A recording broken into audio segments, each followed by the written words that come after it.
Productions.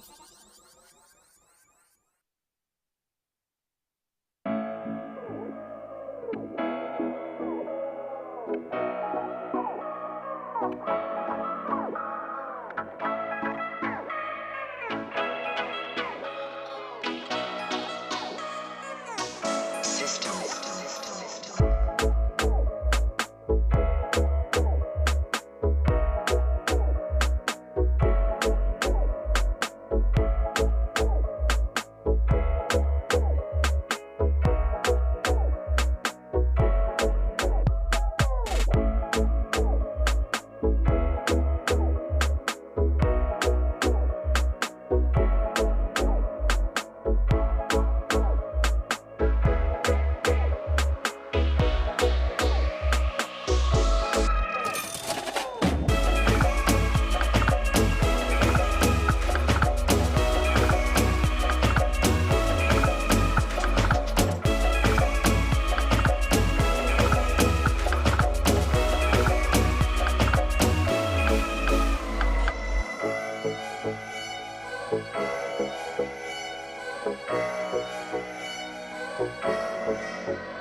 The Committee on Budget, Appropriations, and Finance meeting of October 30th, 2023 is hereby called to order. Madam Clerk, can I have the roll call, please? Senator Marvin A. Blyden. Present. Senator Blyden, present. Senator Samuel Carrion. Senator Samuel Carrion, absent. Senator Dwayne M. DeGraff. Here. Senator DeGraff, present. Senator Ray Fonseca. I'm here. Senator Fonseca, present. Senator Donna A. Fred Gregory. Here. Donna Fred Gregory, present. Senator Novell E. Francis Jr. Here. Senator Francis Jr., present. Senator Javan E. James Sr. Senator James, present. Madam Chair, 6 present, 1 absent at a roll call.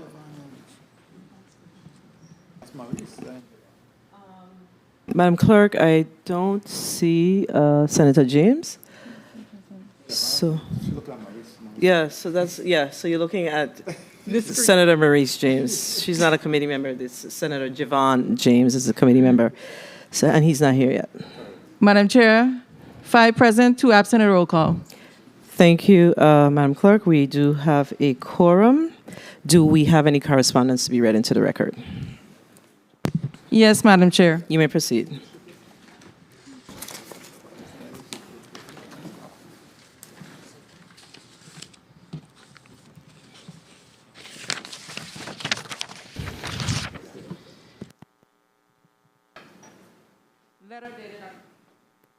Letter dated October 30th, 2023, to Honorable Donna A. Fred Gregory, Chairwoman, Committee on Budget, Appropriations, and Finance.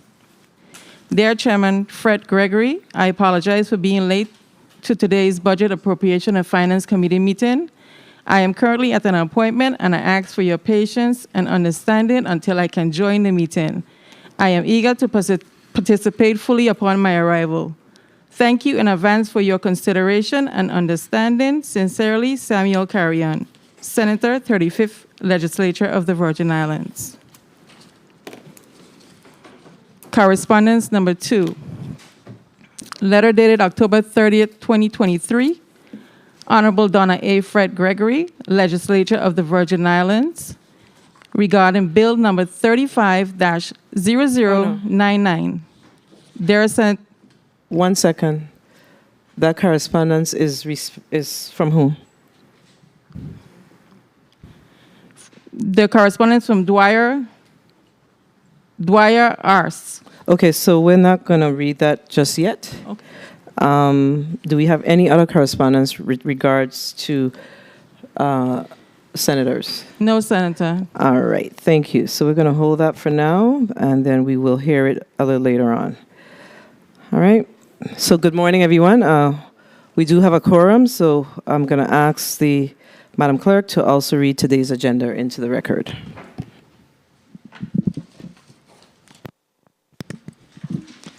Good morning. The 35th Legislature's Committee on Budget, Appropriations, and Finance will meet Monday, October 30th, 2023 at 11 a.m. in the Earle, Ottley Legislative Chambers on St. Thomas, U.S. Virgin Islands. Block 1, Bill number 35-0099, an act amending Title 28, Chapter 23 of the Virgin Islands Code relating to the foreclosure of liens upon real property. Invited testifiers are Mr. Dwyer Ace, Ars Esquire, President, VI Bar Association, Mr. Martin Lozos, President, VI Territorial Association of Realtors, and Ms. Monica Williams Carbon Esquire, Chief of Staff, Office of the Lieutenant Governor. Block 2, Bill number 35-0097, an act amending Title 33, Virgin Islands Code, Subtitle 1, Part 1, Chapter 3, by adding Section 4, 43M to establish the Virgin Islands Beautification Tax Credit.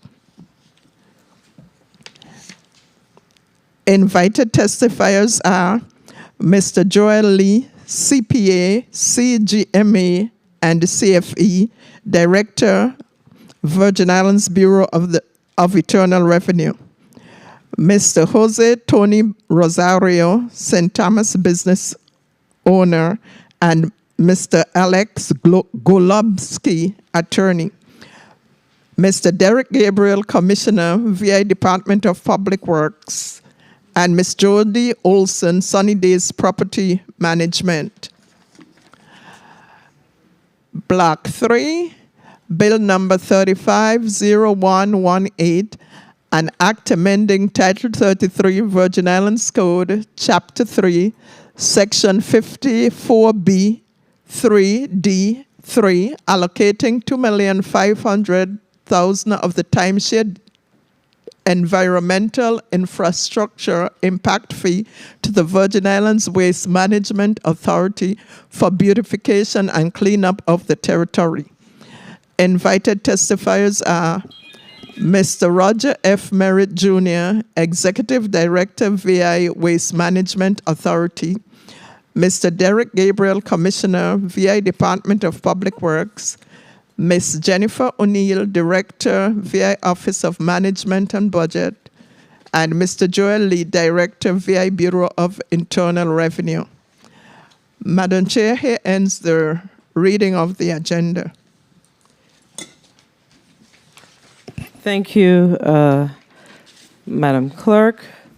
So as you have heard, today's agenda, we have 3 bills before this committee for consideration, and we have 3 blocks. So each bill would stand in its own block. Of course, let me first apologize for our lateness today. Most of us were out of power, and some of us who are not under rotation, like myself, was out of power.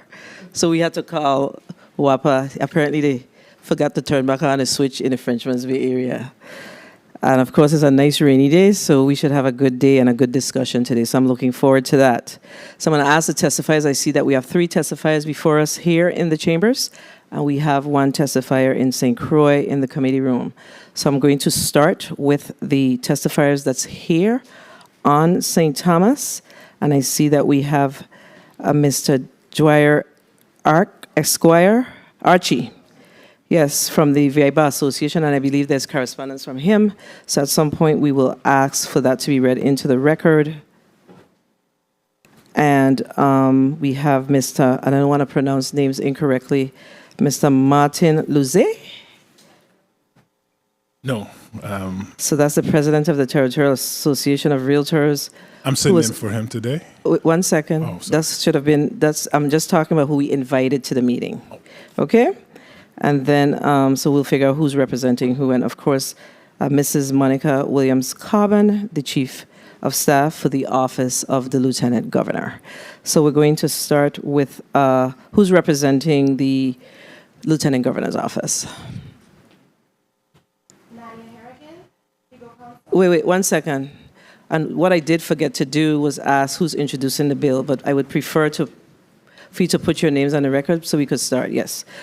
So please turn on the mics of the testifiers. So we're going to start with the individual who's representing the Office of the Lieutenant Governor's Chief of Staff. Nadia Harrigan, Office of the Lieutenant Governor, Legal Counsel. Thank you. Next. Good morning, Chair. Pull the mic to you. Good morning. Erica Dover, Director, Recorder of Deeds Office, St. Thomas, St. John District. Okay. And we have Mr. Walt Fraser, and you are representing the Virgin Islands Territorial Association of Realtors? Correct. You may proceed. Put your name and title on the record. Okay. Walt Fraser III, representing the Virgin Islands Territorial Association of Realtors. On behalf of over 350 members, No. Just put your name and title on the record. Your name and position, or who you're representing. That's fine. And then we have someone in St. Croix. Please put your name on the record. I don't see that on my little sheet that I have here. Please put your name on the record. Miss Pierre? Please? Yes. Good morning, Chair. My name is Cleopatria Portia Pierre, District Recorder for Okay, St. so Croix District. could please repeat that? We are having a little hard time hearing on this side. Please repeat your name again and your position. Cleopatria Portia Pierre, District Recorder, Recorder of Deeds Office for the Lieutenant Governor of the Virgin Islands. All right. And that's St. Croix. Okay. Yes, Okay. All right. So let me take this opportunity to also recognize the presence of a non-committee member, Senator Maurice James. Good morning, Senator James, and thank you for being here. Who speaks to Bill 35-0099? Senator James, you're recognized. Good morning, Madam Chair. Good morning, Virgin Islands. I first want to express my shock and sadness upon hearing the death of Darrell Mousy George. I was off island and heard it. He and I worked on the integration of fire and EMS, and may his memory be a blessing. I want to first start by saying that the proposed legislation, Bill number 35-0099, is intended to aid in discharging mortgages which have been paid or presumed paid, but for which documentation of payment does not exist. It does not exist at the Recorder of Deeds. I need to specifically say that. Thus, I also want to make it clear that this legislation is not intended to relieve mortgagors or borrowers from their obligation to repay the loan. That is not the intent of this legislation. This legislation addresses when, and I'll step back and say, as a real estate attorney, often property owners believe that all mortgages that they have paid or other instruments creating a security interest in real property to secure a debt, they think that it simply goes away with time. When they purchase the property and they secure a loan, the lender places a mortgage on their property. So that property has a lien on it and it exists until the mortgage is discharged. So what has often happened is during a property sales transaction, any outstanding mortgages must be paid and recorded as satisfied. If they're not satisfied at closing, the buyer risks the newly purchased property being foreclosed by a pre-existing mortgage.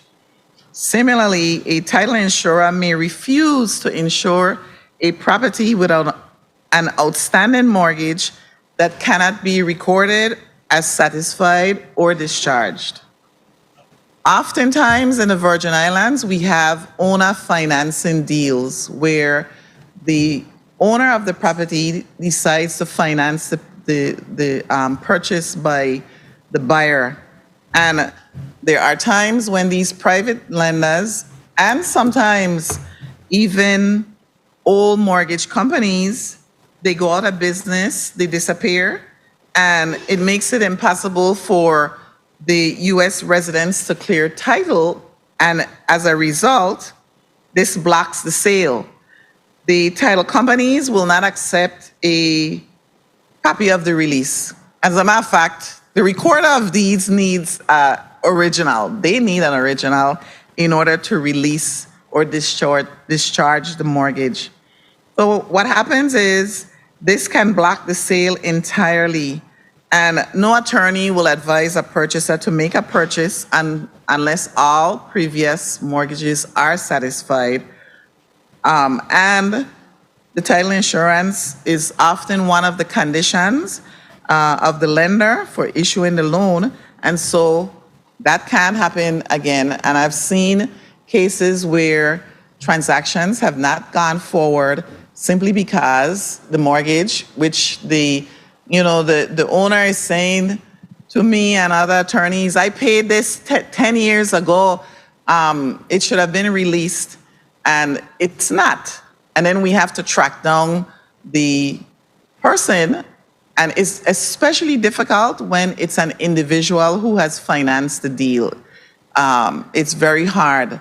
I had a situation where the person who financed the deal moved away from the island, became, as we all do, aged, and ended up in a nursing home with Alzheimer's. Luckily for my client, her son had gotten a power of attorney at the beginning of the signs of her dementia. And so he was able to sign the release of mortgage for my client. But if that had not happened, we may have had to go to court to clear title.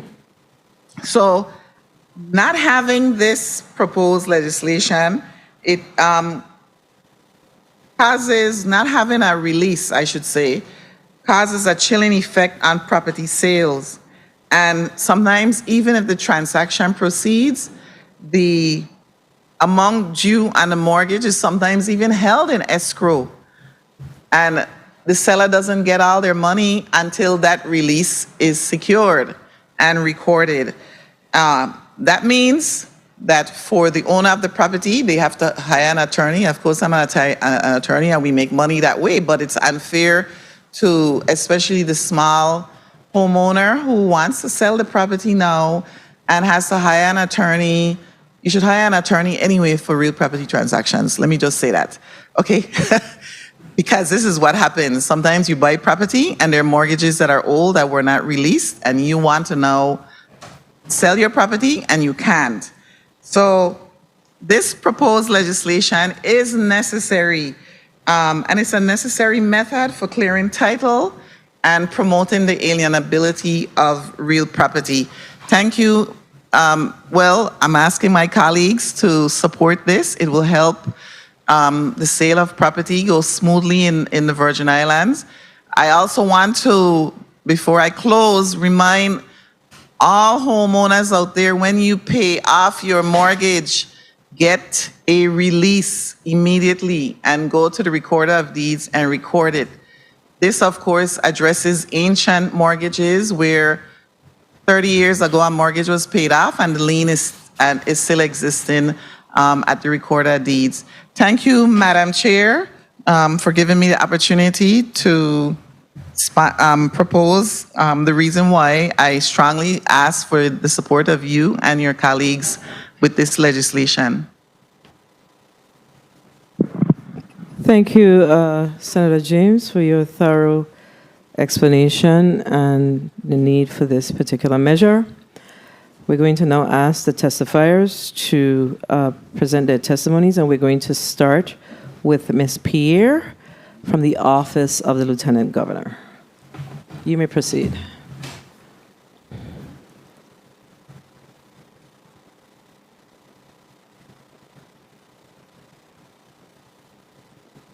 Oh boy, 1 second. Can you guys hear us on St. Croix? Because we are unable to hear you. So let's I'm sorry. Let's try that again. Can you hear me now? Yes, we can. You may proceed. Okay. Good morning again to the Honorable Donna A. Fred Gregory, Chair, honorable members of the 35th Legislature of the Virgin Islands, Committee on Budget, Appropriations, and Finance, other senators present, as well as the viewing and listening audience. I am Director Cleopatria Portia Pierre from the St. Croix District Recorder of Deeds Office, Office of the Lieutenant Governor. Director Erica Dover from the St. Thomas St. John District Recorder of Deeds Office, and Attorney Naja Harrigan, Legal Counsel from the Office of Lieutenant Governor, are also appearing in St. Thomas. I most respectfully appear before you today on behalf of the Lieutenant Governor, Tregenza A. Roach, Esquire, to provide testimony on Bill Number 35-0099 to amend Title 28, Chapter 23 of the Virgin Islands Code by inserting a new section called Section 5321A entitled Ancient Mortgages. According to the bill summary, this bill establishes a time limit for certain mortgages and other security interests to expire due to the passage of time, thus releasing property that would otherwise be considered encumbered.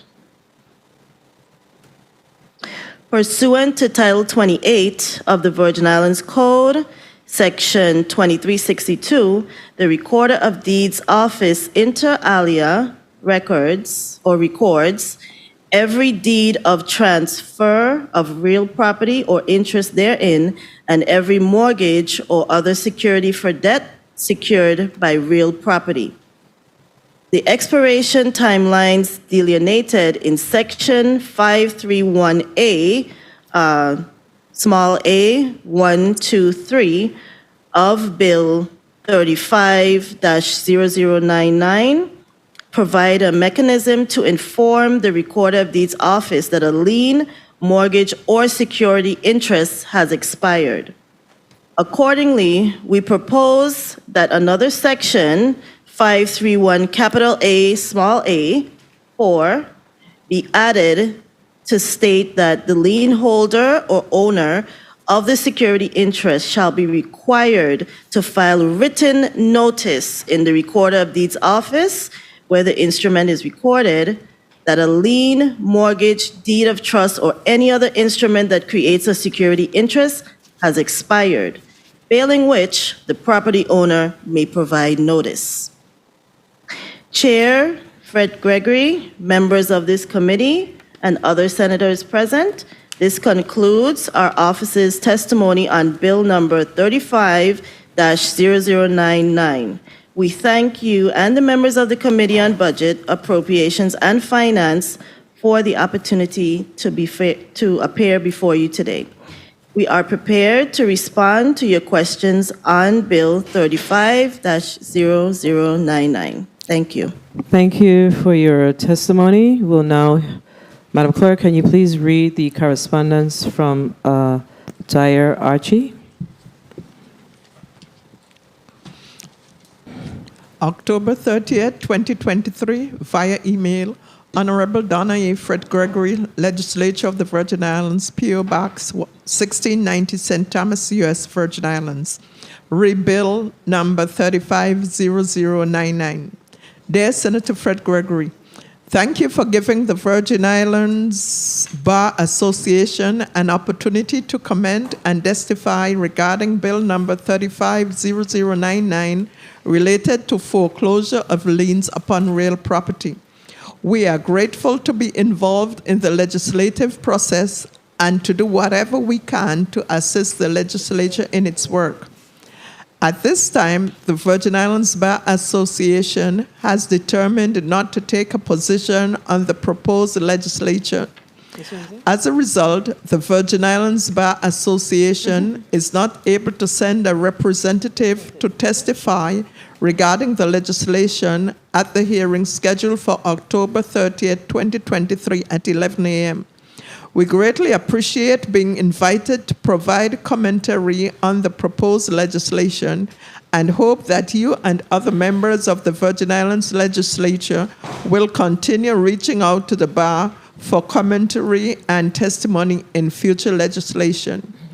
Very truly yours, Dwyer S.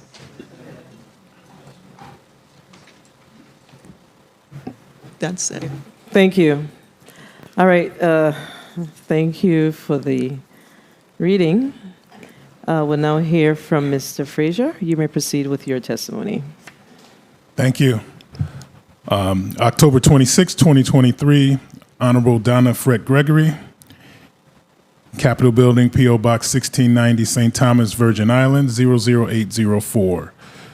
Dear Senator Fred Gregory, on behalf of over 350 members of the Virgin Islands Territorial Association of Realtors, VITAR, I am here today in support of Bill 350099 that will free Virgin Island properties from outdated financial encumbrances.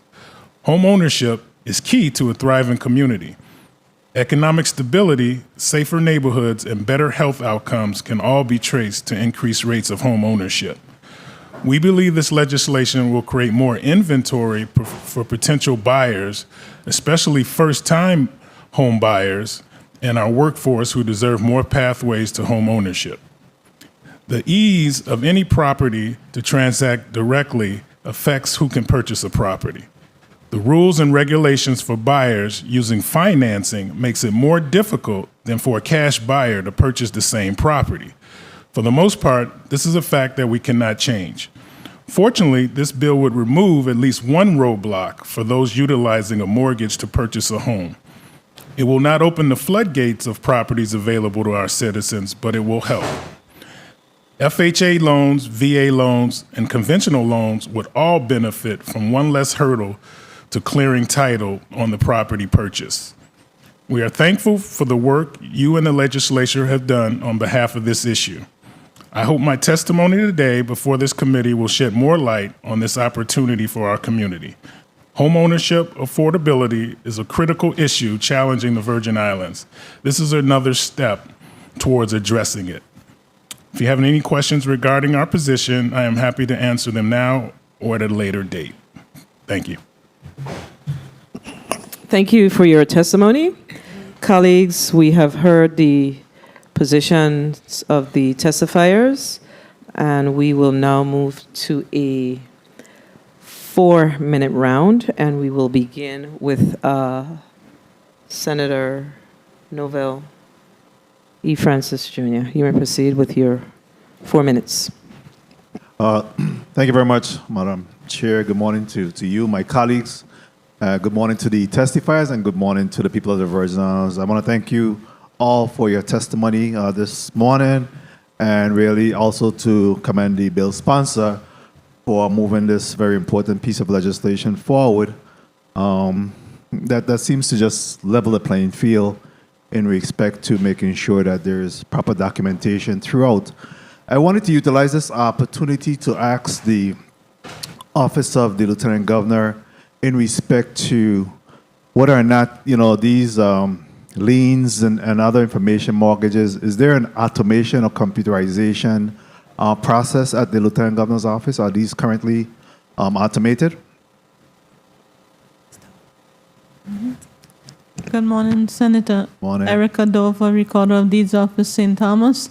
Yes, currently documents filed after the year 1999 were electronically recorded. However, those prior to computerization, they are able to be traced and marked as release or active. And what is the mechanism by which you're able to then notify individuals that may not have completed the process by filing the documentation once the bank has notified them, or they have completely paid their mortgage? How are you able to then notify the mortgagee of that lien release? What happens in that space? Okay, usually the process works this way. The Recorder of Deeds Office is the recipient. The documents are voluntarily brought to the office, and our office do not take the responsibility of vetting the record for that property owner. The bank usually takes the responsibility to file such releases between the bank and the property owner, would bring the document to us to be recorded. And that is our main function, is to receive the document, the original, and charge the fees accordingly. Okay. Is the process. And what do you see as the delta? What is missing in this process that obviously require us now to move legislation to address this problem?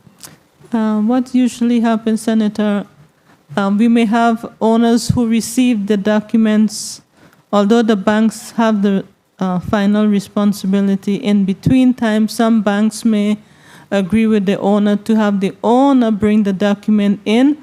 The owner unknowingly may suspect that now this is the end of the road, take the document home without bringing it to the official recording office. So we have times where the bank gave the responsibility to the owner who did not bring the document forward, so it's not on public record. So that's the case sometimes why the liens remain forever until we have someone like the bank or the owner bringing it forward.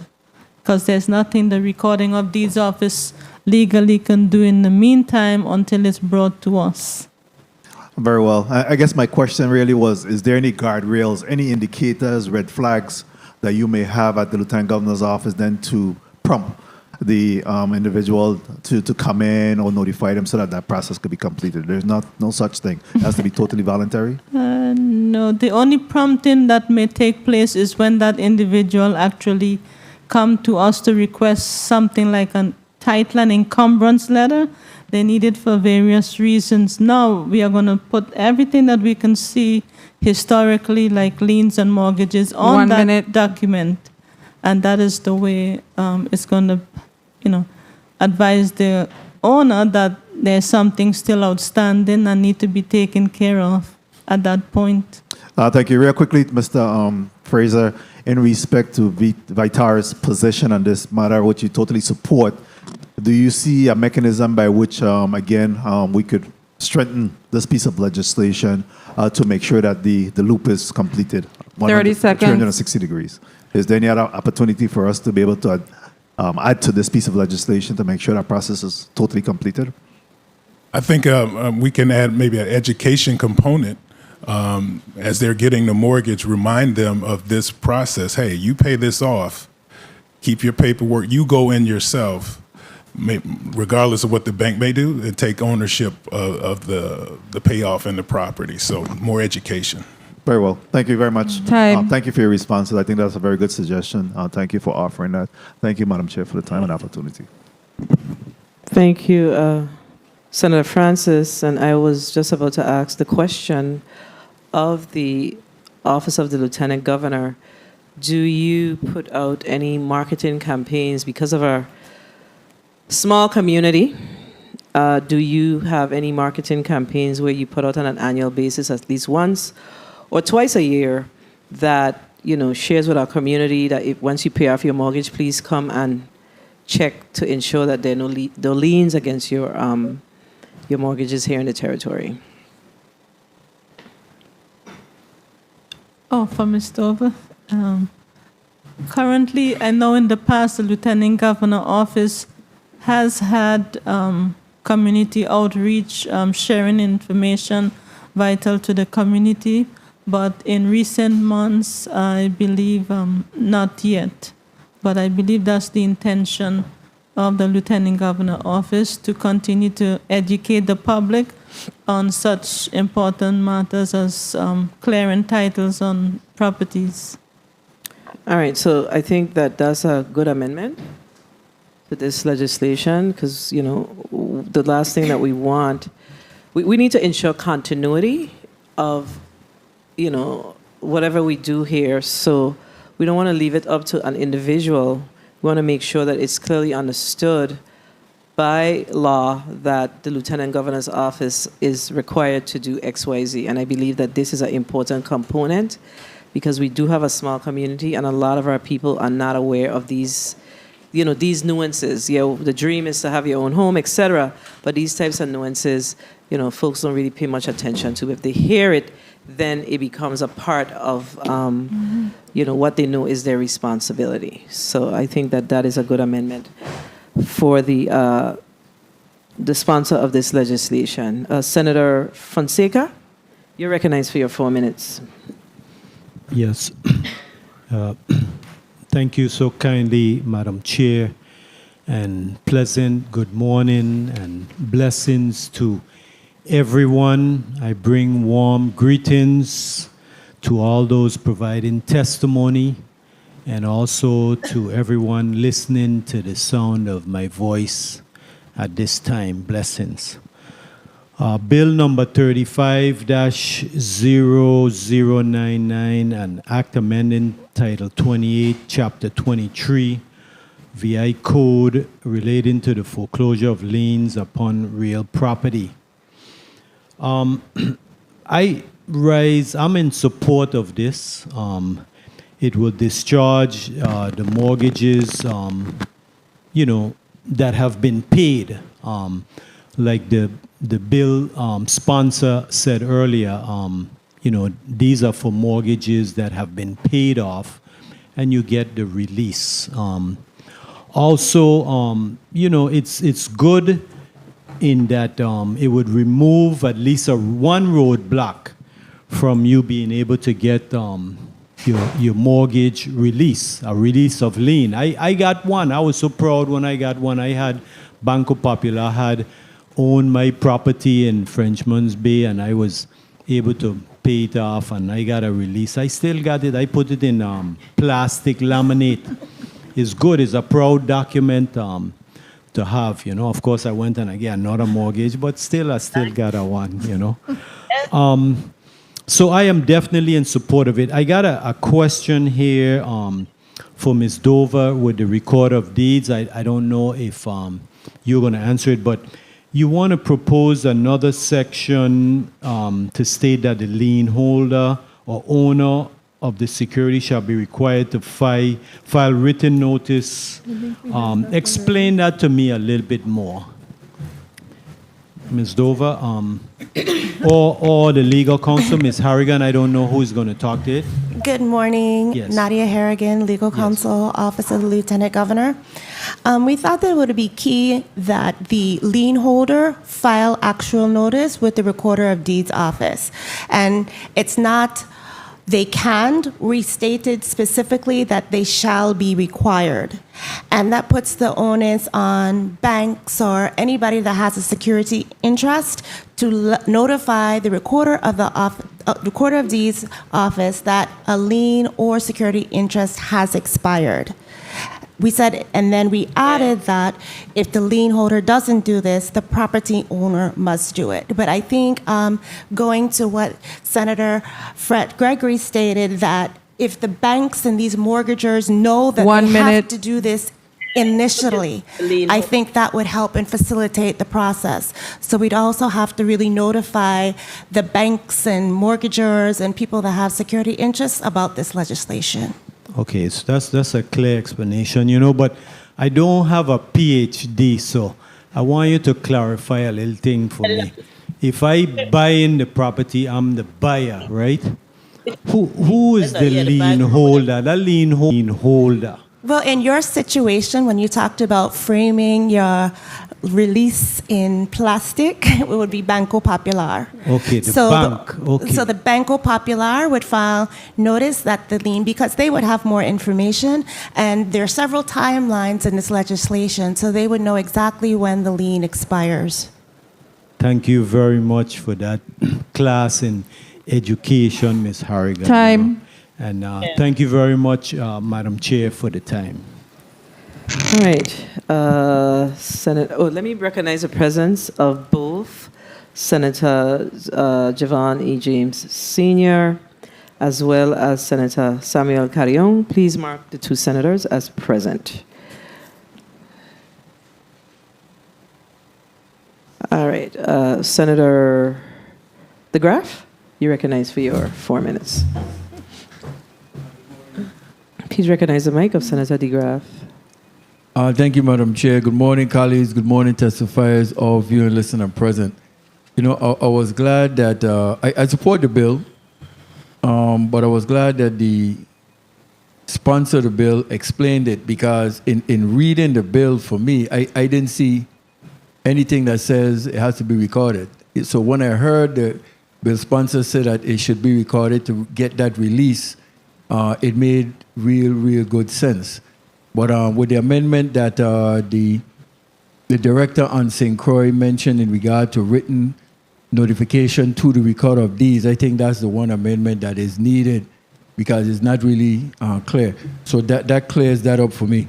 Now, to the record of deeds, how many cases, more or less, could you say offhand, if you are aware of situations like this that have presently ongoing or may have taken place in your tenure in this capacity? Good morning, Senator Erica Dover, District Recorder St. Thomas. Mortgages are on record presently from maybe the 1960s, 70s. Once the mortgage was given, regardless of the year or time, and that property owner have not brought a document, it is still open as existing because it has not been officially recorded as released. So there are many from the 60s, 70s, First Bank, First National Banks, names in banks that are no longer in existence, but the liens are there because the document has not been registered with the Recorder of Deeds office. So there are quite a few. Okay, still. okay. That's good information, and this will help to clear it up. Director on St. Croix, is it the same on St. Croix?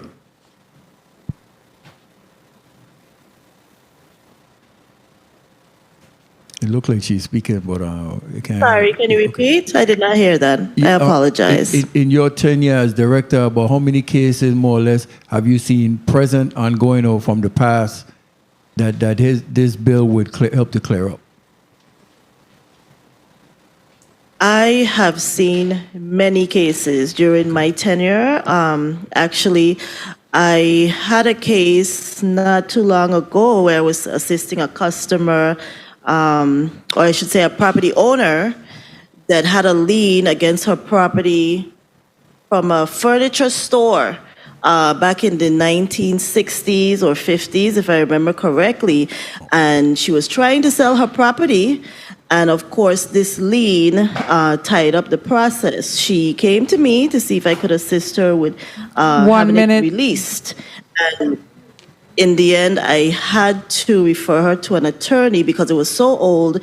The furniture store had already closed down, so I had to refer her to an attorney. But I have seen many cases over time, and this does affect a lot of the property owners when they're trying to sell their property. Okay, that's great news. Again, powerful information.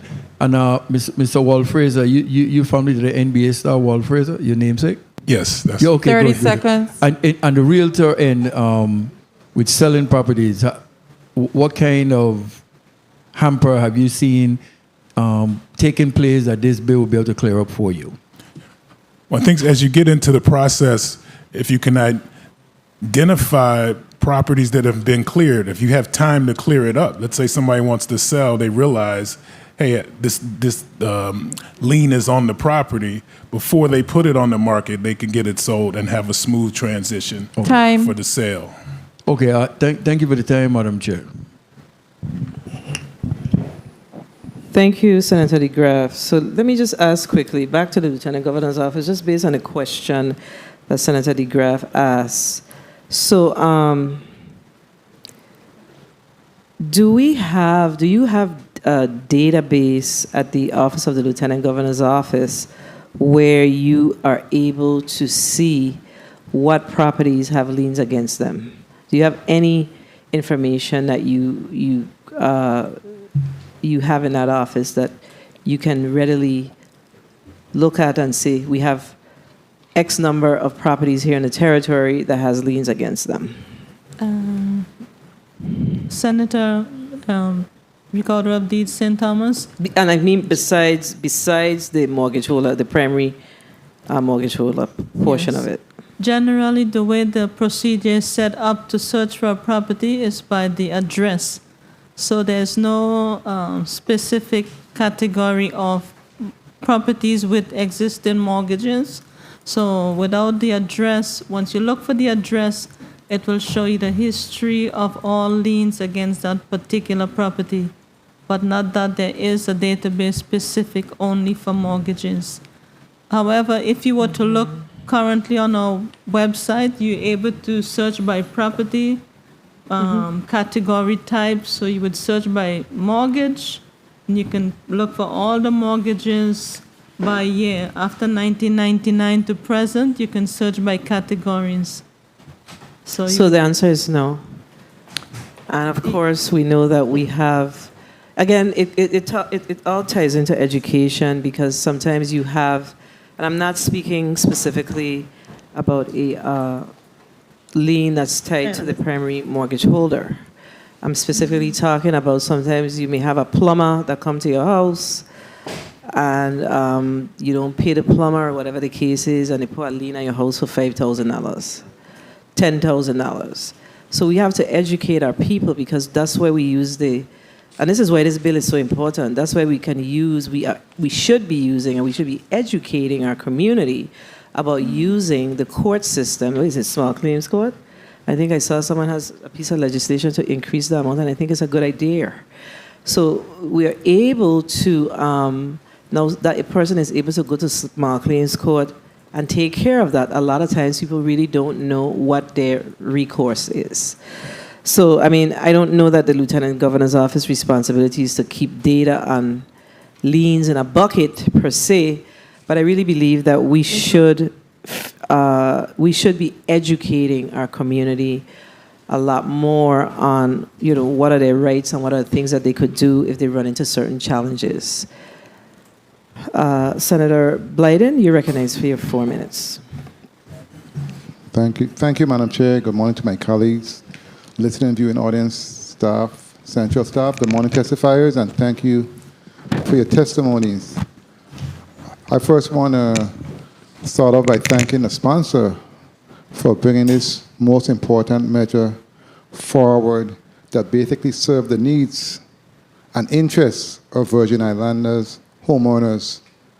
And I definitely am supporting this bit of legislation. As a matter of fact, I did tell I would sign another sponsor because it's a common sense legislation.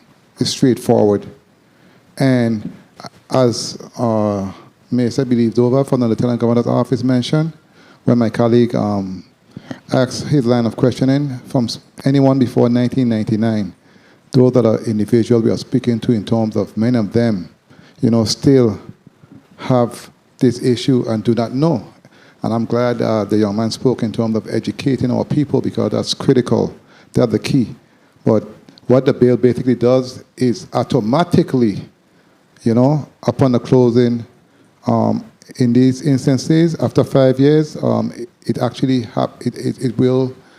we will not have that issue moving forward. So it's a no-brainer for me. It creates pathways for homeownership in the future, and it also creates equity for Virgin Islanders. So I really do not have any question. The bill is self-explanatory. And again, I want to thank the sponsor, and I look forward to voting in the affirmative. Thank you so much, Madam Chair, for the time. Thank you, Senator Blyden.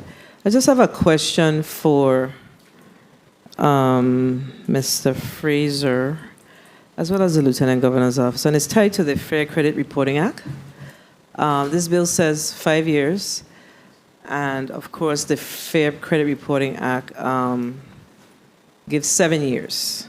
So, what are your thoughts about aligning this measure with the Fair Credit Reporting Act? And we could start with Mr. Fraser. Actually, thank you for pointing that out. Yeah, I think that would make it smooth continuity, no discrepancy. It aligns with that. So I'm in support of that. Yes, I'd agree. Lieutenant Governor's office. Nadia Harrigan, Office of the Lieutenant Governor, Legal Counsel. We would not oppose a change in the timeline. Our critical concern is just that the Office of the Recorder of Deeds is notified when the lien expires. So we wouldn't oppose any timeline or any changes to the dates in the legislation. Okay, so I guess when the bill sponsor speaks, she can speak to that, because it's something that sort of jumped out at us. Senator James? Javon James Sr., you're recognized for your 4 minutes. Greetings to the people of the U.S. Virgin Islands. Thank you, Madam Chair, for the time. I, too, stand in full support of Bill number 35-0099. But my question would be to the Lieutenant Governor's office. Say, for instance, the bill is passed today, voted on by the full body, signed into law by the governor. What's next? Once signed into law, what can we expect as far as getting this rectified, having a liaison to speak to the public, and making sure that individuals know of this law and to make those corrections based on the law? Good morning again, Senator. It's a very good question. And I do believe, in light that I think it's Mr. Frazier mentioned about the educating the public in terms of releasing old mortgages, that's something that we would start educating the public on in the future. Written notice is usually filed by most of the local banks and even those that are off island already. But once this bill is passed, then it will, in a sense, require the lien holders or the, owners of the security interest to file those releases within a reasonable time. But we, as Lieutenant Governor's office, we're definitely in support of educating the community more, maybe twice, 3 times a year. We will put things out to the public in order to inform you as to what you need to do to release those old liens. And I'm assuming, just trying to play devil's advocate, once this is signed into law, any issues with any individuals abiding by the law, I guess that would be a matter of the court to rectify those issues and interpret it, right? Exactly. Okay, so you would just be facilitating, educating, and any issues with the law, and I can't let the law because it's passed, that it will be enforced in the courts. That is correct. Okay, and that is why I really wish that we heard from I think it's the Virgin Islands Bar Association, where they wrote correspondence saying that they don't want to put anything on the record or have a position. It is what it is. But obviously, when these issues do arise in the court, they will be the one dealing with it. We are not the ones dealing with it. Luckily, we have an attorney working in the legislature with us who understands the procedures and the difficulties. So I really want to say kudos to the sponsor of this measure. We have a very diverse legislature. Thank you for bringing this forward.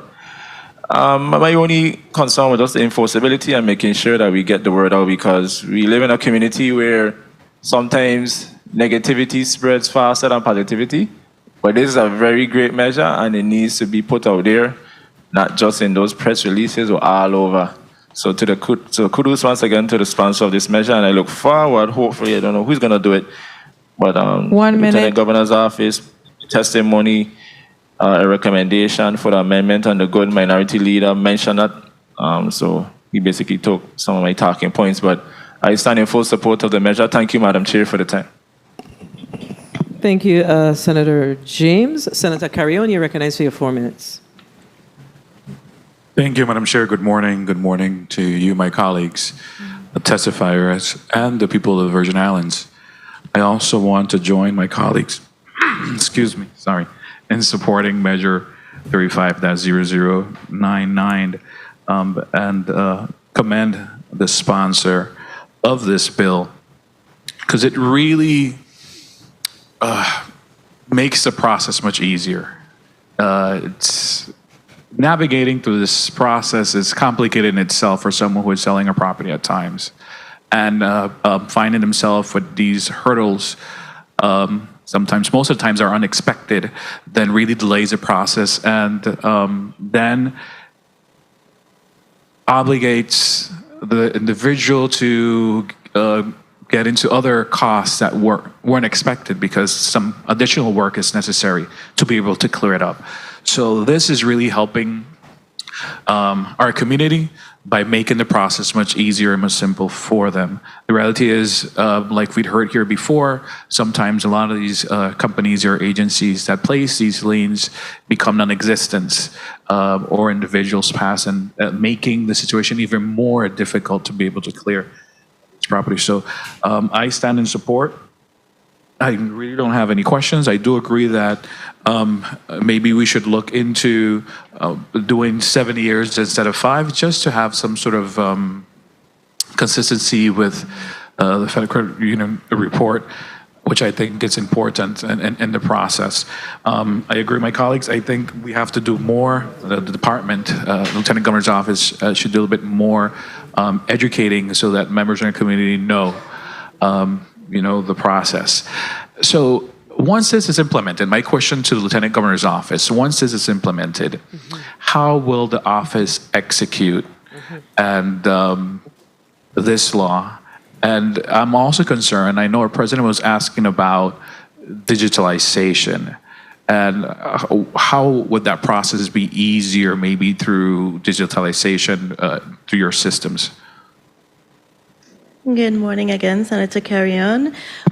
In terms of the digitization, we recently implemented e-recording in the Recorder of Deeds office in the Virgin Islands now. It's very new. We're starting that process. So of course, even customers that are off, I don't know, even if you're here and you're filing a release of lien or release of mortgage, whatever document, and you're not able to physically come into the office, you can file it online. Of course, the process will still remain the same. To me, this bill just enforces the fact that the lien holders have to record or should record that release within the time frame that is mentioned. The process when you bring the document into our office to record, 1 minute. you receive it, you pay the fee. It marks the lien off the record completely, even if it's online. And in the case if the intent of extension is not submitted, is there some way automatically within the system that will pick that up, that the expiration time has, become effective, and is there then an automatic release? There isn't an automatic 30 release, seconds. but what you mentioned first, it's something that the Lieutenant Governor's office can work on in the future to at least alert the public that that lien has not been released. Okay, very well. Thank you, Madam Chair. No further questions, and I will be supporting this measure. Thank you, Senator Carrion. So let me just ask, so in the event of a situation where an individual has a lien on someone's property and that person has since passed, how do we treat those? Okay. Recorder of Deeds Office, St. Thomas. Generally, when the person has the lien and that original lien filer is not available, the person would have to actually go to court to have the court recognize that the lien was paid off for, because the original owner is no longer there to sign themselves, that has been released. Only because the recorders cannot get involved to say the time has passed, it should be released. We need actual original documentation, either from the original filer, or we'd advise the person to go have the court confirm that it is or should be released. Yeah, that's a little challenging. I see a challenge in your response. You want to say something, Attorney Harrigan? Yes, good morning again. Nadia Harrigan, Legal Counsel, Office of the Lieutenant Governor. That's why we put in the last part of our proposed section that the property owner may provide notice in such situations that you are talking about. So we're requiring the lien holder to file notice. However, failing which, if that can't be done, then the property owner can do so. Okay, In that case, very well. Somebody else was trying to say something? Okay, so we're going to go to the, I think all senators have spoken. I've asked my questions in between. We're going to now go to the sponsor of the legislation, Senator Maurice James. Thank you, Madam Chair. I want to explore the amendment that the Lieutenant Governor has offered, especially in light of what you just asked about the property owner being deceased. And it's right on point. My bill, what it tries to do is avoid having a document recorded. It begins by saying that the lien expires, which means then automatically would be discharged by the Lieutenant Governor's office. If you look at what is asked in the amendment, it says that the lien holder or owner of the security interest shall be required to file written notice. But that is what a release does. That's what the release of mortgage does. And what has happened is the release of mortgage has not been provided or has been, and I'll go back and say sometimes long ago, the banks may have provided it, but the bank is now out of business, and so there is no release to be obtained. So the first sentence is and let me ask this because of course I'm an attorney who does business with the Recorder of Deeds.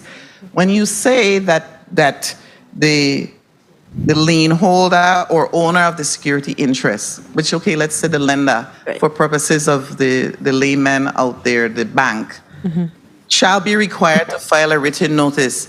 Are you saying then that the bank is paying you the fee? Because there is a fee for every piece of paper that is filed with the Recorder of Deeds. So are you saying, because right now, is it not practice that the mortgagor or the borrower pays for the release of mortgage?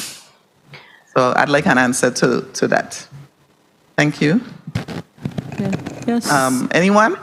Recorder. Hi, good Go ahead. morning again. Okay, Ms. Pierce said she'll answer. I'm thinking correct. Ms. Pierre, C. Portia Pierre from Recorder of Deeds Office, St. Croix District. To answer your question, Senator James, currently the customers can bring in their own document of the borrower. In a case like that, they have written notification, they bring it in, they pay the fees. But lately, we have noticed that the local banks, especially First Bank and Banco Popular, they are now sending in those releases on their own. I'm really not sure if the customer has already paid that fee to them. I can answer that for you. Yes. Yeah. Okay. The customer has paid that fee. So I'm just concerned about the way this is written. If you're saying that there will be required, they're already doing that. Correct.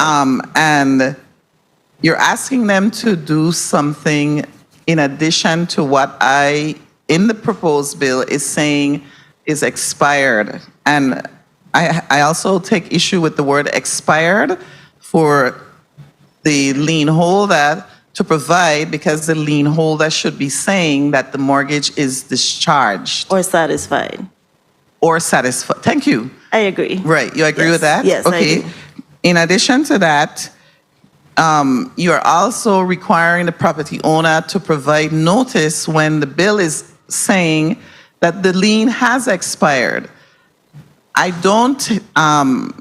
think it's a amendment we can work on together, because maybe if you simply require the property owner to submit an affidavit that the time has expired, like you do with, with other affidavits. But that's something that I'm open to working on. With respect to the chairperson of the committee, you're right on point. I had 7 years, but I was being a little generous here myself. Senator James was being a little generous in her crafting, and I said, let's drop it to 5. But you are correct. I initially had 7. So I definitely don't have any objection to your saying the 7 years to be consistent with the credit reporting. But if any of the other ladies on St. Thomas want to respond to my concerns about your amendment, I'm open to hearing that. And Ms. Pierce said on St. Croix, she also may have something to say. Thank you, Madam Chair.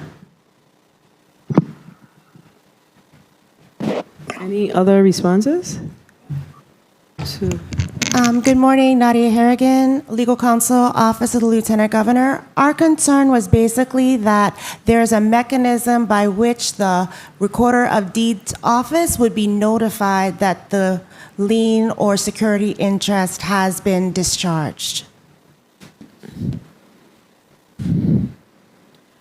All right, so I think that the sponsor of the legislation definitely, when you're dealing with these types of matters, you also have to be involved to understand some of the challenges, and clearly the sponsor of this legislation has some intimate knowledge of how things work. as it relates to these real estate type matters. So I am always one that would err on the side of the individuals who understands the process. But I have a question. And my question is, as I'm sitting here, and I have to ask this question, and it may be a question that seems off, but I have to ask it. Are all liens monetary?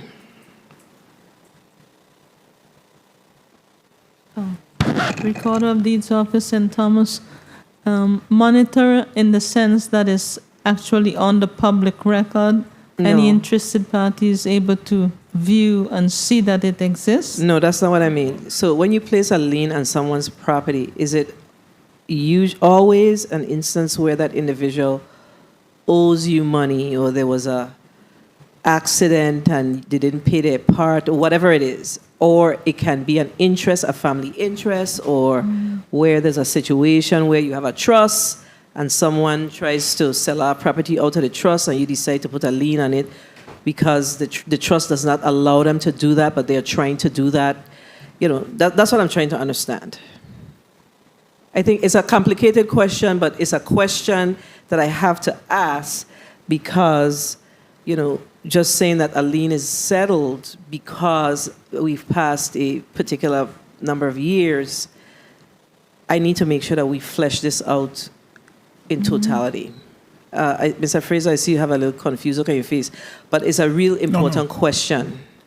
No, Walt Frazier, President, St. Croix Board of Realtors. No, you bring up a valid point because if you have, let's say, a family squabble and they put a lien so that you can't, sell the property without them getting compensated in some way, that's different from the expiration of time.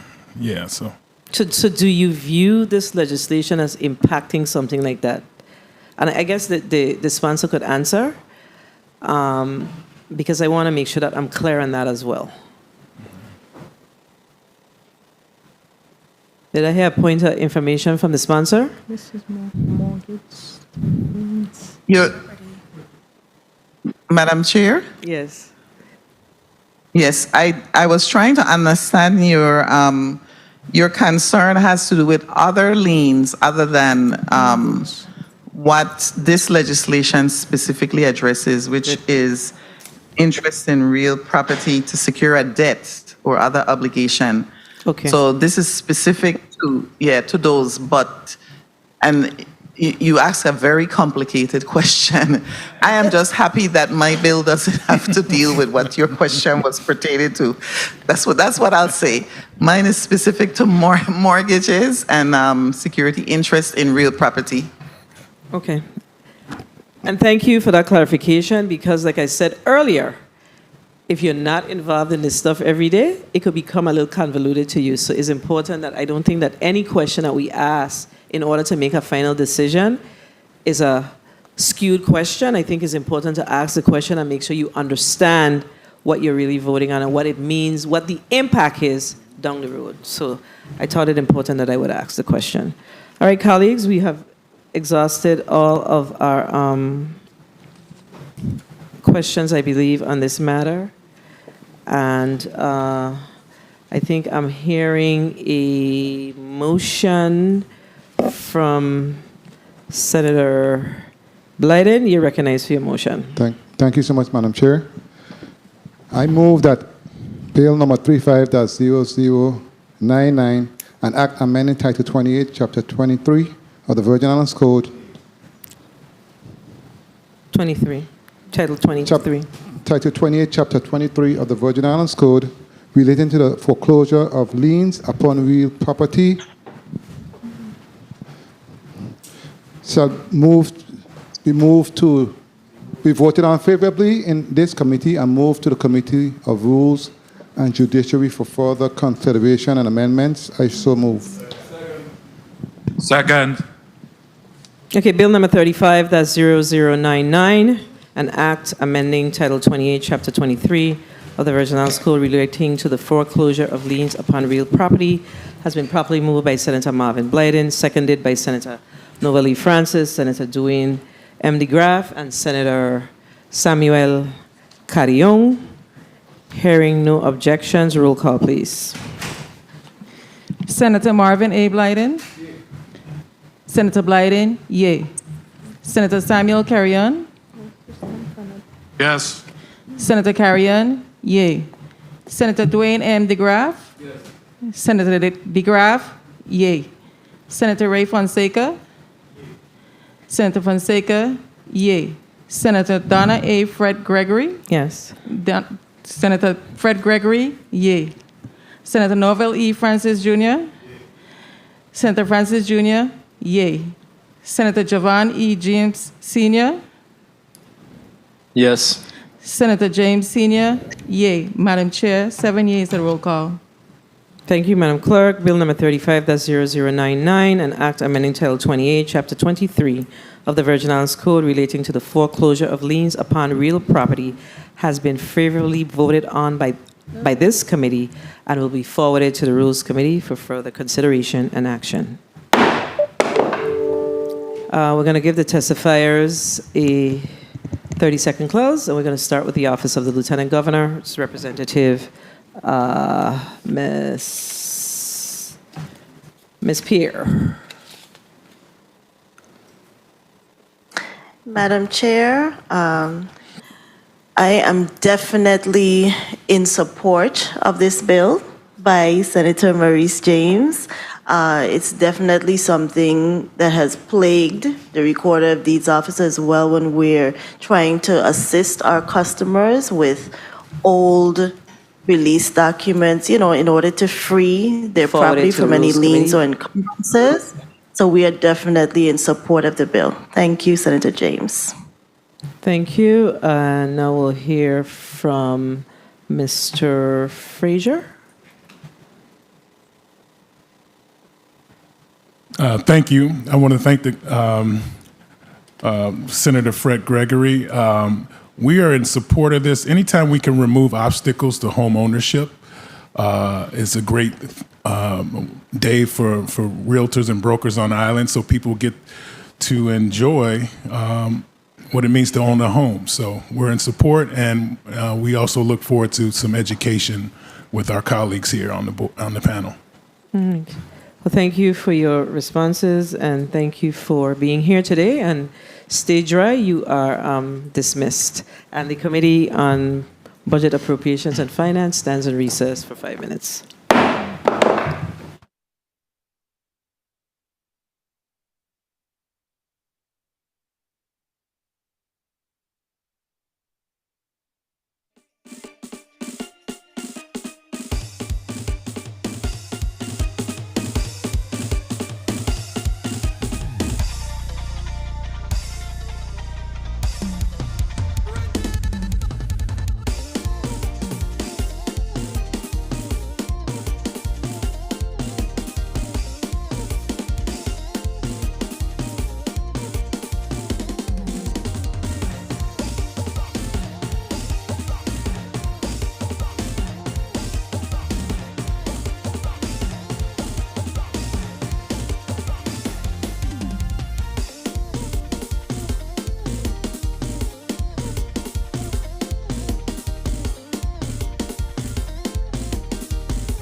The committee is back on the record. I'm going to ask Madam Clerk to call up the item in block number 2.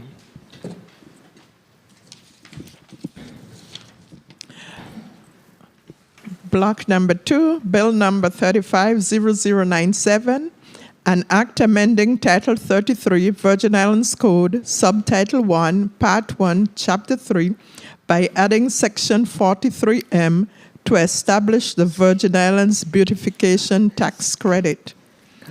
Invited testifiers are Mr. Joel Lee, CPA, CGMA, and the CFE Director of the VI Bureau of Internal Revenue.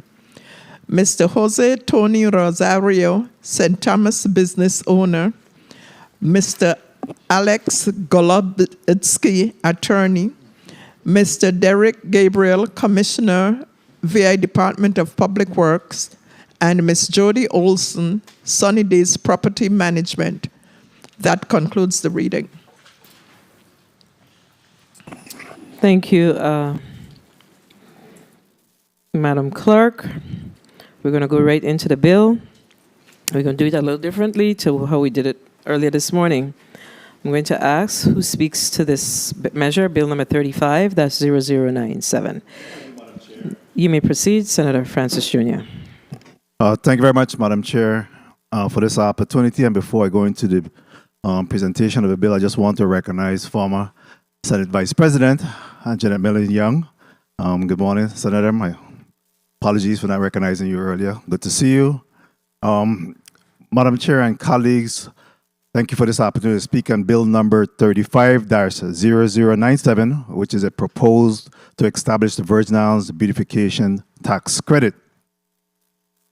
And by the way, I see that there's some symbiosis between Bill number 35-0097 and Bill number 35-0118.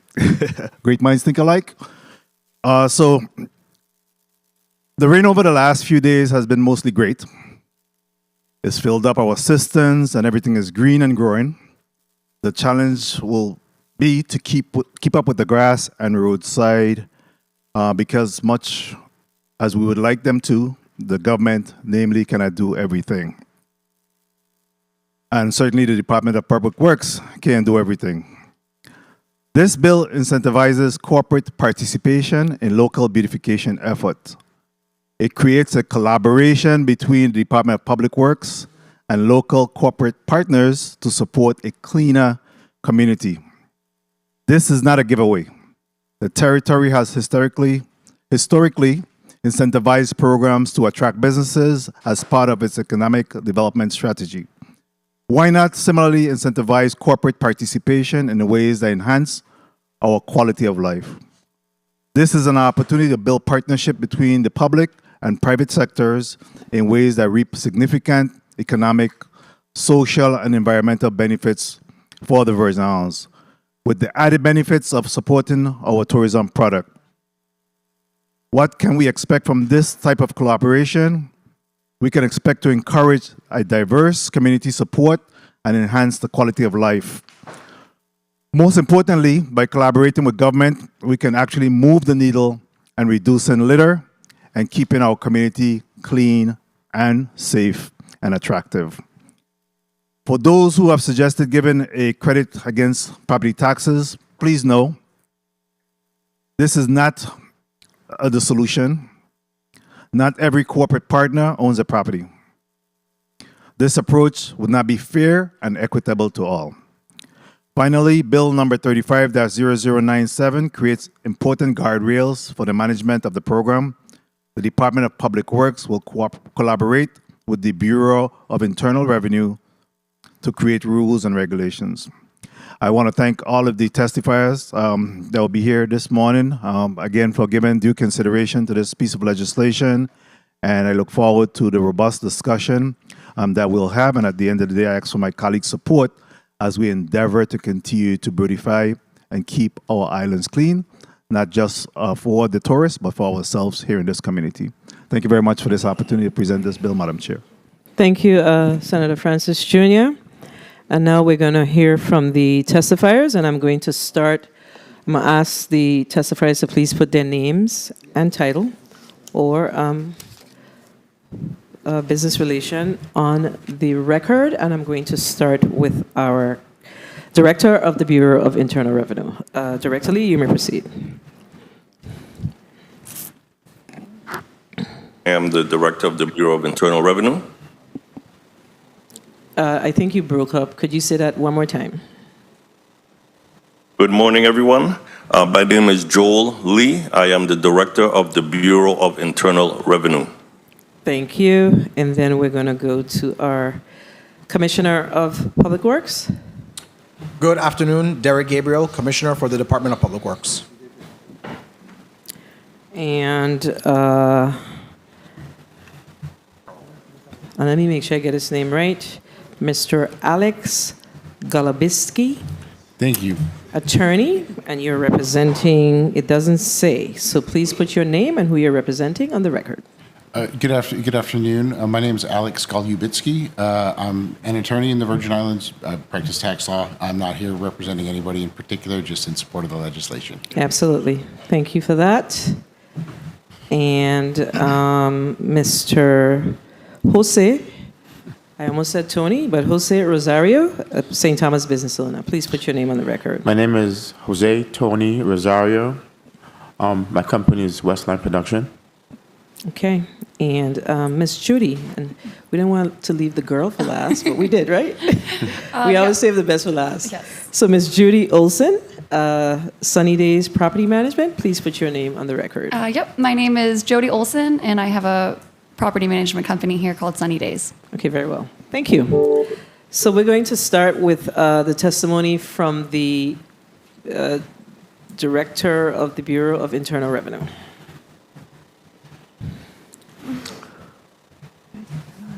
You may proceed. Greetings, Honorable Donna Fred Gregory, Chairman of the Committee of Finance, and all other honorable members of the 35th Legislature present. Greetings to persons present in the chambers and the listening and viewing audience. I am Joel A. Lee, Director of the Virgin Islands Bureau of Internal Revenue. I appear before you today to offer testimony on Bill number 35-0097, which seeks to impose a new gross receipt tax credit called the Virgin Islands Beautification Tax Credit.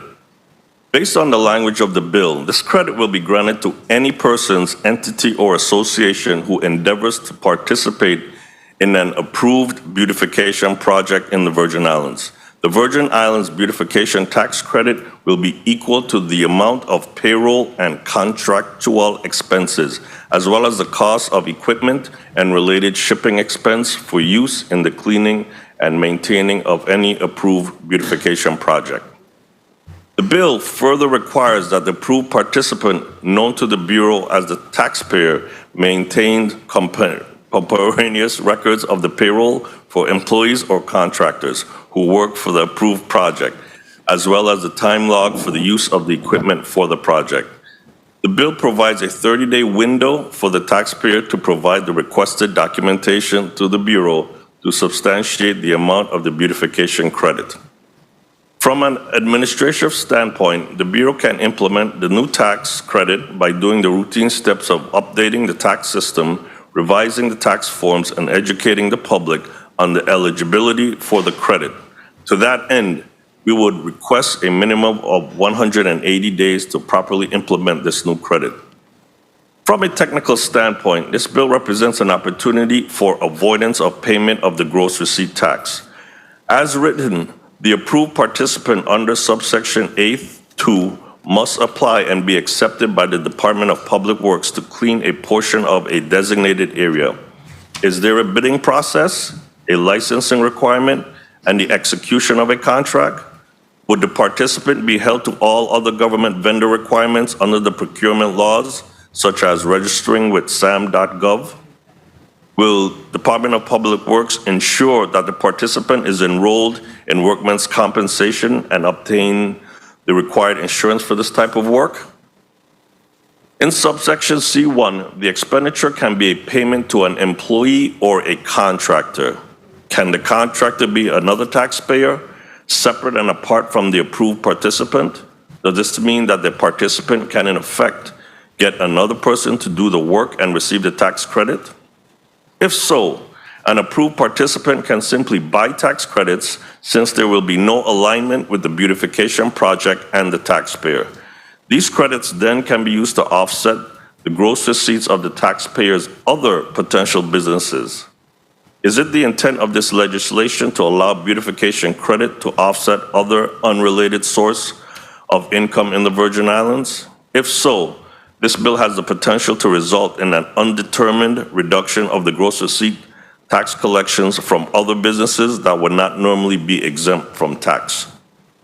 Subsection C, 2A, and B set cumulative periods of time of use of equipment expenditures to generate a credit.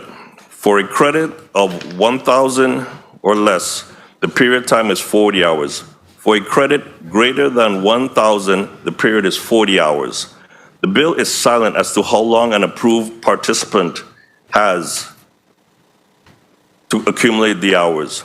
Are the projects short-term projects to be completed within a month, or can the 400 hours be accumulated within a year? With a time range, it appears that one can take as long as they need to earn a credit in excess of $1,000. Without the stated term limit, the Bureau is not sure how to determine the amount of the credit.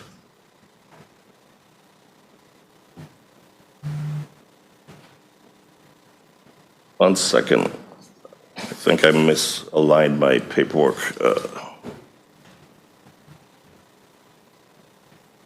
There is also no time limit on the carryover credit. Again, without a sunset period, the bill will allow the credits to be available for an unlimited time.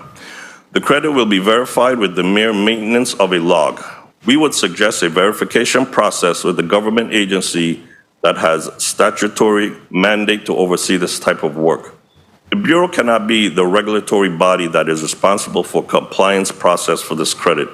Department of Public Works would have to provide a listing of all approved participants and confirmation that the project was completed as required.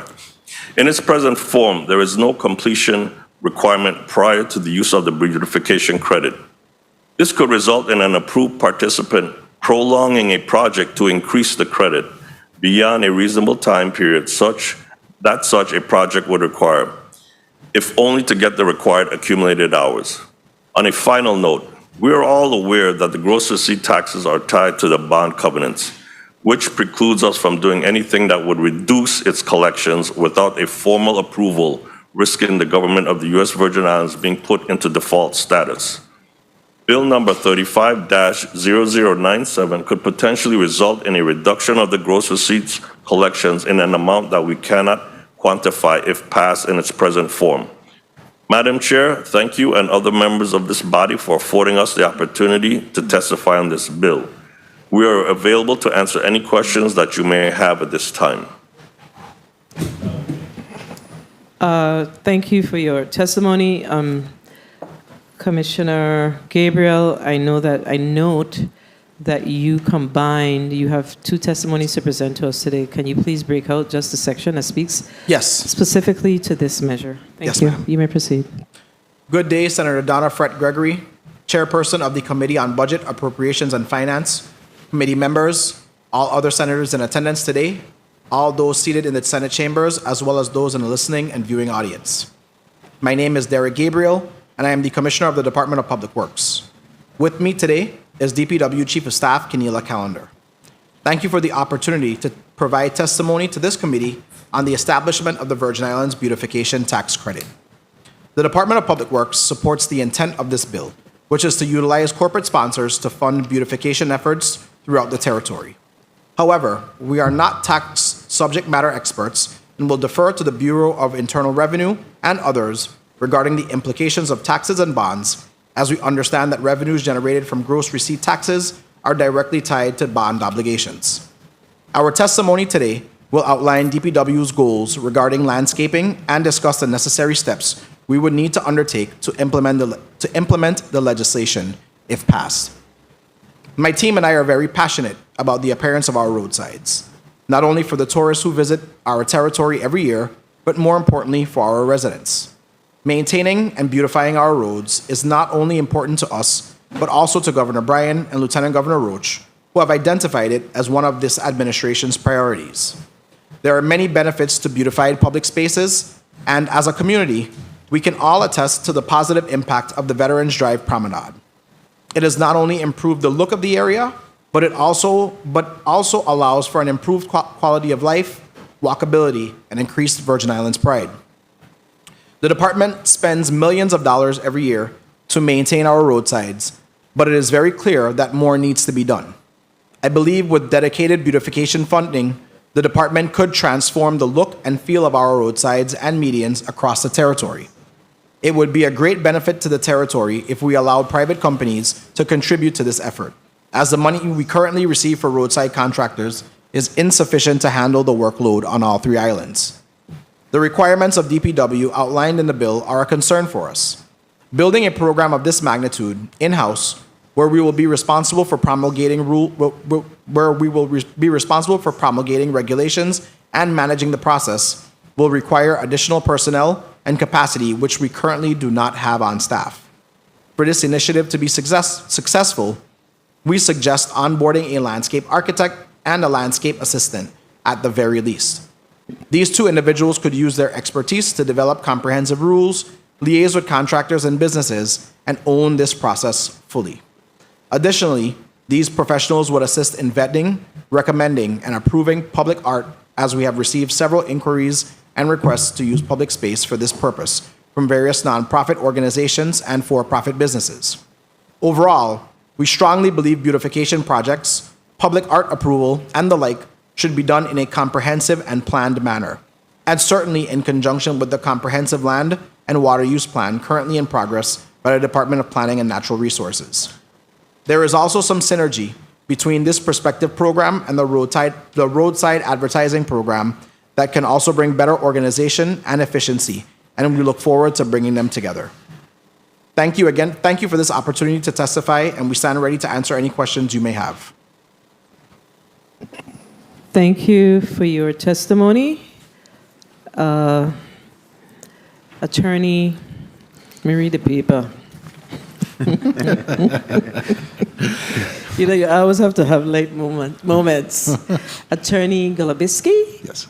You may proceed with your testimony. Thank you. Good day, Madam Chair, Donna Fred Gregory, bill sponsor and Senate President Novelle E. Francis, all senators, and all who are listening and viewing. My name is Alex Golubiski, and I'm pleased to testify today in support of Bill number 35-0097, which creates the Virgin Islands Beautification Tax Credit.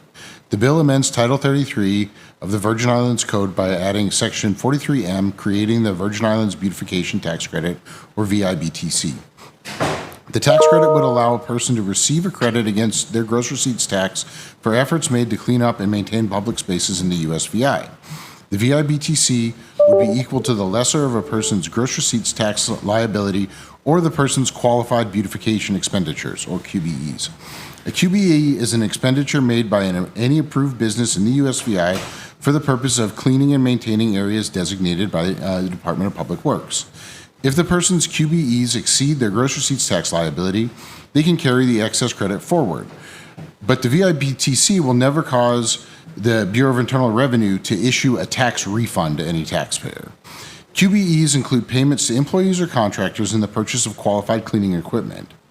DPW will consider factors such as the amount of garbage, public use, visibility, and proximity to facilities when designating projects. People can both apply to be approved participants or to have a public area designated as an approved beautification project. The department DPW has 60 days to respond to applications to approve participants in designated areas. The total of approved expenditures for all beautification projects cannot exceed $1.5 million for each district, St. Thomas, St. John, and St. Croix. And this money will come from the Tourism Advertising Revolving Fund. DPW can terminate any approved beautification project. Participants must keep logs of employee and contractor time, tasks, and equipment use. Participants must provide substantiation of expenses to the BIR upon request. I believe that the VIBTC is an innovative way to incentivize businesses to contribute to the upkeep of our public spaces. A clean, attractive environment is vital for quality of life and boosts our tourism economy. The beaches, parks, roads, and other areas that residents and tourists enjoy daily often suffer from litter and lack of maintenance. The VIBTC provides a tax advantage for approved entities to devote funds to beautification projects approved by DPW. Tying the tax credit amount to gross receipts liability is fiscally responsible. The gross receipts tax is paid by virtually all businesses in the USVI, including many who depend entirely on tourism. The VIBTC will allow such businesses to actively assist in enhancing the USVI's tourism product. The $1.5 million cap per district from the Tourism Advertising Revolving Fund also prevents excessive costs and makes sure that this measure is paid for and will not affect bond covenants. DPW oversight of approved projects and participants will ensure that these efforts are appropriately focused. Required record keeping and substantiation of expenses provides necessary accountability. Our island's natural beauty makes the USVI special, but we cannot take it for granted. Passing the VIBTC will empower our local businesses to actively care for the places we all enjoy. I urge you to support this innovative public-private partnership for a cleaner, greener, and even more beautiful USVI. I remain available for any questions that you may have for me regarding Bill number 35-0097. Thank you. Thank you. And now I'm going to hear from Mr. Rosario. You may proceed. Good morning, Honorable Senator Donna Fred Gregory, Chairwoman of the Committee on Budget, Appropriation and Finance, esteemed members of the Committee on Budget, Appropriation and Finance, distinguished senators of the 35th Legislature, fellow testifiers, and an attentive audience. I stand before you today as Jose Tony Rosario, the proud owner of Westline Production, Inc., a small business that I initiated during my high school years that have thrived for over 4 decades. My purpose here today is to wholeheartedly endorse Bill number 35-0097, a legislative endeavor that seeks to amend Title 33 VI Code, Subtitle 1, Part 1, Chapter 3 by introducing Section 43M, which aims to establish the Virgin Islands Beautification Tax Credit. This bill presents an invaluable opportunity to support local businesses by offering tax credit for beautification projects approved by the Virgin Islands Department of Public Works. I understand the essence of the significance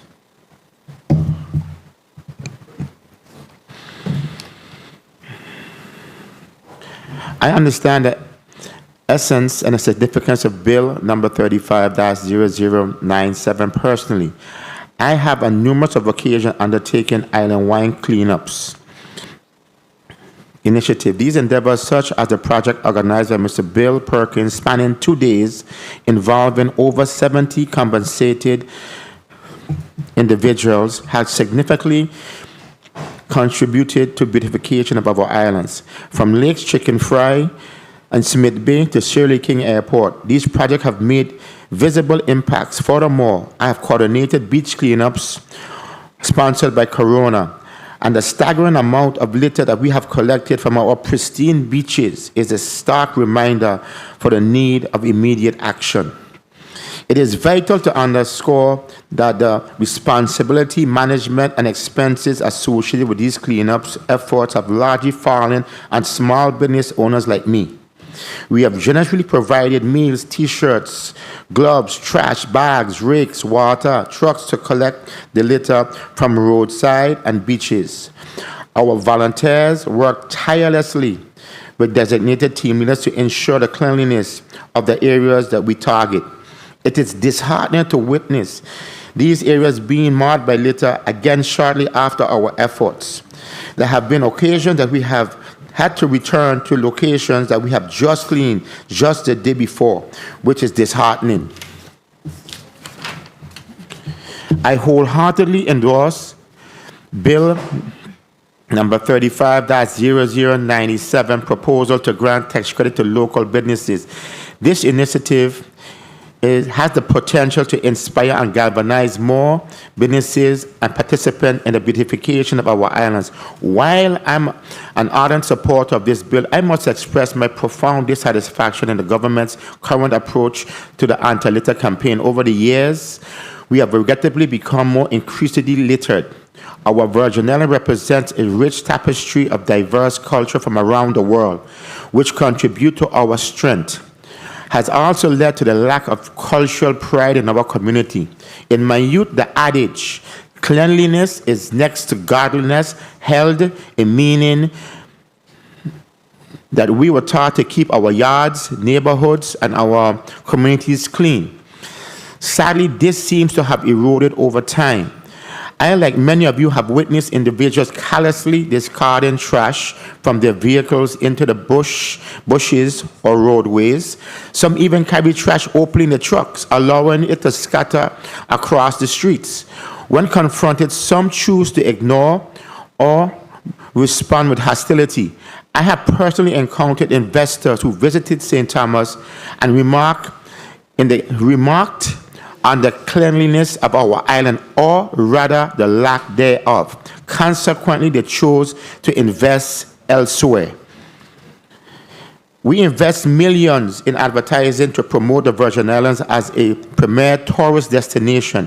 It's imperative that we recognize the vital role of beautification efforts and the impact and the perception of the returning visitors. Our government investments in marketing campaign and partnership can only truly yield the benefits when we invest in our community as a whole.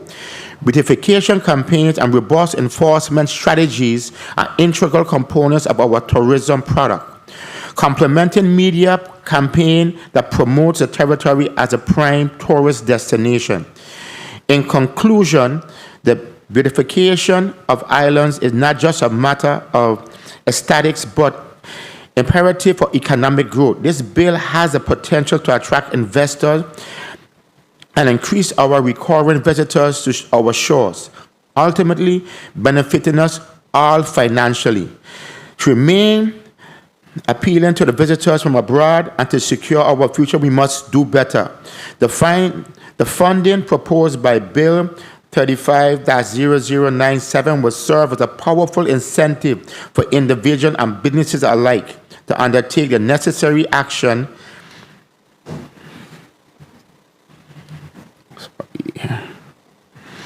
to maintain the cleanliness of our islands. I wholeheartedly in favor of this bill. I'm hopeful that this is just the beginning of a much larger emphasis in our community beautification. Our future prosperity depends on it. In closing, I want to emphasize the critical need for a greater investment in local beautification campaigns and stronger enforcement efforts. These actions are pivotal in preserving our island's natural beauty and attracting more visitors and investors. Let us unite in supporting Bill number 35-0097 and represents a significant step forward in a more beautiful and prosperous Virgin Islands. I extend my heartfelt gratitude for you for affording me the opportunity to provide testimony in this pivotal bill that holds tremendous promise for our beloved territory. Together we can forge a path together for a more beautiful and prosperous Virgin Islands. Thank you. Thank you, Mr. Rosario. We'll now hear from Ms. Jody. You may proceed. Thank you. Good day, Madam Chair Donna Fret Gregory, Bill Sponsor, and Senate President Novelle E. Francis, all senators, and all who are listening and viewing. My name is Jody Olson, and I'm honored to testify today in strong support of Bill number 35-0097, known as the Virgin Islands Beautification Tax Credit. I have organized and been involved with a lot of cleanups in the past with only volunteers, which are great, and we get a bunch done. But the people who are volunteering for cleanups are not the ones littering. So we are making an impact, but for only a short amount of time because we are not changing the behavior behind the littering. What is great about sponsoring a cleanup is that you get a totally different demographic that may not have been reached otherwise. By bringing in people from lower income households, in which the harsh reality is they most likely have problems that are bigger than trash, it exposes them to a whole new mindset. When you involve them with something like this, it is really such an eye-opening experience for them, especially the younger people. A lot of the people that we have hired cannot believe how much trash we collect, and I ask them if they've littered before. Usually the answer is yes. They never thought about it before, but once they are the ones cleaning it up on such a massive scale, it is not something that can be ignored anymore. After we have finished, I ask them if they will litter again, and they say absolutely not. This is such a simple and great way to empower and teach people to be better. In these cleanups, people can work together to really beautify our islands and be proud of what we did. Another incredible effect from these large-scale sponsored cleanups is the camaraderie that happens, not just within the teams that are cleaning up, but with other community members. VIPD has helped us with every sponsored cleanup with directing traffic, making sure everyone is safe. More often than not, the officers start helping and cheer people on, which really leads to some positive interactions between the police and the community members. People just driving by will stop and thank everyone for their hard work and express their appreciation. We get matching shirts made locally and split people into teams and sections. By the end, everyone is in a great groove, taking pictures, really enjoying being part of such a positive experience. The Virgin Islands Beautification Tax Credit is not just a fiscal measure. It is an investment in our island's future. If no one littered, then no one would have to clean it up. It is really so simple, but there is a huge education and self-responsibility portion lacking in the Virgin Islands. By sponsoring these cleanups, you get the community really involved in so many ways. The first step is awareness, and then the real conversations and change can happen from there. Once people are aware firsthand of the negative effects of littering, beyond the aesthetic, they start to really care and understand the impact. By giving local community members a real sense of ownership of our beautiful islands, it encourages them to be more mindful of illegal dumping and littering, and then educate their friends and family, and so on. I have witnessed firsthand the transformative impact that these efforts can have in our community. These initiatives not only improve the aesthetic appeal of our surroundings, but also foster a sense of pride and community spirit among the residents. They serve as a testament to what can be achieved when we all work together towards a common goal: preserving the breathtaking beauty of our islands. In essence, the bill not only promotes the beautification efforts, but also strengthens the trust between the community, businesses, and the government. The Virgin Islands Beautification Tax Credit is a pivotal step towards empowering our local businesses to take an active role in preserving our island's beauty. I urge you to support this innovative public-private partnership initiative. I remain available for any questions that you may have for me regarding Bill number 35-0097. Thank you. Thank you so much, Miss Olson. You have like one of those star names. Jody Olson. Yeah. You do. Yes. All right. So we've heard from all of the testifiers, and I want to apologize. We did hear from everyone, right? But I did not recognize the Chief of Staff. So I'm going to ask you to, for the Department of Public Works, I neglected to do that. I was looking at my paper. Please put your name and title on the record. Good morning. My name is Kenila Callender, and I'm the Chief of Staff at the Department of Public Works. All right, thank you so much. And again, my apologies, okay? All right, so colleagues, we're going to go to a 4-minute round. I think the thing that I definitely heard in all of the testimonies today is Virgin Islands pride and public-private partnership. And those two things really, really matter here in the territory. We have to really be deliberate about how we bring back Virgin Islands pride. And most definitely, we can't expect government to do everything, and it really matters when you have private entities that are willing to support us from a public-private partnership perspective. So I am more than willing to hear out this measure. I do have some concerns just being the chair of the committee, but I think that this is an excellent measure, and we just have to figure out how to make it work, because public-private partnership and Virgin Islands pride is something that we really need to have and really need to be deliberate about here in the Virgin Islands. So we're going to start with Senator Fonseca. You're recognized for your 4 minutes. Yes, thank you very much, Madam Chair. Madam Chair, I'm in support of Bill 35-0097, the beautification tax credits.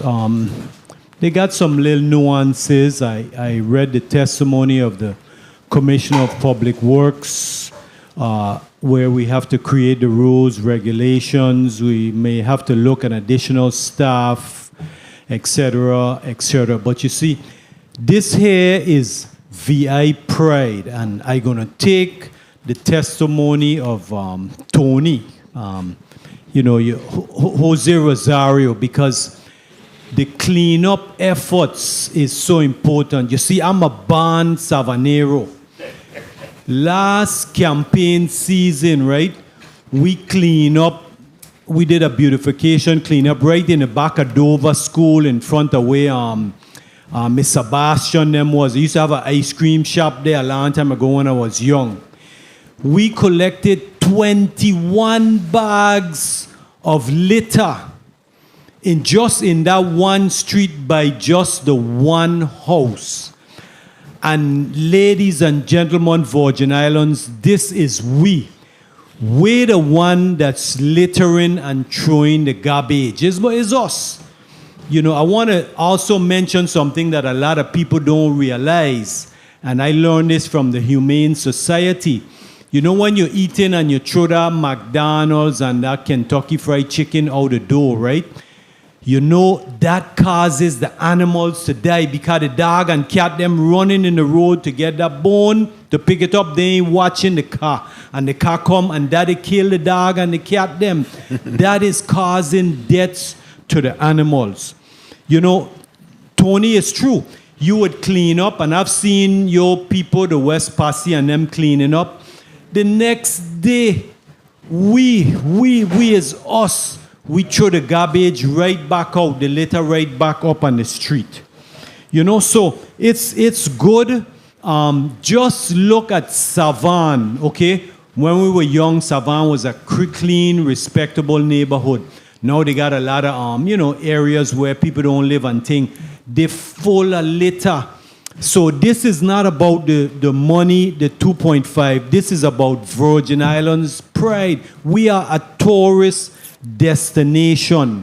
So, Tony, I wanted you to give me a specific, area where you cleaned up, because I know you have to pay. You have to pay for the baggage and all that, and it's volunteers. It's us volunteering, and there's some of us that's littering. So give me a specific example of where you did this litter cleanup. You're disheartened to see it litter again. I'm going to refer to our last cleanup. Our last cleanup was last month. And we cleaned up the Corwin Terrace ballpark. And this is the ballpark for children. Okay?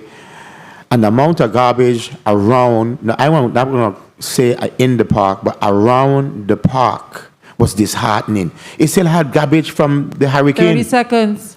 You know what I mean? And we have children that come in there. We have bottle caps everywhere. We have bottles everywhere. And then we clean it up. And then 2 days is like a consistent effort that we have to continue going every day. So the educational part of it is a big issue. Thank you very much, and sign me up, Tony. Next time you're out there doing a litter cleanup, I come in to help pick up, and let me know when you're going up Savan too, because I want to help clean up where I ban a Vesta Gada man. Thank you very much, Madam Chair, for the time. Thank you, Senator Fonseca. And of course, this is extensive beautification. And, Mr. Rosario made a comment earlier. He actually talked about cleanliness is next to godliness, and that's how we grew up. But I also remember growing up that there was this campaign that was always in my head as a child, and it said, "A litter bug's a real humbug." Y'all remember that? Yes. Yeah, so, we don't hear those things anymore, and we're not teaching our children those things. So as we contemplate these types of measures, Mr. Rosario was very clear. He said that he has his disappointment with the way that the government has really dealt with beautification here in the territory. So it's not only about, and for public works, it's not only about hiring the roadside cleanup folks, but it's also repetitive. It should be we should be hearing repeatedly in our heads what it means when you litter in the Virgin Islands. And that's not happening. So let me just ask the Public Works Commissioner quickly before I go to the next senator, Senator DeGraff, what is Public Works doing as it relates. And what's that relationship, I guess, between public works and waste management? Because I think there's a little fuzzy line there as we discuss this, as it relates to what waste management is doing around that conversation and what your relationship is. Yeah, thank you, Madam Chair. So, I'm sorry, Derek Gabriel, Commissioner, Department of Public Works. So, we do share in the responsibilities. I think where I guess the line is, to your point, fuzzy is because we focus on beautification, and they more so focus on like the cleanup and picking up trash and stuff like that. I think more contemplation needs to be done because when the Waste Management Authority was created, we lost our ability for enforcement. We did lose the enforcement division that we had. And I think a lot of that is what needs to be done, right? Really capturing some of these people that litter in our community, people that throw stuff out the car. I know we have the camera system that Waste Management has been investing in. But I think that's the piece that's missing, is really like fining people for littering and really for the mass littering that we see. I mean, I know Waste Management spends a lot of money on educating people as to where things should be dumped and the proper way to dispose of large trash. But I think more of a public education campaign needs to be done. A lot of that, and I know, we'll talk about that in the next block when I put on my other hat. But I think that's where there needs to be a comprehensive approach. And I don't know, clearly I wasn't in this chair when the Waste Management Authority was created. But I think some more contemplation needs to be done with that as to how we move forward there. Because I know the central government does take a lot of flack for it. But there needs to be some more coordination and just some more definition of roles and responsibilities regarding beautification and trash cleanup. Thank you for your response, and I do agree with you that I really wish that Waste Management was sitting here, because just this weekend I was passing the trash can heading towards the one heading Frenchman's Bay. Mm-hmm. You go down to Frenchman's Reef and you're heading towards former Governor Snyder's home, and I saw 2 mattresses and 6 chairs at the garbage pan. And I was like, this is incredible. What is it that we're not sharing with our community as it relates to what they should and should not do? Is it that people don't know, or is it about them being deliberate about just saying, look, I ain't going to the dump because I ain't want to pay, and just doing stuff like that? I couldn't believe that I saw that. Well, Madam Chair, if I may add, I think even with all the rain that we're seeing, you see another effect that we're having in our watersheds, which is just the amount of large trash and debris that we're removing from our natural guts. I mean, just this morning, I wasn't sure if I was going to make it here because a lot of our guts are overflowing because they're like couches, pallets, large amounts of trash that are just being put upstream. And when it comes downstream into the stormwater management system, we have to deal with it. And then we're being inundated with calls to try to, remove that stuff and unfortunately for us, you really don't see the impact until you have rain events like this one. So I concur with you. Thank you for your response, and I think that's what the bill sponsor was trying to share when he talked about the fact that today's a nice rainy day, but it really reveals a lot of unpleasant trees here in the territory as it relates to trash. Senator DeGraff, you're recognized for your 4 minutes. Yeah, thank you, Madam Chair. Good afternoon, colleagues. Good afternoon, testifiers, all of you listening and present. Cleaning has been my thing. In VA, when I was in the police, every January I used to get with public work with a team and clean all the guts because I saw it during hurricanes, how when the guts overflow, what they do to the area. But the pride in the Virgin Islands ain't got none. Virgin Islands ain't got no pride. And there's a Virgin Island, I gonna say. It's a waste of time. Cleaning, I cleaned Savan, my neighborhood, in March, 2 weeks. There was so much garbage, trash, abandoned cars, trees will grow up. I've done cleanup from back when Governor DeYoung was governor, and in Savan, I cut down some trees. And I get a call on my phone, they say, people say you cut down too many trees. I grew up in Savan, I could tell you where you had no trees. So trees so overgrown trees, trash, the island needs help. So if it means giving a tax credit to try to get the island clean up, I support 100% because the bill next coming up, I'm giving $2.5 million to waste management to clean up the territory. The island filthy. And this thing we talking about, VI pride, it don't exist. So we can't put them two words together at all. They don't exist. So whoever is cleaning up this territory, thank you. That's the first thing I think I'll tell you. Thank you. Now, the only issue I have with the bill is basically how does it work in terms of a private entity. What do you do? Put in a bill and we provide you with a contract and give you a tax credit, is my understanding. I'm not clear if any one of you on the private entity understand how it works. Good afternoon, Senator. Good afternoon. Alex Kolubitsky, I think I can speak to that. The way this bill anticipates the mechanics of the bill are that DPW will designate areas where cleanup should occur, and will also designate businesses that are able to participate in that cleanup. And then what we hope for with this bill is that there's relatively little friction in terms of the ability of businesses to directly participate in the cleanup. So once so approved by DPW, those businesses will be able to go out and hire people, purchase equipment, that type of thing, to just go clean up garbage in those areas, to just take that direct action. And then when it comes time to pay their gross receipts tax bill, whether they're a monthly gross receipts taxpayer or a yearly gross receipts taxpayer, they will just offset 1 minute their gross receipts tax by the amount they've spent directly to beautify the Virgin Island, to beautify these projects. And so we don't want it in a position where taxpayers are able to get refunds from the BIR, because that's quite complicated. So it's limited by your gross receipts tax liability. And of course, we have to have accountability for participants in the program. And so there won't be a prospective, okay, file all your books and 30 records seconds. with your tax return, but you will, upon request from the BIR, have to substantiate that the money that you deducted, from your gross receipts tax was actually spent on beautification. Okay, so Commissioner, then that would be promulgated in the rules on your end, and you'd work all that out.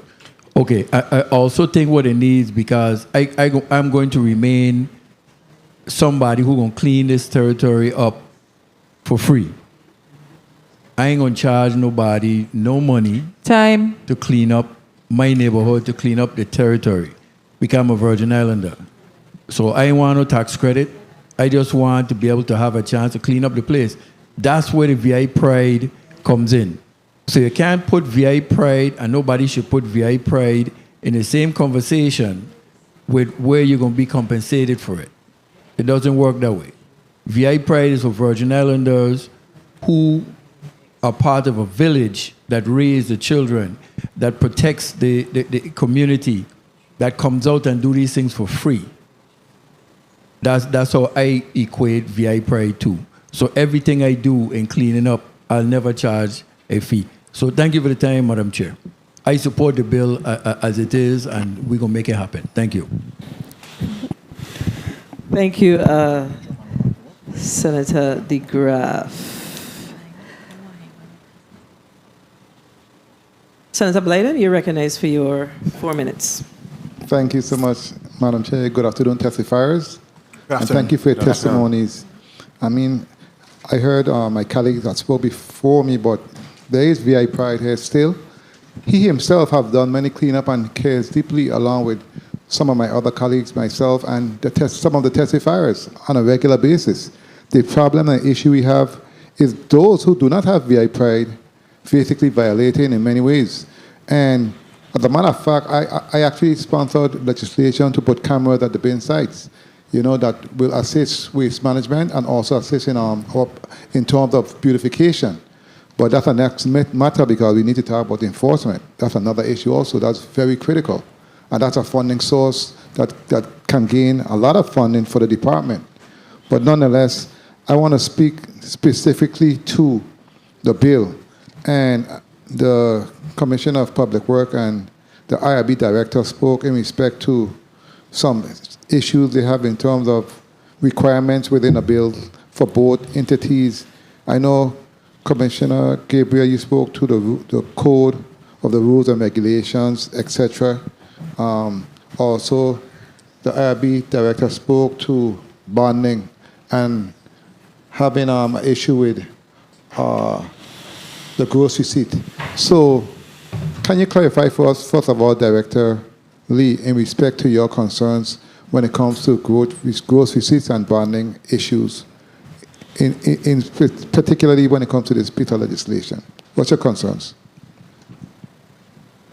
Good day, Senator. Once again, Joel Lee, the Director of the Bureau of Internal Revenue. My concern is simple. I know we have pretty strong bond covenants that restrict us from reducing gross receipts, which is what we're doing with this bill. So I don't quite understand how we're able to do that. Once you break a bond covenant, you automatically risk being in default, which then means all the bonds are called immediately. So to even kind of dance around proposing a reduction in gross receipts to me is a little nerve-wracking. Okay, very well. I believe that in Mr. Oh my God, Golubitsky testimony, he spoke in respect to the bonding issue. Can you speak to that briefly, please? Based on your opinion. Thank you, Senator Blyden. Alex Golubitsky. I do believe that this was a concern that has been discussed around this bill, and I want to echo Director Lee's general concern about the bond covenants. 1 minute. However, the reason why this bill taps into the tourism fund is specifically to avoid a problem with the bonds, where we're not going to be reducing the total tax collected because this credit is going to be offset by spending out of the tourism fund. And so I don't, in my opinion, obviously as just a private attorney, I don't believe that this would be any sort of issue with the bond covenant. Okay, very well. And Commissioner Gabriel, in respect to your the Department of Public Works, what challenges are you speaking to in terms of and what challenges do you see in respect to working with public-private partnerships and you being responsible for implementing the rules and regulations, etc.? What do you see in terms of your department and your team? Thank you, Senator Blyden. Time. So for me, the biggest challenge is just adding a few members to our staff to be able to manage the program. Right now, we don't have the resources in-house to manage an additional program. I think it requires somebody vetting the beautification projects to make sure that they fit into the overall, character and flavor that we want to see for the Virgin Islands. It would also require somebody going out there to verify that the invoices that we're receiving and all of the work that is saying that's going to be done is actually being done. And then last but not least, once these beautification projects are implemented, especially if you're adding flora and fauna, there's going to need to be some maintenance. So that's the next step that we need to consider as well. I think these are things that we can work through, but they need to be considered even as we're promulgating the rules and regulations if passed. Very well, including Madam Chair, may I? And in respect to that also, my concern also is in terms of which area do we designate are those areas that we need to attack? Because I know in respect to tourist routes and just driving on the island, I know Mariandal, that area right there before you reach going up the hill by Mariandal, where it's a real bad eyesore that was cleaned, and the next week, that's the worst looking area on the island to me, and in addition to that, we're speaking to the Nada area also by the basketball court. I asked and worked with the administrator's office to clean up that area, but right now they're starting to break my cars again, and who, what, when, why, it's a challenge. It's a real challenge in the territory, but this bill's intent is on point. I do support the intent, and I look forward to us working on those kinks in order to make this a reality, because it's critical, because this island is dirty. It's filthy. It's very filthy, and it's a shame.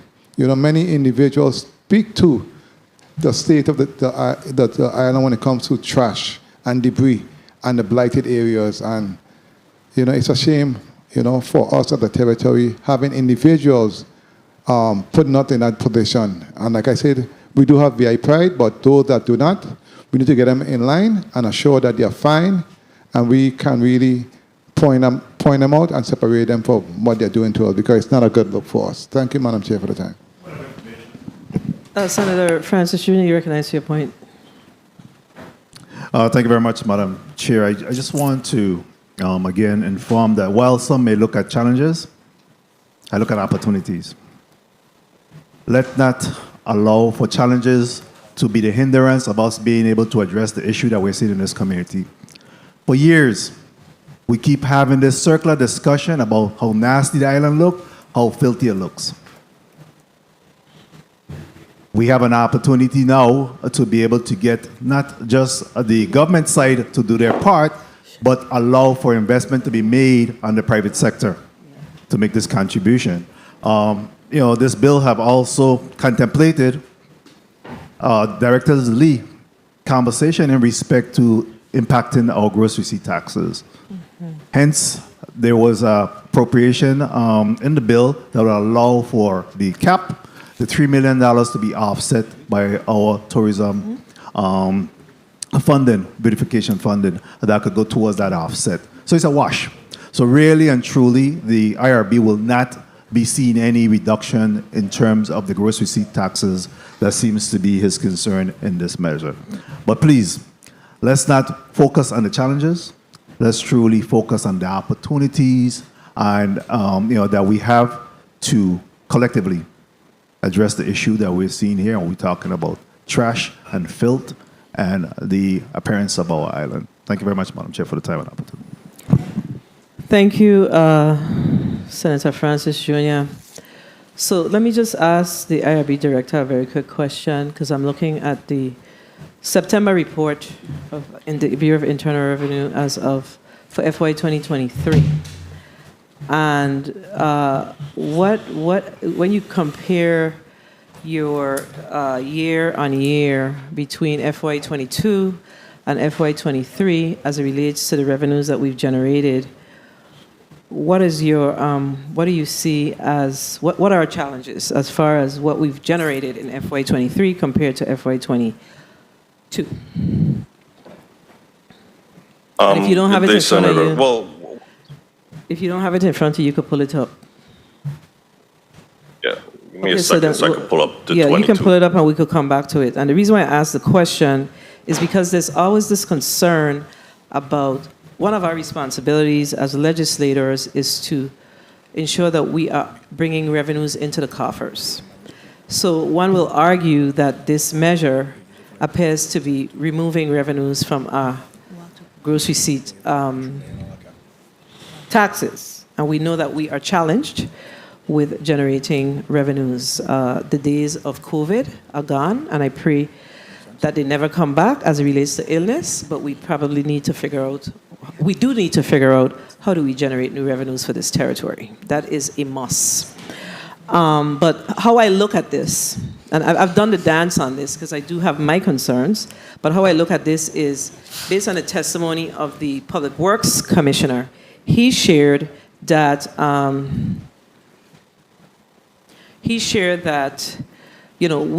he don't ever have enough resources to pay for contractors to do roadside cleanup. But then he said something that kind of put me in another spin when he said he may have to hire additional people, which we have to be mindful of that. So in my thought process, I was like, well, okay, so we, in one end, we're seeing the reduction in our taxes, our available resources, but in another end, we don't have to appropriate a higher amount so you can take care of these types of matters. Correct? That's correct. Okay, so we have to do the dance on this, but the dance needs to be a realistic dance. You may proceed. Thank you, Madam Chair. So what I would ask is, I think, even if we could maybe make a caveat in there where we could use some of these funds to hire the appropriate staff, because if we're using $3 million, I mean, like we said, I think we mentioned a landscape architect and possibly like a landscape assistant to manage the process. I think even if we could use some of the funds, if passed, if we could use some of that for staffing as well, that would help us out. We enjoy using the money because we're taking away from the base. So Well, from the credit. Yeah, no, the credit means that the taxpayer doesn't pay a certain percentage of taxes or what it, and that's another piece that's kind of need to be clarified in the legislation because it just gives a hard top number, but it doesn't say, you know, if you do this at this amount, what's that percentage as far as the tax credit is concerned. So that also needs additional fleshing out because that's not clear. Because if you have a cap of 1.5 million, you have 20 businesses, 10 businesses that decide to participate in this program. What does 1.5 million mean? What does that mean? So that needs additional look-see. I remember I moved a piece of legislation that gave some small percentage for maintenance of schools, I think. So that we have to figure out what that percentage is. So it could have the cap, but in between there, we need to know what it is that we're giving or considering giving. Senator Blyden James, Maurice James, you're recognized for your 4 minutes. Thank you, Madam Chair.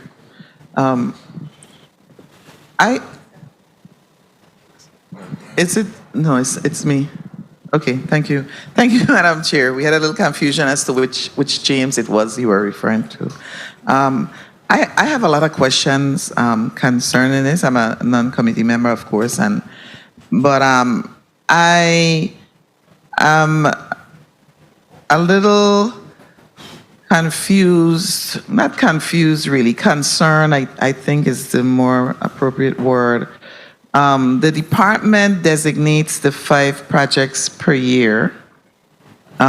Is it 5 projects?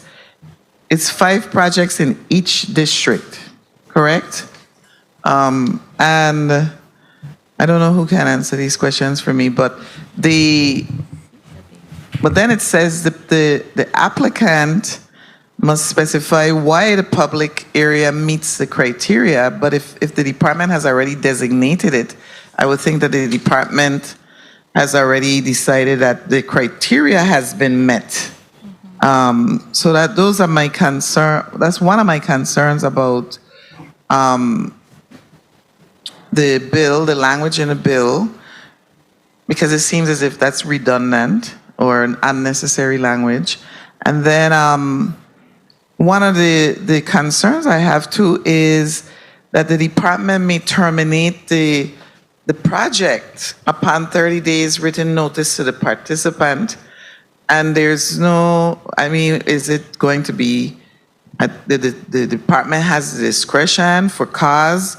Because if I have invested a certain amount of money in the equipment, which I think cleaning equipment has to be costly, that then puts the person that's a risk that they're taking.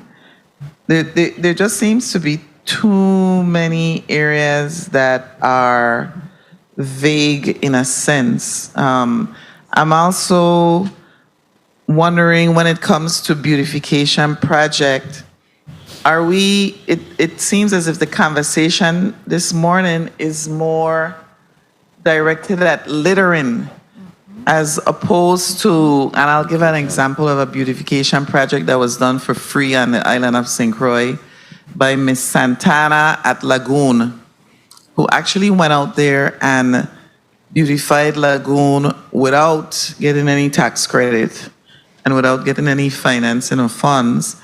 And I bring that up only questioning whether we're talking about cleanup, littering, or truly beautification that will inure to the benefit of residents. Because then there will be no lasting effect by us putting this amount of money if it's simply cleaning up littering. So I don't really have any questions for anybody. And specifically, I just have a lot of questions that I think that I can, in a 30 seconds session with Sir, get a little more clarification on some of the concerns that I have. There also, I was wondering if we were going to put a limit or specify that the person receiving a tax credit was going to be required to hire a certain amount of employees, and or whether that person can then, I believe that person can get a contractor to do the work for him or her and then receive the credit. There are just a number of questions I have, but I think that that can be best resolved perhaps with a working session with the sponsor of the bill. Thank you. Thank you, Senator James. Senator Javon James Sr. Okay, Senator Carrion, you're recognized for your 4 minutes. Thank you, Madam Chair. Sorry. I first. One second, Senator Carrion. Please hold the senator's time, or please start over his time. I think, is there someone that wanted to respond to Senator James's? I can respond, You may Madam Chair. proceed. Thank you, Madam Chair. Alex Golubitsky, and I'll keep this brief. I did want to at least respond to Senator James's first inquiry, which has to do with, well, can DPW designate a project, or does it have to be applied for? The concept is that both, right? That if DPW finds all the projects they want, then they find all the projects that they want, and they have the criteria, and those will be designated. But because this is to foster public participation, it seems like it's good to also have an avenue where taxpayers and members of the community can ask DPW to designate a project. And the concept is, well, when they ask DPW to designate a project, it should be respectful to DPW's time and consideration. And so that application should indicate to DPW why the project meets the criteria in the statute. So that's why we have that's the concept behind the 2 tracks there. The other limit, to respond to Senator James' other point, I think that one thing which is going to limit taxpayers' participation in this is their gross receipts tax liability. So because this is not a refund, this is not going to be a payment from the government to any taxpayer. A taxpayer, their incentive only goes so far as they pay a gross receipts tax, which I think will foster more participation and not everybody sort of running for the door and having one person saying, I'm going to claim all this credit. And likewise, the reason why I think it's advantageous to allow a business to hire a contractor to do it is the businesses that have large gross receipts liabilities that may be able to take advantage of the credit may not have the necessary expertise to organize a beautification project, and therefore allowing a contractor to step in will also broaden the sort of participation base in beautification projects. And I think to clarify something that Senator James didn't ask but is worth pointing out, if you are a contractor who is hired on behalf of another taxpayer to do a beautification project, you will be paying gross receipts tax on the receipt of whatever you're paid in your business of contracting. So it's not going to be a cascading credit in that sense. Thank you, and I think that's why we need a little more clarification in the meat and potatoes of the measure. You brought me to a question, but it escaped me, so I'm going to go to the next senator. Senator Carrion, you may proceed with your 4 minutes. Thank you, Madam Chair. Oh, I'm sorry. Well, there's a point of information on St. Croix, but I'm going to let you finish, and then you can go ahead. Yes. Go ahead, Senator. Go ahead. Oh, boy. Okay, so there's a point of information. It's kind of difficult when you're on 2 different islands, so I want to make sure that if the point of information is germane to this conversation that we're having right now, Senator James? Yes, it's a fault. Thank you, Madam Chair. Okay, go ahead. It expresses, well, the response really heightens my concern that a person who is not in the business of beautifying then hires a contractor to do the work, but the business who does the hiring receives the tax credit, it just doesn't sit right with me that this has become a means for a big business to then get tax credits by hiring someone else to do the work. That's my biggest concern, and I just wanted to express that based on the response that I just received from the attorney. Thank you, Madam Chair. Thank you, Senator James. Let's do this one more time, Senator Carrion. You're recognized for your 4 minutes. Thank you, Madam Chair. I first would like to start by commending the sponsor of the measure because I can see the intention of it. I myself am a promoter of beautification here in the territory, so I understand his intention behind of it and the concept to be able to engage that private partnership and establishing that public-private partnership that is so crucial in situations such as these to be able to get some of the work done. But like some of my colleagues have expressed, I do have some concerns with the proposed legislation, and I think we could work it out.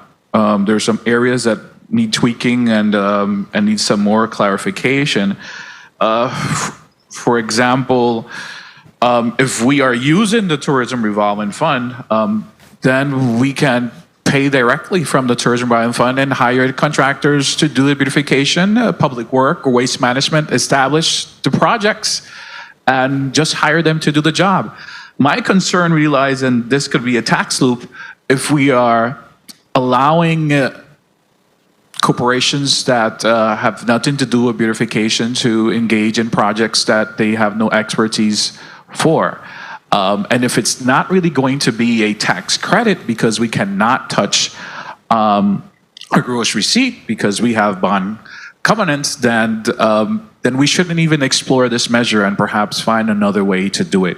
The other position that I have, we've had nonprofit organizations that have been doing cleanup projects over the years with basically no assistance other from the community. So if we have this fund available, maybe we can engage those same nonprofits. And if we fund them properly, then they could be more successful and effective in the work that they've been doing in providing cleaning projects. So I think there's ways that we can get this done. I do have some concerns with what we have before us. Also the criteria by which some of these entities will be approved to be participants. The amount, it just requires some work. So I would also suggest maybe if we could come together and flesh out some of the things with this proposed legislation. Again, it's needed. We need to beautify our territory. I must agree, and I want to thank Mr. Jose Rosario for his testimony and being so candid in his statement of the reality that we are in within our community and the fact that as a government we're not doing enough. So there is work to be done. I just am concerned that 1 minute. This might not be the best avenue by which to get it done. So we really have to look again and see, which avenue best suits us, especially given the situation where just completing our budget for FY24 and realizing what our numbers are looking like. And so we'd have to find another way to work this out. So I don't have any more questions.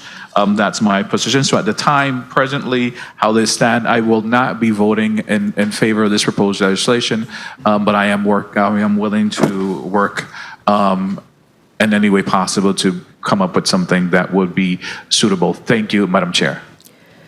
Thank you, Senator Carrion. So just based on some of the discussion that we've heard, let me ask, because I think Mr. Rosario talked about cleanup, and some of what's in this bill is speaking to projects. So I need to ask, I think there needs to be a clear understanding whether this is tied to us doing cleanup projects when people, every now and again, all of us that do it. We go out and we clean up, we bring out our staff and we go to, let's say, Griffith Park, and we do a trash cleanup day. Or is this tied to a clear beautification project where you plant beautiful flowers and signage and all those good things? What is your from the Public Works Department of Public Works perspective? How should we define a beautification project in this measure? Thank you for that. I think so. Our understanding of the legislation is for actual beautification project, but not so much not cleanups. I think where we get them distorted is because, your island needs to be clean for it to be beautiful, right? I think any cleanup should be a part of a beautification project, but I think the focus should be actually on beautifying, like signage, planting flowers, plants, landscaping, etc. So do you believe that needs to be clearly delineated in the measure? Yes, that's one of the notes I had is that we need to add language to differentiate between beautification and cleanup. So what are you putting in your testimony? It's important because we have to make decisions on these. I agree. Legislation. All right. So the next senator would be Senator James is back. I guess it would be me. I did ask some questions. I did ask the IRB director to share with us what his FY23 revenues looks like versus his 24. 24 versus 23. 23 versus 22. I'm sorry. Do you have that information? Good day, Senator. Bureau of Internal Revenue, Joel Lee. I was able to literally do a comparison of taxpayers from one year to the next. And based on the nature of the taxpayers, since in simple terms, there's less money flowing in our economy. If you recall, last year we had, significant monies vis-a-vis, monies from as a result of COVID. We had major construction projects going on. A lot of retailers saw significant increases in their spending due to stimulus and a plethora of other incentives that the government was able to pump into the economy. Those monies are no longer there. So, of course, the trickle-down effect, if I compare Retailer A last year to Retailer A this year, their filings are significantly less. There's I've said this before, our government is, one of the biggest funders of economic activity in our territory.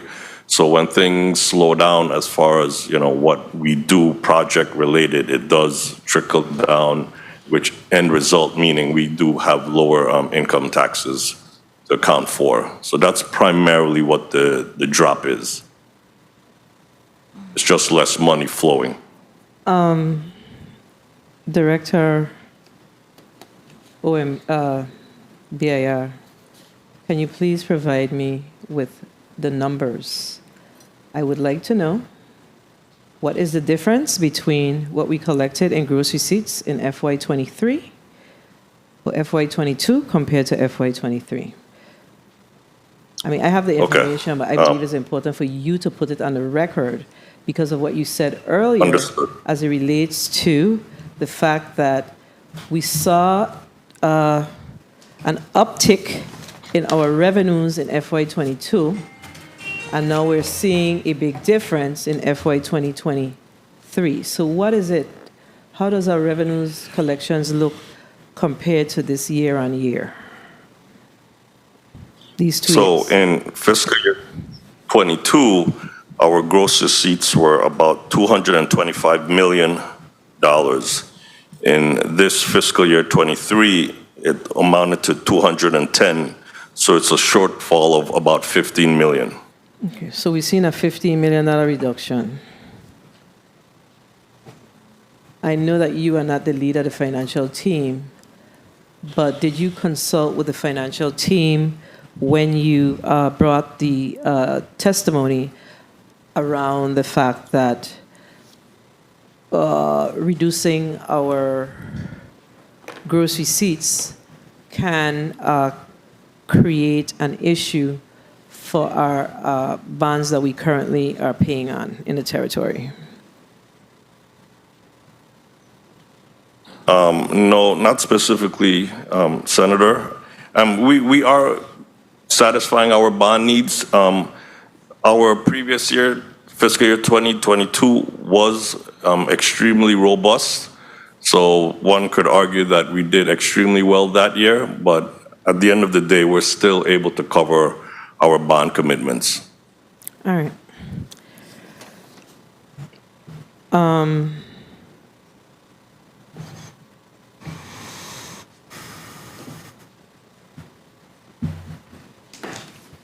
Wait 1 second. So I too have some concerns about the 3 million. I don't know that we need to include that particular section in the measure.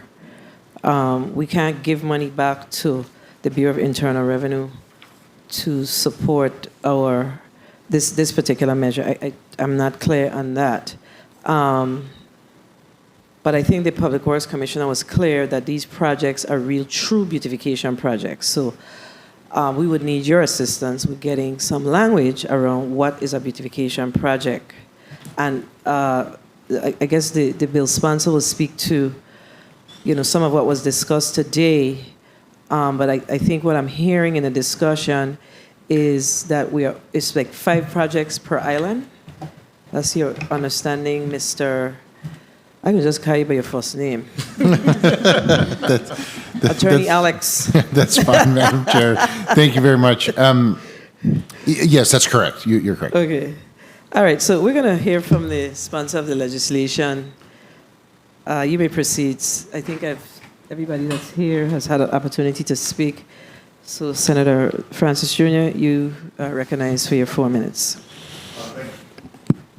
Thank you very much, Madam Chair, and I want to thank all of my colleagues for weighing in on this particular measure. And again, whether or not you support this is something that we'll see through to the end, because it's important that we continue to endeavor to clean up our islands, to beautify our islands. We travel and all over for the purpose, again, to entertain and experience the pristineness of those locations, and we have an opportunity to do that right here at our home front. So let me just share with you some of the work that we have done in this body to try to assist and support waste management as well as the Department of Public Works. Sometime back, we hired 12 individuals to clean up our towns. We purchased equipment in the neighborhood of a little bit over $1 million, again, to address the issue of the cleanups.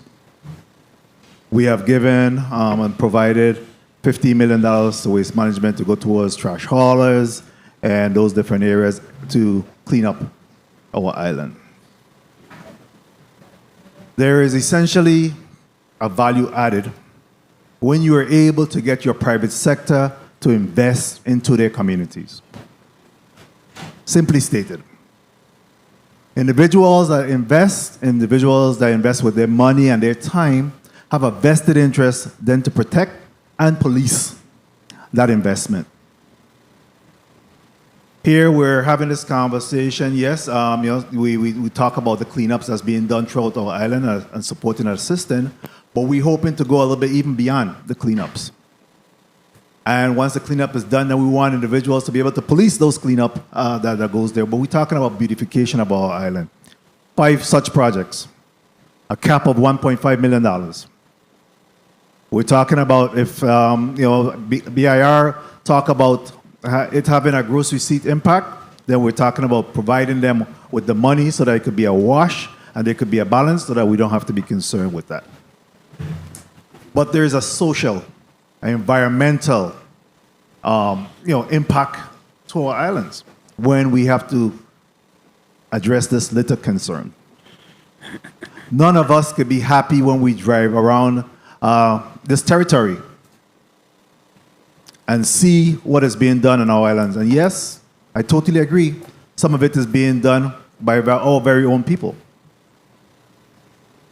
But how do we get them to buy in? How do we get this community to assist us in our endeavor to clean up our island? It's by allowing them to invest.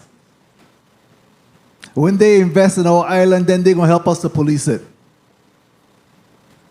1 minute. We provided $500,000 to waste management, again, for tires throughout our islands that contribute to disease and other means. We're doing our part. We're truly doing our part, and we, as a government, we do our part. And we're asking the private sector now also to support us and do their part. And we have a win-win situation here, where they're supporting it with their money, their time, and their personnel, and 30 seconds. They too will then be able to police what is being done. I welcome any amendments or suggestions to my colleagues in order to strengthen this piece of legislation. But I think it's critical that we move the needle on this discussion. And here it is that we're giving Public Works. I mean, they're the one that would approve these projects. They're the one that's charged with the management of these projects. And I agree with the Public Works Commissioner where perhaps they need to hire a landscape specialist, an architect, a landscape architect to assist them in that endeavor. I am open to that. But at the end of the day, we have to do better, and what we're seeing here on our islands, and no greater way than to have the investment of this total community in that endeavor. I ask for my colleagues' support in moving this on to the next level, and certainly whatever amendments or suggestions you may have, because I know each of us around the table have our own piece of legislation in regards to beautification of this territory, because we're all frustrated by it. This is one step, one fight, and I'm hoping that you could offer your amendments, so that we could move this forward. Thank you very much, Madam Chair, for the time and opportunity. Thank you, Senator Francis. I think that Miss Jody wanted to say something. You may proceed. Oh, thank you. Yes, Jody Olson. So I just kind of wanted to touch on, a lot of people have said that they've done cleanups, and then a few days later, it's dirty again, because cleanups are just a Band-Aid.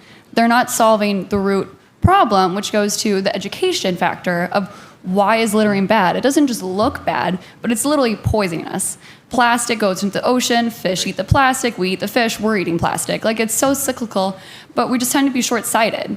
And, like I said before, volunteers at cleanups aren't the ones who are littering, which is why you have to do initiatives like this in which you get the funding and where you can pay local people who have bigger problems than trash, right? And the only way you can incentivize them to help with this problem is by paying them.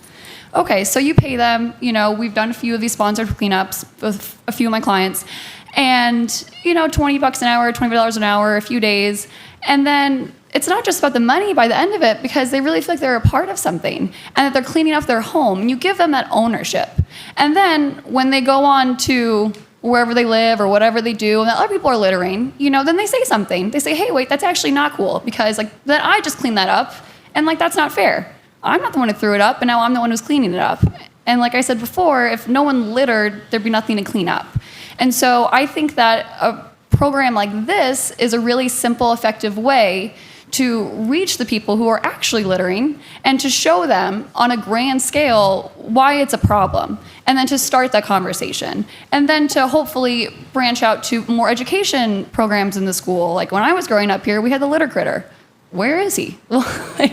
And so, I think it's just a good stepping stone. And then, lots of nonprofits have done lots of cleanups. I've been involved in a lot of them. But again, people with the nonprofits aren't the ones littering. And so, as far as like taxes and whatnot, so a few of my clients have sponsored initiatives like this, ends up being maybe $12,000 to $15,000. They didn't get the tax credit. They just see it's dirty and they want to live in a nice place. And they see this as an easy way to empower some people, help them get paid during these hard times. And, it ends up being such an easy way to make a difference and to reach the community. And then why they hire contractors or people like me to organize it for them is because they don't know where to start, right? And if you're a successful person, to hire someone who's better at something else than you are, because it's a lot more efficient and it's a lot more impactful. And so that's why I think this is a really good program, and I think that we can work it out. And when we do these sponsored cleanups, you know, we're getting t-shirts made locally. We're buying the tools and trash bags and stuff from local stores here. We're getting signage made locally. So money is going back into different ways, and we're putting money into pockets of Virgin Islanders that really need it. So thank you.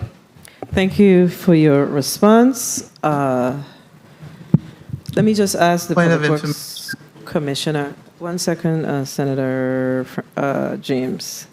So Commissioner Gabriel, does the Department of Public Works have a policy where annually, as you prepare for your budget or whatever, just every year, that you identify what are those beautification projects you wish to work on, or you don't bother, other than if you have a major project that you're working on, then you include the beautification in that project?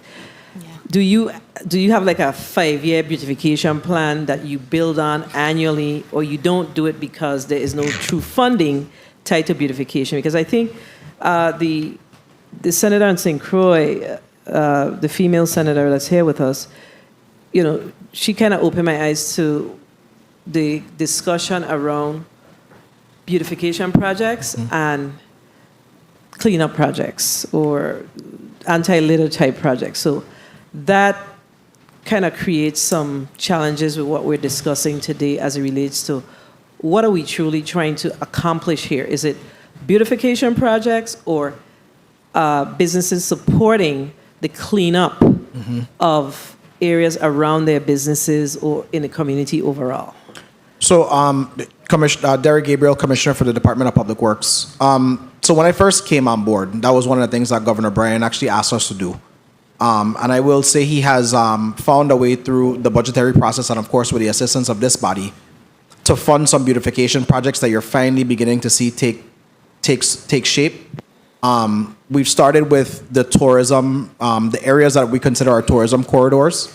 We also wanted to start with like the entrance to Frederiksted, as it is our historic districts as well. So we've identified a number of them. What we've been trying to do, Madam Chair, is to also marry them to our long-term transportation plan.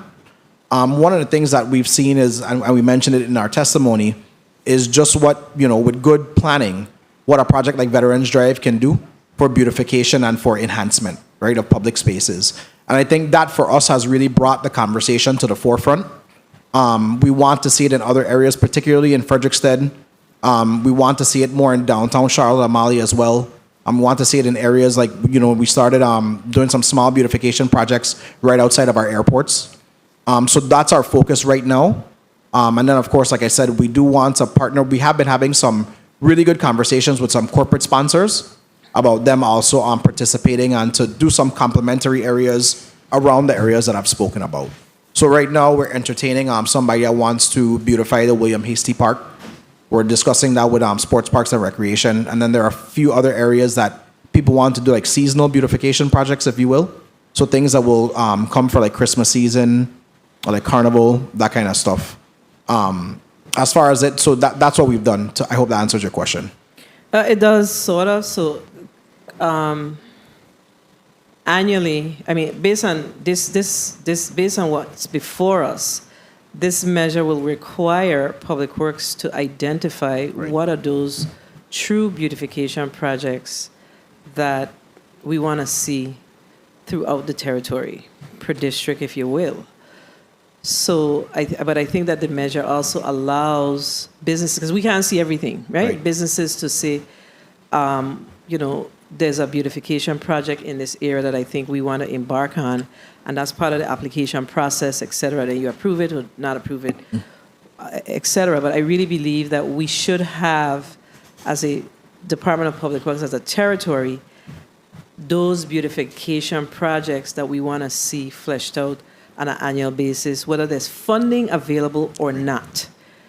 Because then that's how you get your corporate sponsors to support those projects. So that's what I see this measure is doing. I'd like to ask if I may, my Chief of Staff, Ms. Callender, to add, because I know she really manages this project on a daily basis. You may proceed. Good afternoon, Senator. So to answer your question, we recently 2021. That was the first time we got funding dedicated to landscaping. So we identified the airport entrances on both St. Thomas and St. Croix, but since then, we hadn't received any funding. So I know you originally asked if we haven't had that plan because we don't have the monies. That's basically why. But we have identified areas where we would like to, but as far as putting all of that effort into it, the money was not there, so we did not do that. Okay, very well. I know that the bill sponsor already spoke, so we may have to do another short round because we have to truly flesh this out. I see the OMB director in the back. Yeah, we have to flesh this out properly because as I read the bill, I'm seeing where we have a cap of 1.5, but it doesn't really give us how each business owner gross receipts will be impacted, what percentage and up to. So those things have to be fleshed out because it needs to be a lot clearer as to we may have the 1.5, but as you, like I said earlier, if you have X number of businesses that's involved, if our cap is 1.5, then we true it up, and then the following year you get the credit. But you have to figure out how to do the dance on how that works. We can't just say 1.5 because what does that mean? Yeah, we have to know what that means. So that needs a little more information, a little deeper dive in the legislation. I think Senator James had asked for a point of information. Senator James? And then Senator Fonseca.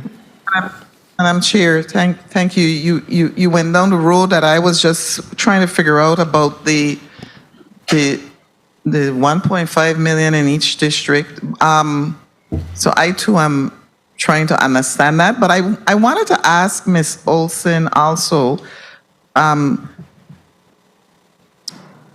if the intent is to stop littering, are you, and you repeatedly stated that the nonprofits are not the ones littering, the people who are doing the work are not the ones littering, are you then saying that this project or this legislation will hire the litterers, is that a word? The persons who are littering? Because how are we going to bring about change in the mindset of our community to stop littering by this legislation? That's my concern, and I wanted to point out too that when we talk about littering, even in Christiansted Town, one of the stinkest areas in Christiansted Town is down by the casino, Caravelle Casino. And I don't know if that's Department of Public Works or Waste Management. This legislation also needs to clarify that for me about Waste Management's role. But those are businesses in that area, and it's stink when you walk down in that area. And I'm hoping that somehow one of these departments can address that issue in Christiansted. Thank you.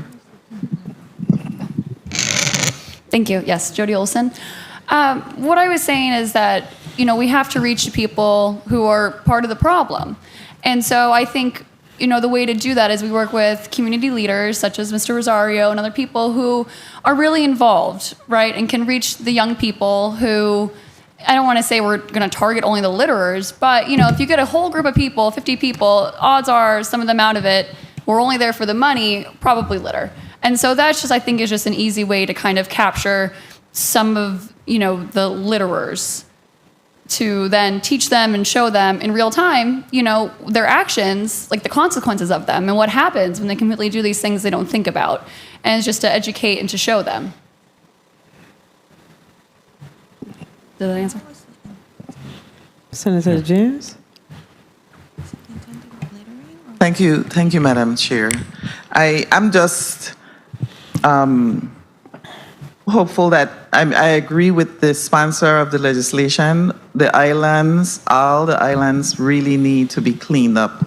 I'm just concerned about the mechanism within this bill as to how we get people to truly stop littering, and including businesses in our community, and find a way for it to make sense without using taxpayers.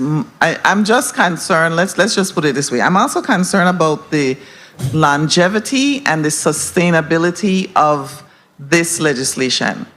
I'm also concerned about that because the statement was also made that the people who go out and litter the next day, I think even the senator from Savannah said that once he cleaned up, before he knew it, he saw it again. And so just how do we change mindsets? And so I understand the intent of the legislation and the frustration of the sponsor of the legislation. I truly appreciate that.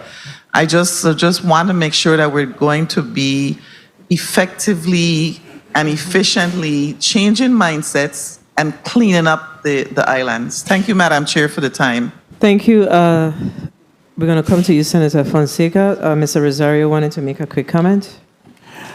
I want you senators to really look at this because it's our job, my job, your job, right? For the next generation to have a cleaner Virgin Islands. I have over 200 children that I deal with in the nonprofit organizations that I deal with. And I have to look at them in their face every day to figure out if this is how I'm going to leave it. My job is to figure out how am I going to leave this so when I'm past my time that I leave something that is better. To get children, if y'all know, to get out right now, most of the time when we do cleanups, we try to hire the young. Because then when we do the cleanups, when they go out, but to get children out, it's just, different. PS4, to get them outside, they're inside. To get them outside is a problem. So when we pay them, is when they go out. But when they go out and they realize, and they do the cleanups, then they realize, wow, this is how much garbage. Even paying them, they realize this is how much garbage. So now, I have seen it that now, they are the teachers now. They are the ones who are teaching the older ones now because of their experience in cleaning up, which we had to pay first originally. They are the ones that are saying, nah, you had to throw this in the garbage. So, and in terms of, like I said, there have been businesses. We're talking about how the money going to come in. If we build it, they will come. If we have other businesses would come in and use the Virgin Islands of their home, if the islands is cleaner. You're not going to come in and invest millions of dollars in the Virgin Islands if they feel that they're going to drive around and they have old cars, bottles, and stuff all around. Because I have seen it. I have worked very hard to get people in here to invest in our country. And when they come in, they come off of the jet, they drive 2 blocks around, and they say, take me right back to my jet. Because the island look, like garbage. So they're not going to spend here. So it's our job to try to figure this out, or else they're going to go someplace else and invest. All right, thank you, Senator Fonseca. And then I don't know if any of our colleagues have a burning question, but I know that this bill sponsor wants to make some additional comments. Senator Fonseca? Yes, thank you, Madam Chair. Commissioner Gabriel, real quickly, and I have to give Jack his jacket. Thank you and your crew, Avery Lewis, for cleaning up that Michelle Motel. I imagine that was a big task. But I wanted to go just recently around the market from Salvation Army down to where the fishermen them they clean. You guys did a beautiful job, cleaned up. Maybe it was 2 months ago you power washed the whole sidewalk. I was there just Saturday, it back again, a bunch of trash. I noticed a few years ago you used to have them street sweepers and they used to have them little garbage bin. I ain't seen them lately. Had you made some cuts in there, and how is with the garbage bin around the place and the street sweepers? So, Senator, thank you for the question. Senator, a previous speaker mentioned it, and before we had dedicated downtown cleaners a few years ago. and they really focus on those efforts. But what happened is it wasn't funded in subsequent years. So those positions were either lost or by attrition, we had to move them on to our general fund positions, and we moved them into general maintenance workers. Some still do the downtown cleanup. It's a small group, but we've lost a lot. Now, I will say we do try to, particularly in the downtown area, because it's an area where food is sold, especially on the Saturdays, there are vendors selling produce. We do try to clean it, but I think what happens is, I know the trash receptacles seem to have been lost over time, which is, that's a conversation on waste management. Pertaining to the street sweepers, we do use them. They are on the roads. What's been happening is, because of the debris that's on the roadways, they're actually down more often than not because it keeps getting into the system and clogging it. And I mean, we spend a tremendous amount of money on maintenance of the specialized equipment that we got. We recently purchased some vacuum trucks. But I mean, again, to Ms. Olson's point, it really is a matter of waste in is waste out, right? That equipment is specialized. It's not intended for like styrofoam. It's not intended for a lot of the debris that's getting caught up in there. So we're spending a lot on maintenance, and there's a lot of downtime. What I would say is just, I think we really need to focus on separating the beautification aspect and the cleanup aspect. Because I think the cleanup aspect speaks more to waste management's mandate and really begins to talk about waste stream reduction. You know what I mean? Because that's what we're seeing on our streets, especially after a lot of these flooding events. Thank you, Madam Chair, for the time. Thank you, Senator Fonseca. I ask Senator DeGraff, do you have a closing comment? Thank you. Please recognize Senator DeGraff's mic. Thank you, Madam Chair. Like I said before, I support what the intent of the bill is because cleanup has to be done. The only issue I had is which I asked, and is in getting it straight. We have a pot of money, $3 million. 1.5 is St. Croix, 1.5 is St. Thomas.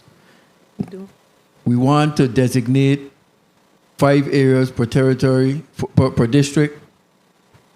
Now, companies, we are going into a contract with those companies for that $1.5 million total for the grand project. So we are going into contract, my understanding, we are going into contracts with companies to provide a service for the cleanup. And in doing so, we are still going to turn around and give those companies an incentive on their gross receipts. Is my understanding of it correct, or that's what I'm trying to get straight? Yeah. I know I asked you before, Attorney Alex, but again, if you could explain, because that's my interpretation of it, and that's the only concern, the major concern that I have with the bill. Thank you, Senator. Let me try to address that. I think the intent of the bill is, in the way it's drafted currently, is that there is not a contract with the taxpayer. So the taxpayer has to be approved by DPW, I think, just because we need to have somewhat of an orderly process to know who is doing what. But it's nothing as formal as a contract where the government of the Virgin Islands or the taxpayer is in fact obligated to do anything. It's just once a taxpayer has been designated as being able to participate in the program, they may go out and do so. And I think it's important to not think about this as a contract because there's no obligation beyond just if you do the work, you get the tax credit. And that's the relationship. If a taxpayer is designated, something happens, they don't do it, well, they don't get the tax credit, and that's that. And everybody goes on about their life. So I don't think the intention is to create contracts with taxpayers or anything along those lines. I think that's too complicated. And the idea is we want taxpayers to just be able to jump in and participate in beautification or cleaning projects in a frictionless fashion so that they can be designated and just pick up the shovel, so to speak. Okay, thank you. Thank you, Madam Chair. Thank you, Senator DeGraff. I just want to make sure that we're not conflating the issues. The reason why this matter is in this committee is because it's it's also considered a tax bill.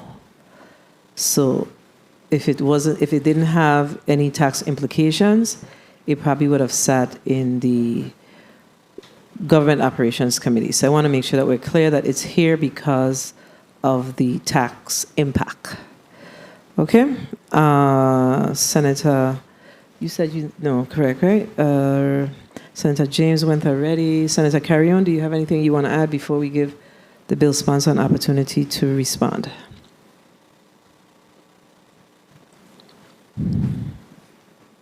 Thank you, Madam Chair. No, I'm good. I think I said what I meant to say. Okay. So thank you very much. All right, Senator Novelli Francis Jr., you're recognized. Thank you very much, Madam Chair. And again, to try to bring some awareness or at least some conversation in respect to the expectation of this particular piece of legislation. A business owner decides that he wants to make a $100,000 investment into beautifying a particular area of the community. He makes that investment. He go to Public Works, do the proposal to Public Works. They review the proposal. He needs X amount of equipment, X amount of supplies, whatever material may be required, plants or whatever for that beautification purposes, and they are satisfied that there is a $100,000 investment that's being made. They go out, the business go out, make that $100,000 investment. He then seeks to get a $100,000 credit. There's no money exchange. Simply the $3 million that have been earmarked here was for the purpose of making sure that BIR is not out of any funding that they may claim that in respect to the gross receipt will be impacting the gross receipt taxes there. So then there is a $100,000 offset that will be going to BIR to make sure that they address that gross receipt taxes that business then seeks to earn as a result of that contribution that's made there. No money exchange whatsoever. And we're hoping that at least there'll be 5 projects within each of the district that amount to up to $1.5 million. Again, having a cap and some control mechanism in that space. What is of concern, is into the percentage that's allowed for any particular business. We don't want one business to then decide that they want to consume the entire $1.5 million, but more so, again, based on their consultation and approval of DPW, there'll be some conversation in respect to what is allowed for that particular business to be able to complete that investment. All right? I think that there's been a lot of conversation in respect to the beautification versus cleanup. It's a weed and seed program. There's instances where there may be some cleanup that needs to be done in a particular area. That's fine. The issue here is in terms of the beautification of that area. Once that cleanup has been done, where there'll be some investment made, an approved investment that have gone through the Department of Public Works and sanctioned by Public Works for them to be able to do the cleanup or beautification of that particular area. So let's not confuse or let the issue of cleanup versus beautification hinder our ability to support this important measure. Again, I entertain any conversation in respect to how do we amend this bill to make sure it's strengthened and meet the approval of everyone here. But at the end of the day, some effort have to be made for us to, and the investment, let's not minimize the opportunity that once you have those individuals now that made the investment in a particular area, they become the police of that area, and they'll make sure that continue to be maintained. We spoke about the issue of our towns and those areas. Right now I'm getting calls about the appearances of our towns and businesses being impacted as a result of that. How do we bring those businesses in terms of having a discussion in respect to how can they contribute in the upkeep and the beautification of our towns? here is an opportunity for us to again incentivize them by they making some contribution to the beautification of our towns. But that is a level of frustration that's going on right now. Later on this week, I'll be meeting with some businesses in the Christiansted town. But we have had conversation. We saw what was done down at the East Airport Road in St. Croix. Similar was done in terms of the entrance to on St. Thomas. Ms. Callender, you want to speak a little bit in terms of the work that was done, some of that beautification and those two locations? Quickly, please. Good afternoon. Yes, so we completed the work on the two medians at the entrance to the St. Thomas Airport. And then on St. Croix, we are still in the progress of working on the intersection at the East Airport Road. I'm sorry. The cost on St. Thomas was about $193,000, and on St. Croix, just total cost? Okay, that's fine. About $193,000. Yes. Thank you, Madam Chair. All right. I'm going to ask the testifiers. We have exhausted our questions, and I believe that we're going to take a recess so we could huddle us to the direction based on all of the conversation that we've had today. So I'm going to ask the testifiers to give a quick closing. We're going to start with Mr. IRB Director, Mr. Joel Lee. Good morning, afternoon, Senator. Once again, Joel Lee, Bureau of Internal Revenue. I just want to clarify, I am all for the intent of this bill. I guess it's just the vehicle that is being chosen to implement it. The vehicle has a number of gaps that really need to be closed, and then we can, move forward with it. But I'm always grateful to be able to provide testimony on these matters, especially when it's for the good of the community. Thank you. Thank you, Director Lee. Commissioner Gabriel, 30 seconds. Thank you, Madam Chair. I do want to publicly thank the bill sponsor. We have engaged in some really meaningful conversation several times about the legislation. I think today really just everybody's involvement really brought some other gaps to the forefront that need to be addressed. I do think we all agree on the intent. I think it's just to figure out how to make it work so that we are not only advancing the beautification piece, but also making sure to protect our tax base, as we mentioned. And I just want to also publicly thank Mr. Rosario and Ms. Olson for everything that you guys do to beautify the roadsides. We appreciate it on behalf of our grateful territory. Thank you. Thank you, Commissioner. Attorney Golubitsky. Thank you, Madam President, Madam Chair, excuse me.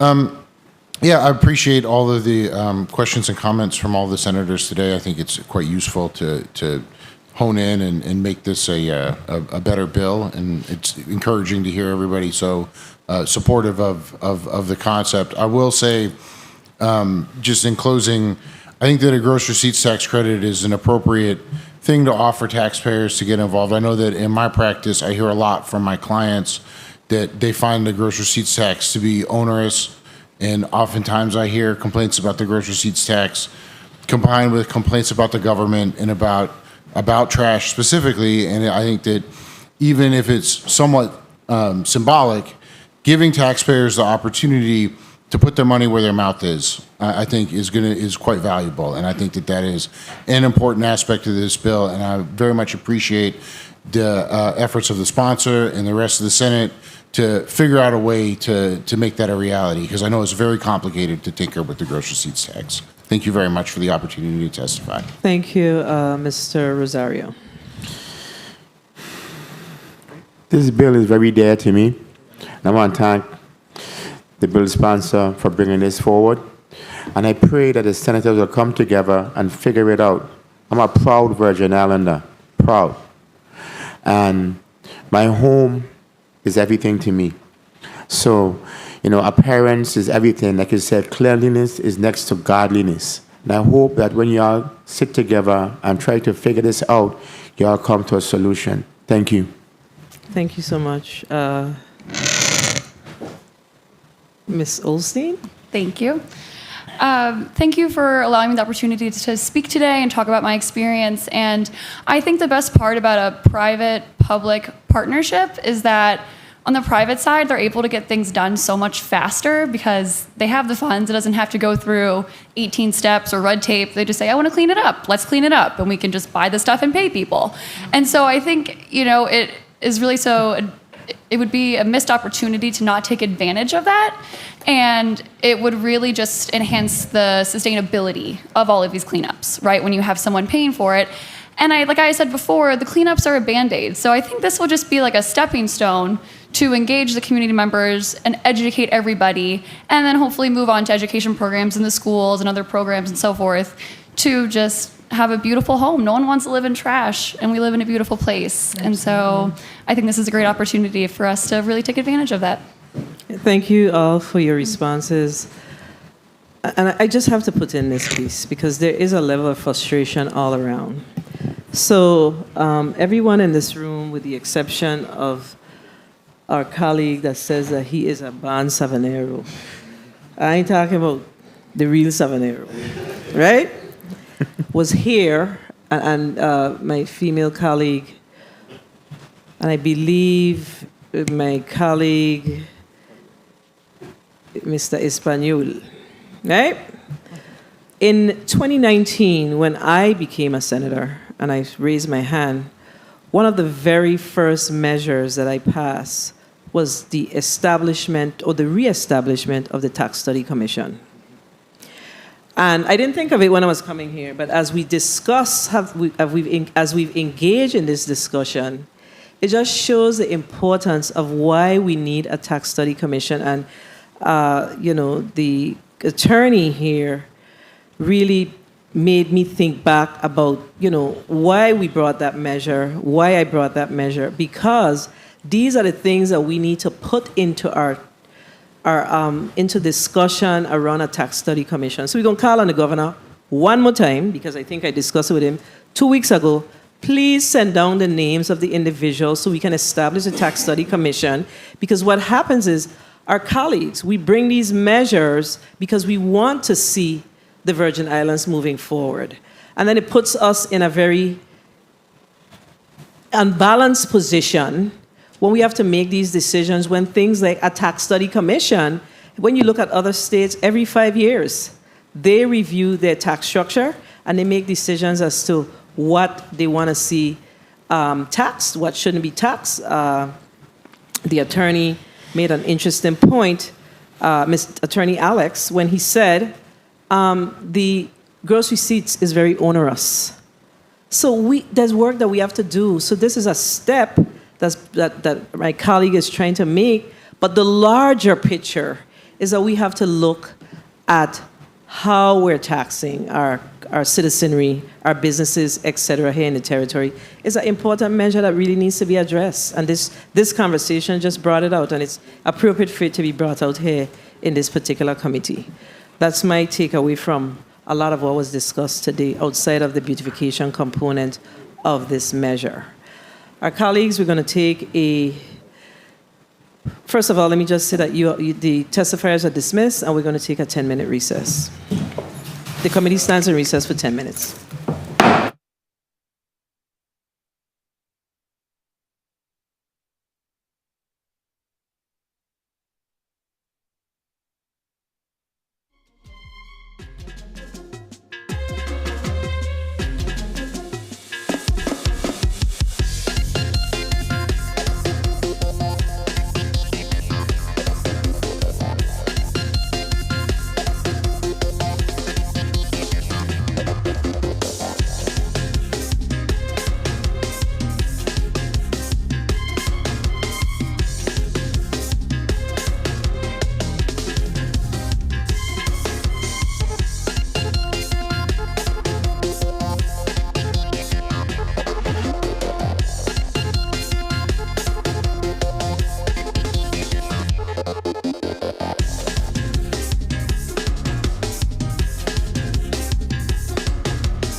The Committee on Budget, Appropriations, and Finance is back on the record.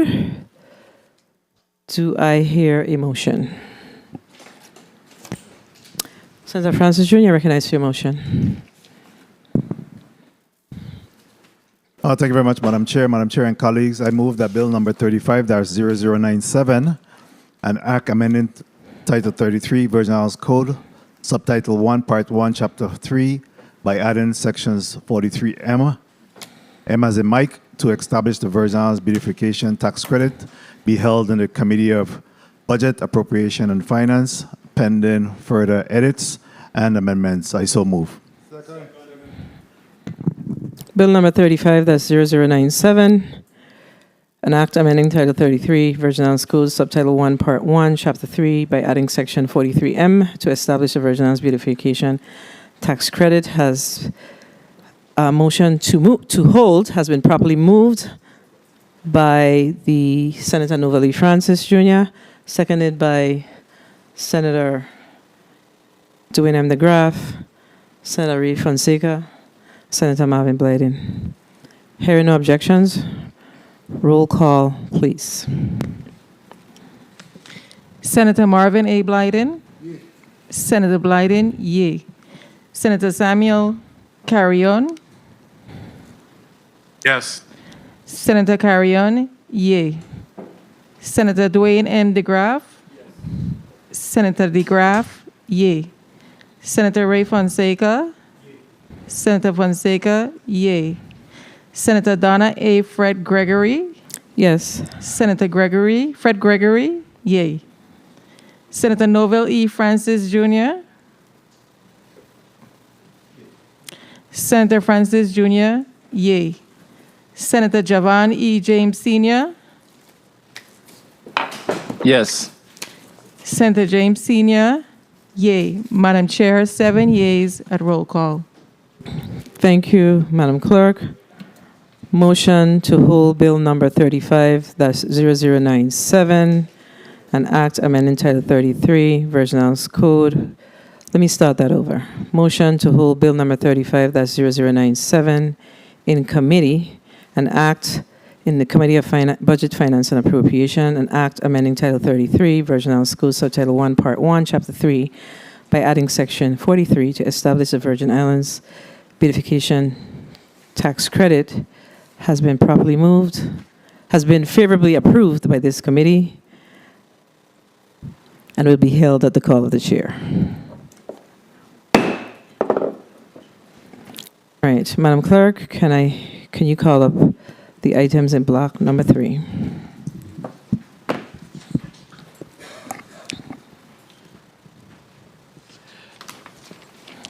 Block number 3, Bill number 350118, an act amending Title 33, Virgin Islands Code, Chapter 3, Section 54B, 3D3, allocating $2,500,000 of the timeshare environmental infrastructure impact fee to the Virgin Islands Waste Management Authority for beautification and cleanup of the territory.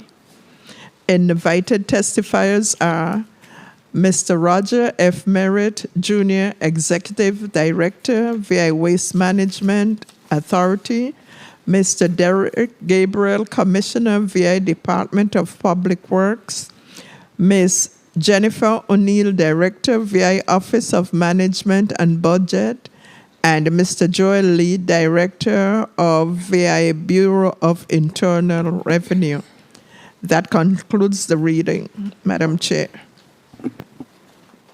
Thank you, Madam Clerk. And we do have the testifiers that's here with us this afternoon. And we're going to start with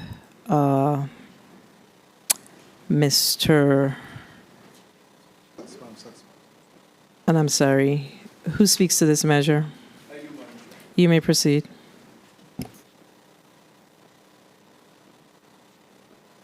Test. Thank you, Madam Chair. Good afternoon, colleagues. Good afternoon, testifiers, all viewing, listening, and present. Madam Chair, Bill number 35-0118, an act amending Title 33, Virgin Islands Code, Chapter 3, Section 54B, parenthesis 3, parenthesis D, parenthesis III, parenthesis, allocating $2.5 million of the timeshare environmental impact fee to the Virgin Islands Waste Management Authority for beautification and cleanup of the territory.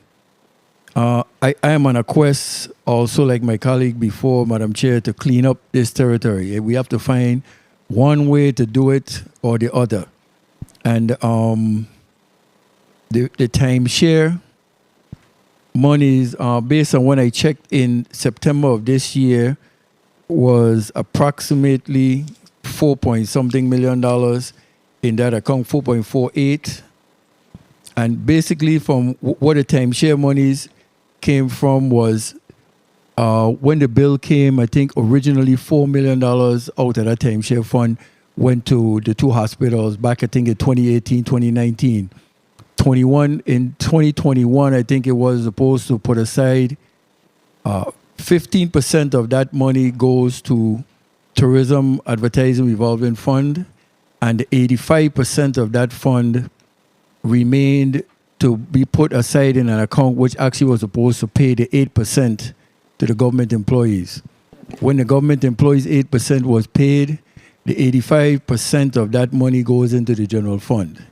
So therefore, that's why I was getting the $2.5 million of that fund to put into waste management to clean up, for beautification and cleanup, payment of waste haulers, roadside cleanup, disposal of tires and motor oil, whereas $1 million for St. Croix, $1 million for St. Thomas, and $500,000 for St. John.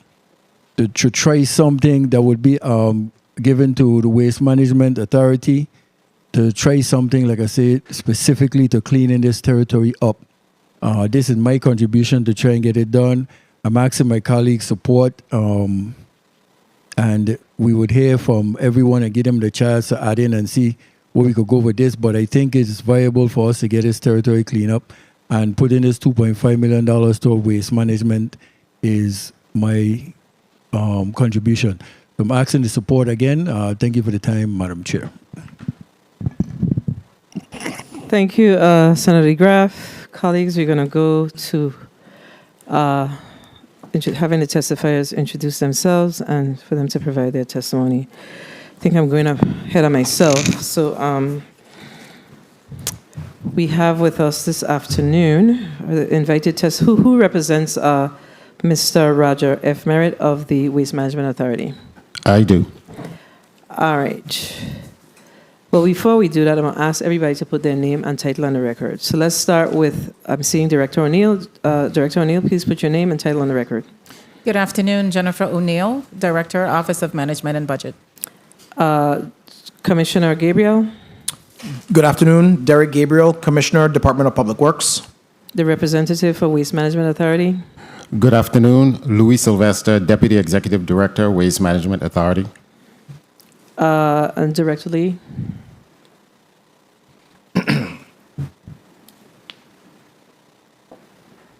Director Lee.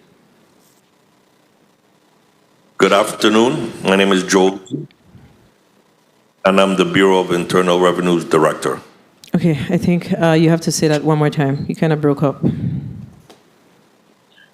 Good afternoon. My name is Joe Lee. I am the Director of the Bureau of Internal Revenue. Okay, and I'm also seeing someone else on St. Croix with you. Could you please put your name and title on the record? Good day, Darrell Griffith, Chief Financial Officer, Waste Management Authority. Okay. Thank you. So we're going to start with let's start with our OMB Director. You may proceed with your testimony, Director O'Neill. Thank you. Good day, Chairperson Donna Fred Gregory, members of the Committee on Budget, Appropriations, and Finance. other senators of the 35th Legislature of the U.S. Virgin Islands, and members of the listening and viewing audience. I am Jennifer O'Neill, Director of the Office of Management and Budget, and I appear today pursuant to your invitation to provide testimony on Bill number 35-0118, an act amending Title 33, Virgin Islands Code, Chapter 3, Section 54B3D3, relating to the timeshare environmental infrastructure impact fee.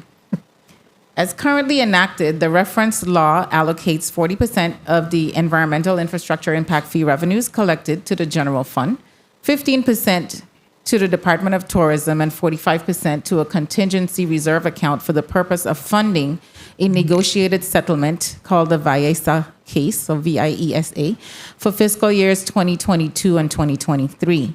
Section 4 then reallocates 85% of the revenues collected to the general fund beginning in this current fiscal year 2024. In fiscal years 2022 and 2023, 85% of the environmental infrastructure impact fee collected was $5.1 million and $4.5 million, respectively. As of October 2023, the fund balance for the VIESA contingency fund was $2.6 million after all other transfers to the Tourism Advertising Revolving Fund. It is important to note that the revenue projections for the current fiscal year 2024 operating budget included collection projections from this source based on the 85% share to the general fund previously mentioned. This proposal shifts the cost share percentage due to the general fund to slightly under 50%. I will state, however, that because this is a relatively new revenue source, accessible only since the majority of the lawsuits have been resolved, along with the fact that we are using all sources of funding to make the $25 million payments for retroactive wages since fiscal year 2021, I would advise against using this as a source of funds for anything until and unless all of the retroactive wages have been paid and or the remaining lawsuits settled. There are 2 pending civil cases, and costs associated with those cases are still being verified. When analyzing these proposed measures, there are always several factors that need to be taken into consideration, including the availability of funds. In this case, reallocation of funds would affect not just the current fiscal year's projection, but also all subsequent years. Finally, I take the opportunity to reiterate my caution against available until expended appropriating in favor of appropriations on an annual basis. Madam Chair, this concludes my testimony. Thank you for the opportunity, and I remain available to answer any questions that the members of this body may have. Thank you, Director O'Neill. Do you have testimony, Commissioner? You may proceed with your testimony. Mr. Gabriel. Good day, Senator Donna Fred Gregory, Chairperson of the Committee on Budget, Appropriations, and Finance, committee members, and all other senators in attendance today, as well as those seated in the Senate chambers and listening and viewing. My name is Derek Gabriel. I am the Commissioner of the Department of Public Works. Thank you for the opportunity to testify on Bill number 35-0118, which is an act aiming to amend the Virgin Islands Code by allocating $2.5 million of the timeshare environmental and infrastructure impact fee to the Virgin Islands Waste Management Authority for beautification and cleanup of the territory. The Department of Public Works has no official position on this legislation. However, as chairman of the Waste Management Board of Directors, I fully support any measure that would fund the authority as we continue pushing for self-sufficiency. I do believe emphasis needs to be placed on waste stream reduction, management, and public education as to where trash, especially styrofoam and plastics, end up harming our environment. Thank you again for this opportunity to testify, and we stand ready to answer any questions you may have.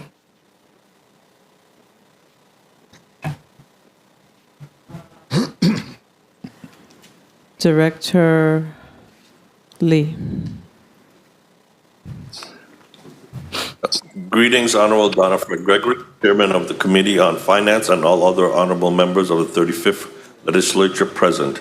Greetings to persons present in the chambers and the listening and viewing audience. I am Joel A. Lee, Director of Virgin Islands Bureau of Internal Revenue. I appear before you today to offer testimony on Bill number 35-0118, which seeks to allocate $2.5 million of the Environmental Infrastructure Impact Fee. The language of the bill seeks to direct the allocated amount to the Virgin Islands Waste Management Authority for beautification and cleanup of the territory. In the normal course of collection of revenues, the Bureau will collect the Environmental Infrastructure Impact Fee on Form 722EI. Once collected, the revenues will be deposited into the general fund. Based on the current law for fiscal year 2024, 85% will remain in the general fund and 15% will be deposited into the VI Tourism Advertising Revolving Fund. This allocation will occur at the Department of Finance. The Bureau's responsibility is to deposit revenues. It will be the responsibility of the Department of Finance to complete the transaction that would be required to ensure that the VI Waste Management Authority receives the allocated amount of $2.5 million. Madam Chair, thank you and other members of this body for affording us the opportunity to testify on this bill. We are available to answer any questions that you may have at this time. Thank you, Director Lee. We'll now hear from the representative from the Waste Management Authority, Mr. Louis Sylvester. You may proceed. Good afternoon, the Honorable Donna Fred Gregory, Chairperson, and other committee members of the 35th Legislature's Committee on Budget, Appropriation, and Finance, and members of the viewing and listening audience. My name is Louis Sylvester, Deputy Executive Director of the Waste Management Authority, and I'm appearing before you today to provide testimony on Bill number 35-0118 on behalf of the Executive Director, Roger E. Merritt Jr., who is out of the territory this week. Oh. The bill amends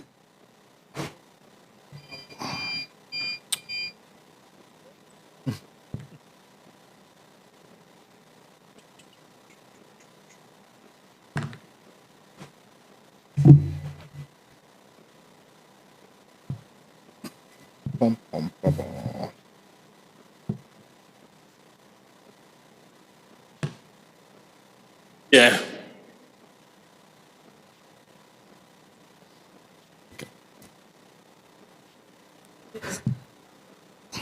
The bill amends Title 33, Virgin Islands Code, Chapter 3, Section 54, subsection B, 3D, III, and allocates $2.5 million of the Environmental/Infrastructure Impact Fee to the Waste Management Authority for beautification and cleanup of the territory.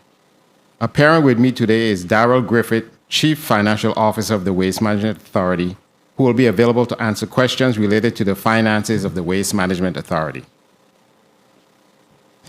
The Virgin Islands Waste Management Authority is in full support of this bill. As we have stated in previous appearances before the Legislature, the cost to dispose of solid waste exceeds the amount of the appropriation we presently receive. While we are grateful for the $35 million annual appropriation proposed by the Governor and approved by the Legislature, there is still a deficit in our budget because the true cost to operate waste management exceeds more than $50 million annually. The authority still currently owes approximately $16.3 million to local contractors, 3.1 on St. Thomas, 11.2 on St. Croix, and 2 on St. John, who help the authority provide solid waste and wastewater collection, treatment, and disposal services during and after Hurricanes Irma and Maria.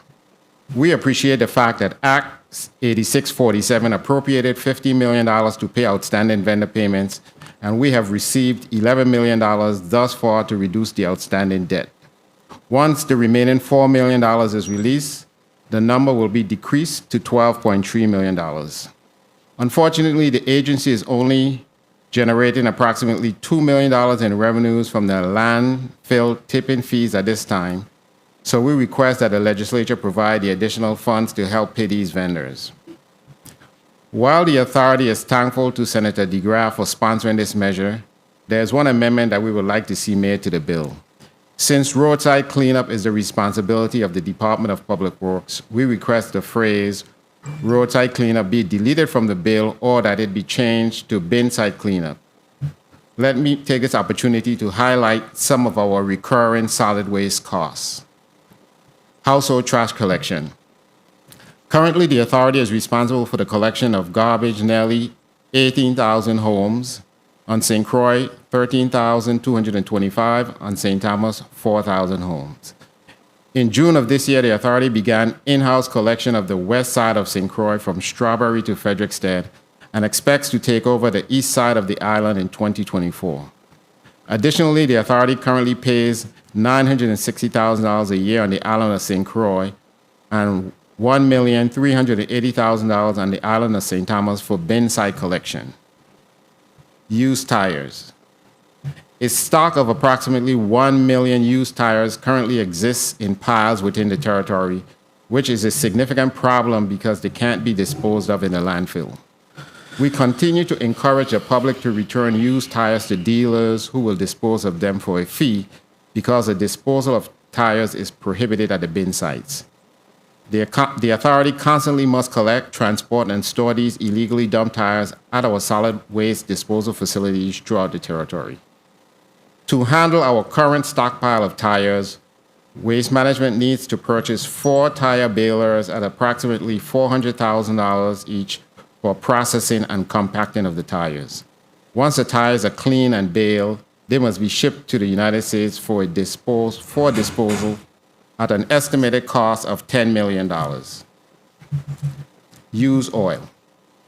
Although residents may dispose of up to 1 gallon of used motor oil or cooking oil, private businesses are required to contract a permitted hauler to dispose of their used oil.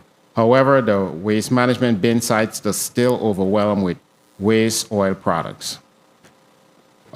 VI Waste Management Contractor has disposed of 10,000 gallons of non-hazardous cooking oil and motor oil and 10,000 gallons of hazardous cooking and motor oil on the island of St. Croix at a cost of nearly $150,000. The authority is constructing a used oil collection facility at Bovoni and Anguilla, similar to the Susannaburg Transfer Station on St. John. To address this issue, along with having our environmental inspectors and enforcement officers issue fines to those private businesses who are disposing of their used oil illegally. Finally, as mentioned above, household trash, used tires, and used oil is not, if not managed properly, will lead to a deterioration of the cleanliness of this community and significantly impact the environment. As you know, these waste products are generated daily, which is why this funding is and much more is needed. We therefore thank Senator DeGraff for proposing this measure to help accomplish this task. We remain available to address any questions the legislature may have. Thank you, Mr. Sylvester. Colleagues, again, we're going to go to another 4-minute round. And we will start with Senator Novalee Francis Jr. You may proceed, Senator Francis. Thank you very much, and good afternoon. Thank you for your testimony from all of the testifiers. And here we are again. We're asking for funding to clean up our island. Can't keep making excuses. At some point, we'll have to own up to this responsibility. $97 million given to WAPA, and we still can't keep our lights on. Water contain lead and copper. We've got to get our priority and our house in order. Madam Director, OMB, what's the status on the $4 million that's supposed to be released to Waste Management? Thank you for the question, Senator. The $4 million was in fact released. However, I have held the actual payment at the Department of Finance level. We are holding on that. We have not paid it to Waste Management as yet because we are aware of a few, at least 2 vendors in particular that need to be paid, and I am awaiting some information on that before the payment is actually sent to Waste Management. So the letter that they received about the release of the $4 million will be amended to specifically state the vendors that need to be paid from that $4 million. So that have yet to be communicated to them. That's, you will be doing that sometime in the near future? Yes, Senator. Okay. So in respect to the fact that you have suggested that this fund not be utilized for this particular funding because of pending issues against the fund, what is your recommendation for funding source? Do you have any recommendations in terms of what additional funding source may be available to support this endeavor? So, Senator, short answer is there is none. There is none. As you know, we just went through the budget cycle and we looked at every single source of revenue collections that we had in order to get to a point where we could finalize the budget. At this point, there is no additional funding until and unless our collections can improve. So at this point, especially this soon into the fiscal year where we have not had an opportunity to see how collections are going to go, there's no way that I can advise on any funding source to pay anything that was not already appropriated in the fiscal year 2024 budget. Thank you for your responses. I just want to put you on notice that my people in St. Croix will need decent bottled water to drink. Absolutely, So Senator. We're working that. We will be coming and asking for money for water to drink, despite it not being part of the 2024 budget. We are working to address that, Senator, from other sources. Thank you very much. Thank you, Senator Francis. So just to be clear, Director O'Neill, I know that when we built the FY23-4 budget, we used the entire $4.5 million to build the budget for FY23 that was available. And we also note that in FY22, we had $5.1 million, and we've seen that there has been a significant reduction of that impact fee in FY23. Correct? You had 5.1, and in FY23, we're seeing 4.5. And we use the 4.5 to build the 24 budget. Correct? Correct, Senator. All right. So the other concern that I have is, even if we were to say yes to this today, there is no way that this can impact our 24 budget, because we've already built our 24 budget on these dollars. So that will have to be a matter that we address out of 24. Correct? Yes, Senator. However, I know that this body does not typically approve bills for subsequent years in this year. So, well, in a current fiscal year. I'm not suggesting that. I'm not suggesting that. I'm just saying that we cannot enact this to be implemented for FY24. Correct. Because we've already built the budget on those funds. And the Waste Management Authority, I think that in FY24, we utilized $35 million. And just for the sake of those who are listening, in FY22,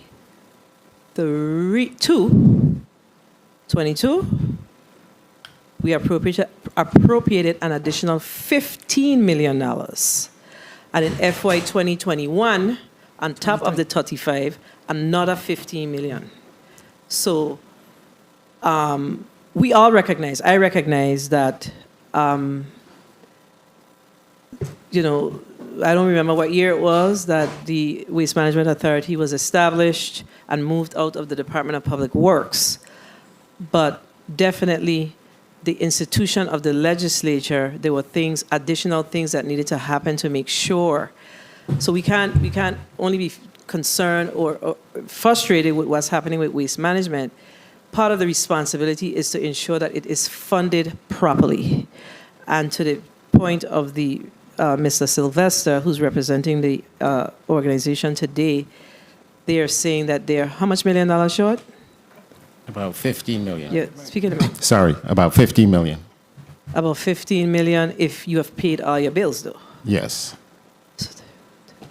So you are saying that in a perfect world, you would need 50 million. 50 million, yes. Annually. And that's the thing. So we have, as leaders in the territory, we have to come to the realization that in order for us to fund an organization like this, that we got to figure out how to pay for it. And what we're doing is just all of our conversation is around taking away from the tax base. Our job as legislators is to add to the tax base. So we got to find new revenue resources. That's my position on this, my perspective on this. So I'm going to move on to the next senator. I just wanted to make sure because this committee worked on the budget, so I understand where the buckets are right now and why there are certain things that we cannot do. And I don't always agree with Director O'Neill on some of our revenue sources, but this presents a challenge for us. Madam Chair, could I make a comment? So, in 2014, I was the chairman of the Housing Authorities Board. And just to show you how the waste management has never really been funded by all users of the system. Yes. 20% of the Virgin Islands population at that point lived in public housing. And I remember the executive director, Robert Graham, indicating that housing authority should not have to pay for trash pickup nor any wastewater fees.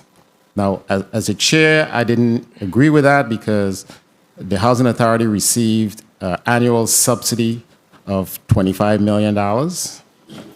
But these are some of the challenges that the Waste Management Authority is facing. Imagine 20% of the users of the system are not paying for it. So then the burden falls on everyone else. So we really have to right-size the situation. I was Senator Dow's chief of staff in 2004 when the waste management was created. And the agency was created, but the means to fund it was not. And we've always struggled with that. What is the right way to fund the agency? There was a proposal of 2 cents per pound to fund the agency, and there was an uproar in the community. People didn't want to pay it. So we are struggling today with coming up with the right way to fund the agency. I just wanted to put that on the record. Thank you for your response, and we're feeling the pressure today. Okay? And it means that in feeling the pressure, we're challenged with funding the infrastructure of our schools. We're challenged with funding the dollars that we need for our hospitals. So we have to make tough decisions. Senator Blyden, you're recognized for your 4 minutes. Thank you, Madam Chair. Good afternoon to the testifiers, and thank you for your testimonies. I first, again, want to thank the sponsor for bringing this bill forward, 35.0118. Based on the testimony from the OMB director in respect to revenues collected moving forward for the 24 budget, and being that the funds will be coming from the general fund, there's a challenge ahead. Director O'Neill, I know you spoke to some 85% goes to the general fund, but you spoke to the retroactive wages that needed to be paid.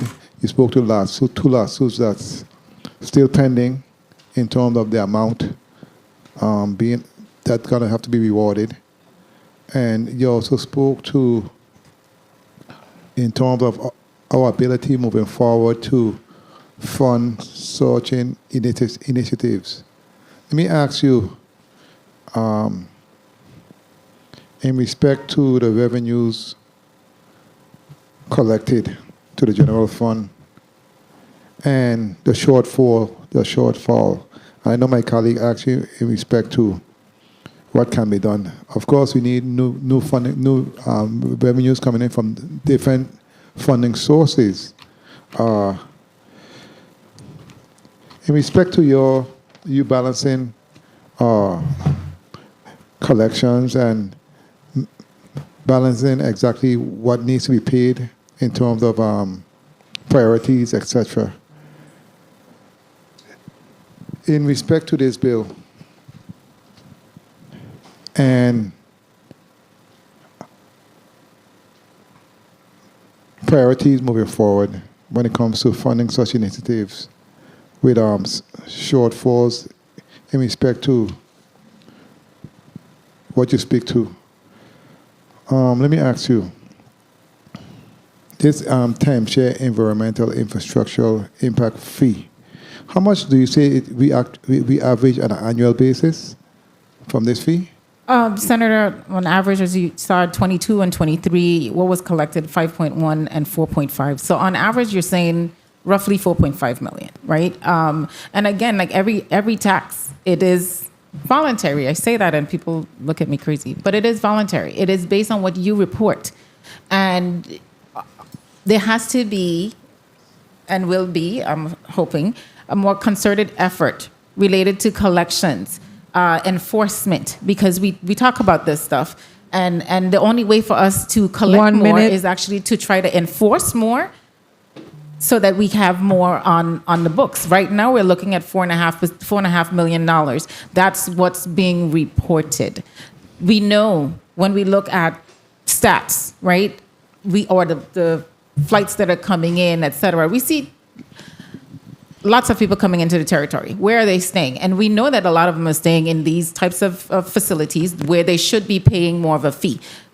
Enforcement. 30 seconds. And I know you stated in terms of a gauge, because that's not a long time to really gauge exactly the amount we can be collecting, as you stated. I know my colleague on the other side tried to bring a bill in respect to actually diving into that space and seeing exactly how we can collect from other, not only Airbnb, but there are others that we are not collecting from. So that's in itself is another challenge. So I just wanted to hear your perspective as to why you do not support this initiative at this time. But I want to thank you for your responses. And Madam Chair, I want to thank you for the time. Thank you so much.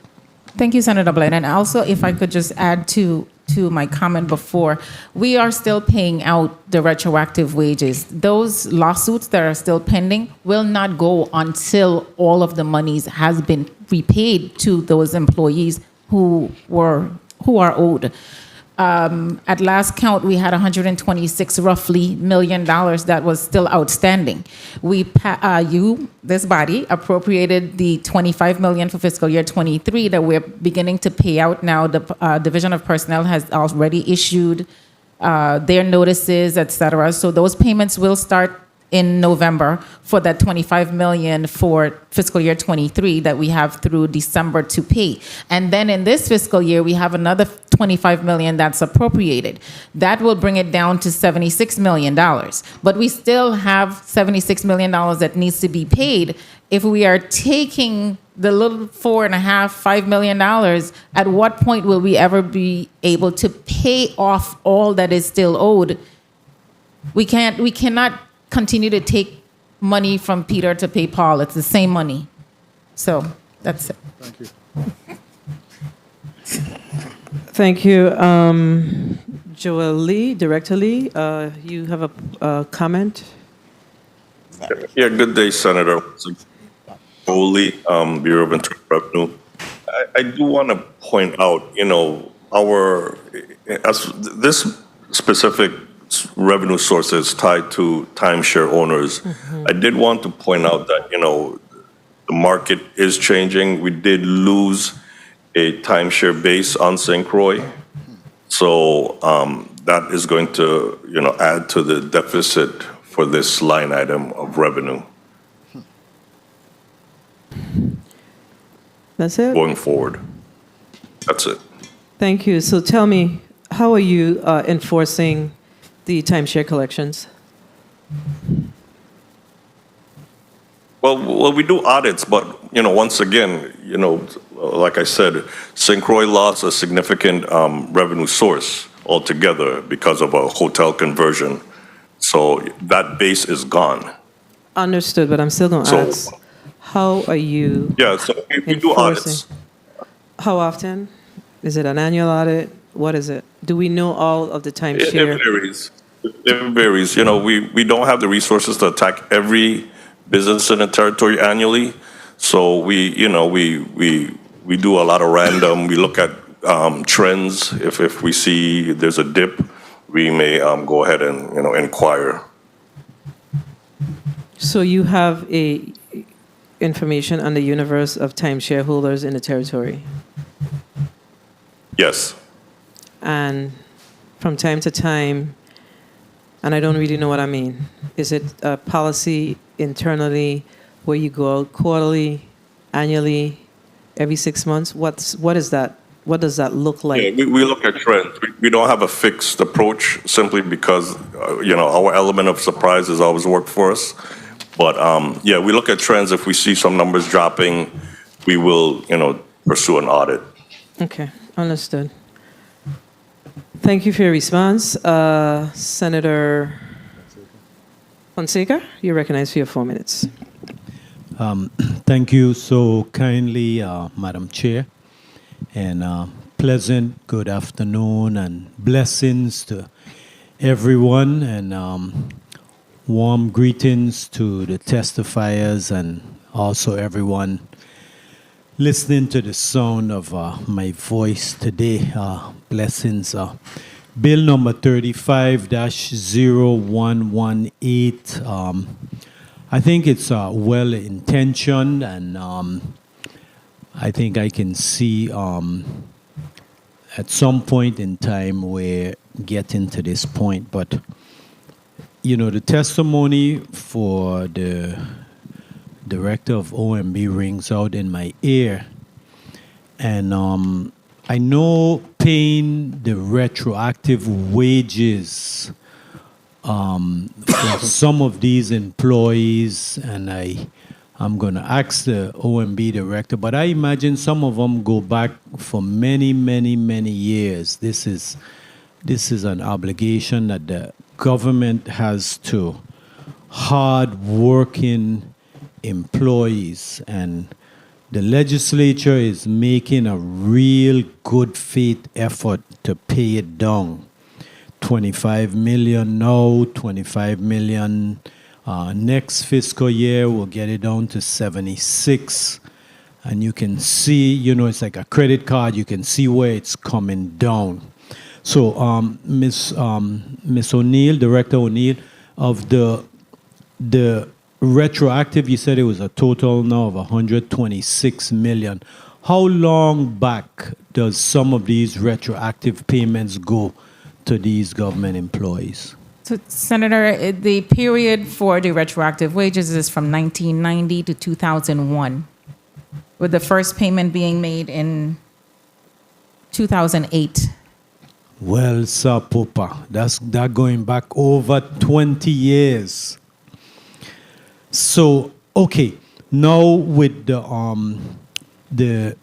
budget, the balance in the account, you said they have $2.6 million. That's the balance in that account as of the last time you reported? So, fund balances are just that. On paper, that's a balance. That is not cash. I always caution against that as well. Fund accounting and cash accounting are two completely different things. So looking at a fund balance, a paper saying this fund should have whatever it is, does not mean that there's that cash. There are only a few funds that actually tie to cash. This is not one of them. Again, it's one bucket of money that's being collected, and that one bucket pays everything. Okay, so, that's very important point to mention. I don't have a PhD, so I always appreciate, when I learn something new. Now, going a little bit further on that, what would you give me as your most prudent recommendation with this? 30 seconds. I should prioritize the payment of the retro, or should we prioritize the Waste Management Authority? Because, I look here and they need $15 million more in funding. They need $10 million to dispose of the tires. They owe the vendors $12.3 million, and Waste Management Authority got a lot of needs. So what would your recommendation, your prudent recommendation be with this bill? Time. Senator, thank you for that question. I actually appreciate that question. I am sitting here as we speak in another meeting, listening to the hospitals and other agencies talking about the borders at the hospitals and how we need to care for them, among other things. As we speak right now, I'm listening. When we talk about priorities, this is my job every day. I have to prioritize every single thing. I don't have the luxury of just looking at one agency versus the next. You talk to Waste Management is going to tell you about all their issues. I cannot do that. I have to look at everything, the entire GVI, the whole. So when we talk about what's important, this is not it. Just saying, right now, that would not be my priority. What would be a priority for me is figuring out how we can pay to remove the borders from the hospitals. That's a priority, right? How we can do a whole lot of other things. Waste Management has some things that they need to address, and maybe we need to look at how we restructure. Maybe the time is now for a conversation that needs to be had in its entirety and look at everything from the perspective of not an individual, but the whole. What do we do? How do we fix everything that needs to be fixed? There are a lot of needs in the territory, and everything is important. Every single thing is important. But at what point do we say this is more important than that? I don't have that luxury. So yes, Waste Management may need some things, but Waste Management may also need to go back and look at how they can streamline their organization so that they are not in the red every single year. Or if necessary legislation, then bring that forward. But this piecemeal thing is not going to work. We have to start looking at things on a larger scale and figure out what makes sense. Madam Chair, I thank you very much for the additional time. I assume she was speaking on the chair's time. But I have to prioritize paying the retro to employees that are owed back to 1990. Thank you, Madam Chair. Thank you, Senator Fonseca. You know, I agree with everything that the OMB director said. The only problem I have is you can't be in our meeting and in a hospital meeting. Dang what? You got to prioritize this conversation. I understand your dual role, and I know that you are good at multitasking, but keep that one to yourself. Yeah, so, yeah, that one a little rough. Yeah, okay, so let's, I know you could do it, but don't tell us. Yeah, Senator James, you're recognized for your 4 minutes. Greetings to the people of the U.S. Thank you, Madam Chair, for the time. To the sponsor of the measure, I understand your intent. We can all agree that these islands need to be clean. My only thing is I have to take into consideration some of the things that were mentioned in the testimony of OMB. However, even if we were to find a funding source, I will still have a problem with the measure. Because with this bill, it is basically saying $1 million each to the islands of St. Croix and St. Thomas and $500,000 for St. John. But it speaks to several things that you can do with the funding. And I just feel that it's just too broad. I think if you want to have a specific initiative and you want to see certain things done, like for example, payment of waste haulers. So if you have $1 million going for St. Croix and one for St. John, how do we determine that? You know, we're going to spend more focus on paying the waste haulers, or are we going to do what the bill says? to focus on the disposal of tires and motor oil? Or are we going to focus on the beautification and cleanup? I know it's up to the discretion of waste management, but if we sit down and take our time and put something meaningful together, we can see a greater impact as far as cleaning the Virgin Islands. I remember when Commissioner Nicholson Doty, that's her name? Commissioner Doty, she had the Virgin Islands Nice Cleanup campaign. I'm not sure how they went about doing that. I'm assuming that's something we have to go back and revisit. That was a very nice campaign. It was territorial. I remember getting involved in it when I was working in the legislature back then.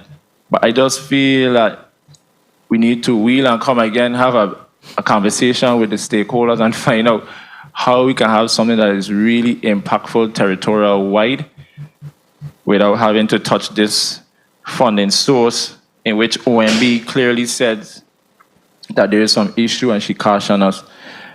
So as far as this bill, I will just leave those comments as is. That's my position. Once again, I really hope and pray that we can see some real transformation at the Waste Management Authority when it comes to bringing in revenues. I know it's going to take some time, but I really hope and pray, because we're saying in the budget we have about $35 million, when in actuality it's actually $50 million to run the authority. So we're already operating in a deficit. And we know, based off of the past, we will have hurricanes, we will have emergencies, we will have situations where we have to call these waste haulers. And it's very hurtful, you know. If anybody had owed me them kind of money there, I don't know what I would have done. You know, millions of dollars to local contractors. So we really have to put our minds together.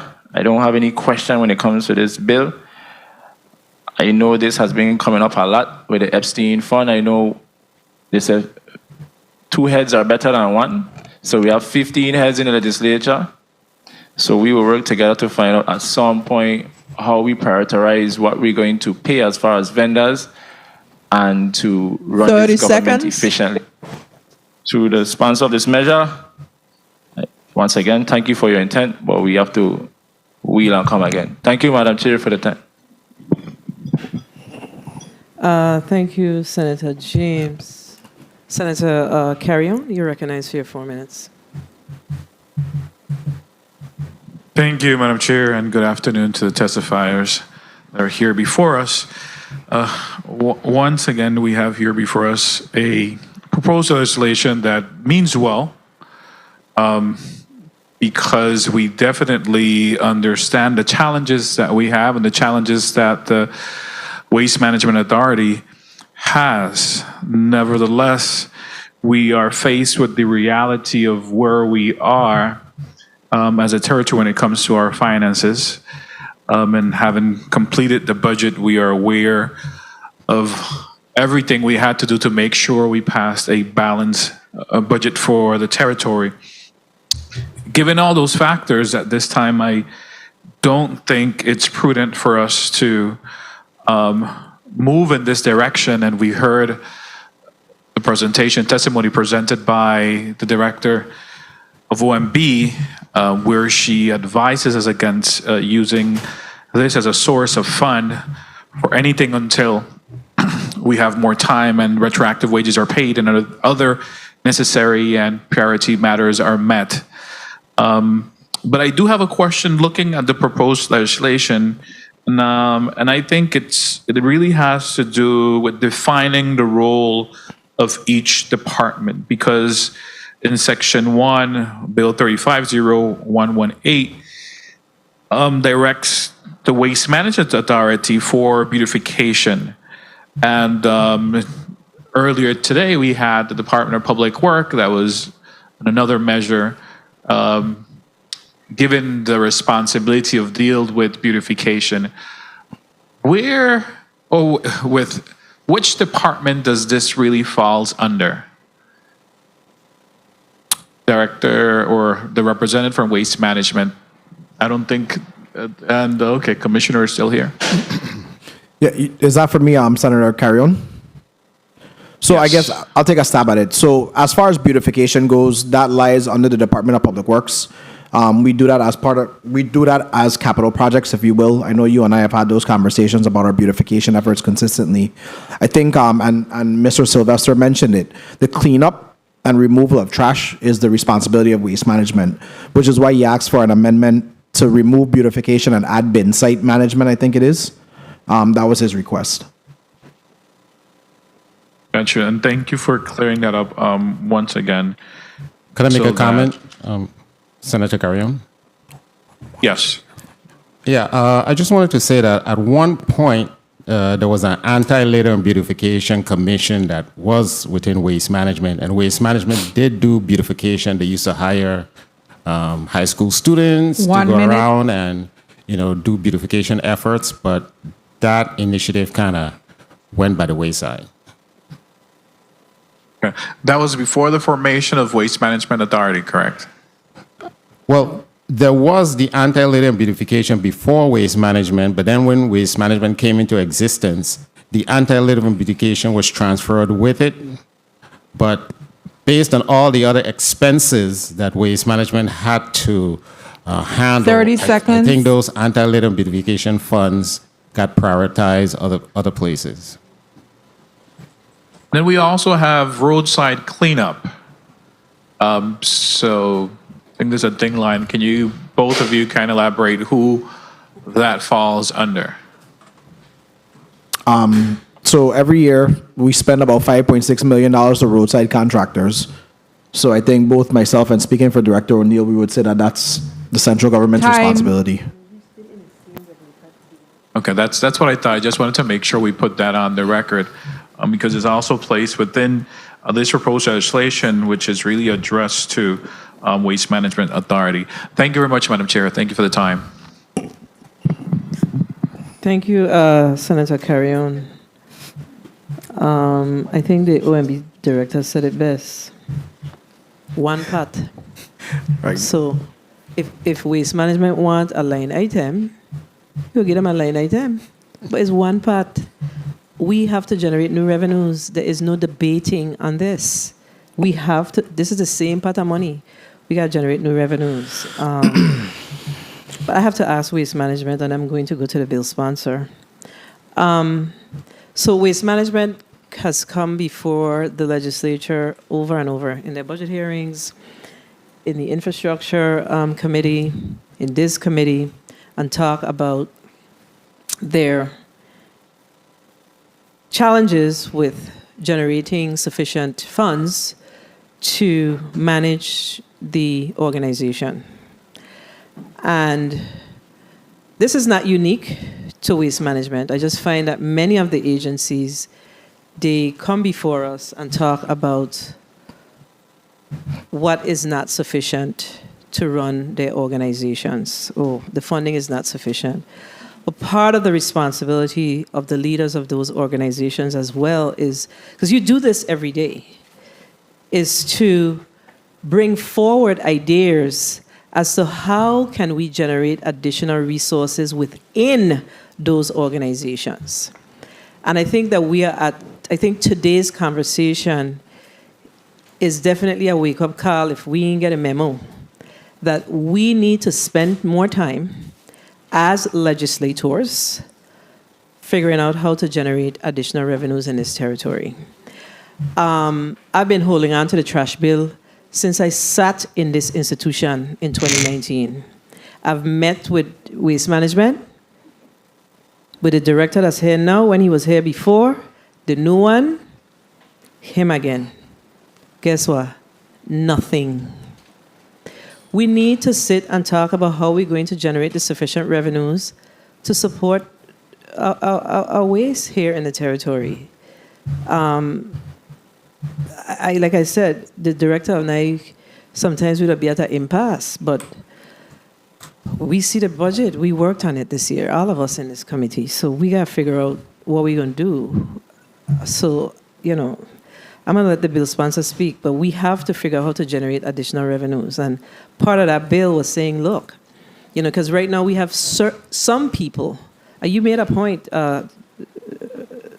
Mr. Sylvester, about the housing authority, and you made a comment about housing saying that they shouldn't pay for wastewater treatment or solid waste. But isn't there some agreement that was signed off on probably before you and I were born, that says that, you know, those properties where housing communities sit, because of that relationship with U.S. Housing, I guess, HUD, and the GVI, they were exempt from paying for trash. But the world has changed, and things have changed. So isn't it time for us to give consideration to revisit that agreement? Because that agreement is over 50-something years old. Right. Okay, that's it. You can go ahead, Mr. Sylvester. Yes. There was a 1953 compact with housing and urban renewal that in exchange for investing in building public housing, the government would underwrite certain services. But utilities was included in that. Mm-hmm. But right now, the housing authority pays WAPA, pays people's electric bills and their water usage. So, and we have always argued in waste management that compact, that agreement was between the central government and the federal government. Waste management was spun off as a new entity, and you know, we shouldn't be burdened with that arrangement. Shouldn't. Right. So again, it says that these are things that we all have to revisit, and nothing prevents waste management from reaching out to a senator and saying, look, this is an idea that we have, and this is a challenge, and we have to raise new revenues. This is an idea. These are things that we have to do. Commissioner Gabriel. It's which hat today, right? So I think as the chairman of the board, and I do feel comfortable mentioning, and we agree, and I think there has to be some strategic planning and development that comes from the brain trust of the authority.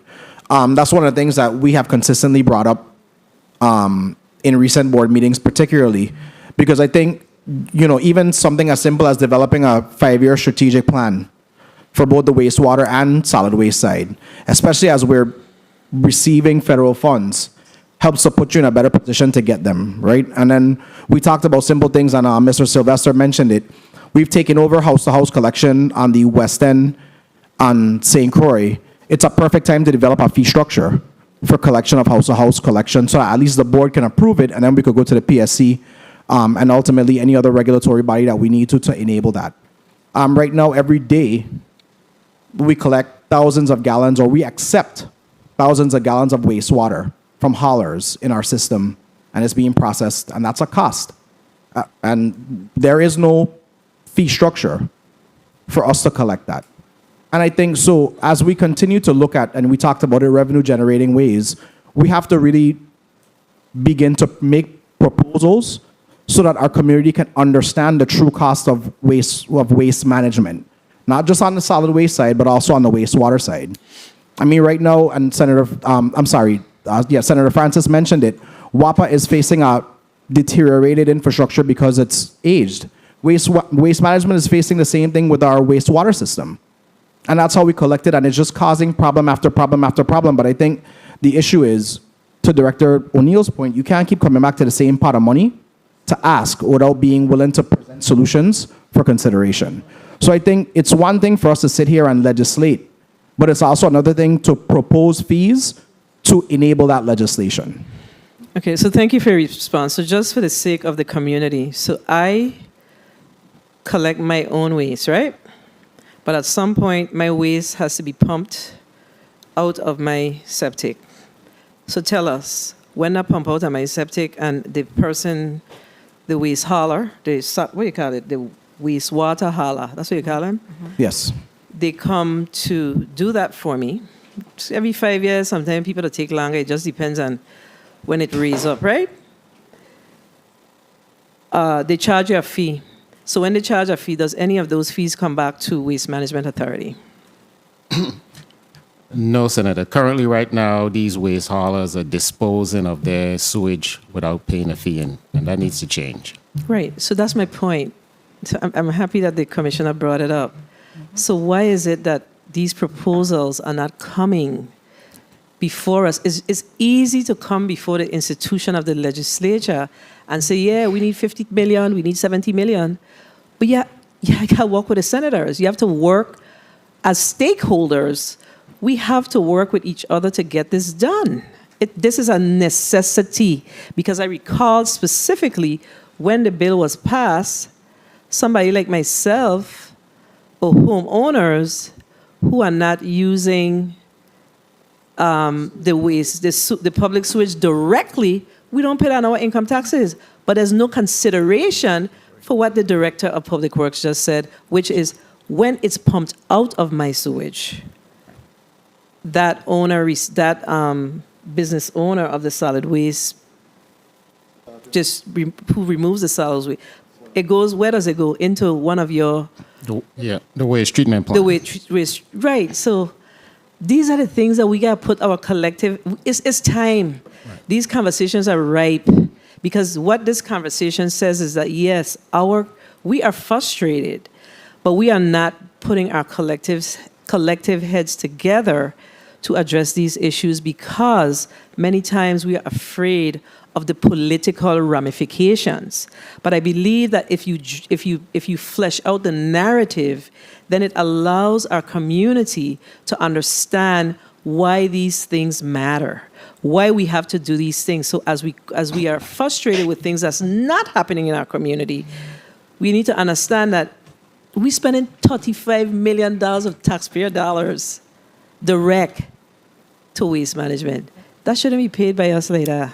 It should be paid by us different. Yeah. But I have to go to the bill sponsor. I just wanted to say one thing. Okay, then, okay. So there is a study to determine what the wastewater rates should be. We had a contractor who did a study, and then we have to present that to the PSC for approval. So that study was done. So it's in process. Okay, but we could fast it up here, right? We could move it here. I mean, some of us may be afraid to do it, but we can move it here because it's something that needs to happen. We're seeing it every time we move a budget. Senator DeGraff, you're recognized for your 4 minutes.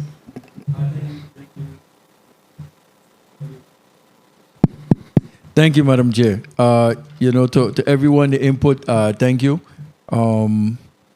Director Lee, how much money was deposited for that fund into finance? Your last deposit. You mean for, sorry. For the timeshare fund. Director Lee, Internal Revenue. You mean for the last fiscal year? For the timeshare, correct. Yeah, it's about $4.5 million. No, $5 million, about $5 million. Okay, and that's since the St. Croix end, you say, has been gone, or the St. Croix end will reflect on the next one? Say that again? You said we lose the timeshare from St. Croix? Yeah, we lost a major timeshare hotel component on St. Croix, so we won't have that entity going forward. Okay, because I recall we passed a bill where the timeshare companies were supposed to be getting together and they were alleviating you from or assisting you with helping of the collection of all these fees. Is that still in progress or process? Well, we know who the timeshare entities are, so I'm not sure when you say they're getting together. We deal with them individually as an entity. Yeah, but I know we passed legislation to address with assisting you for the collection. I know that was law we passed. We passed it here. But again, the odd thing about this bill I put in from 2021. I put in this bill also again this year before the budget cycle started. We didn't get around to hearing it. So it's not just I'm putting this in now because I feel happy. The timeshare environmental infrastructure impact fee was a bill put on timeshares for guests coming to the territory who utilizing our infrastructure and the impact it has on our territory.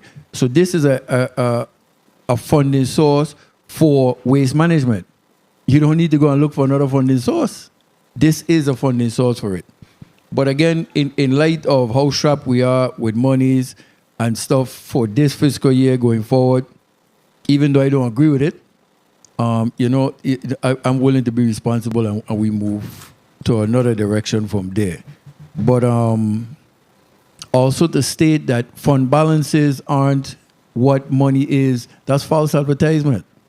It's false advertisement because when we get a budget on paper. We go based on what's put in on paper to us.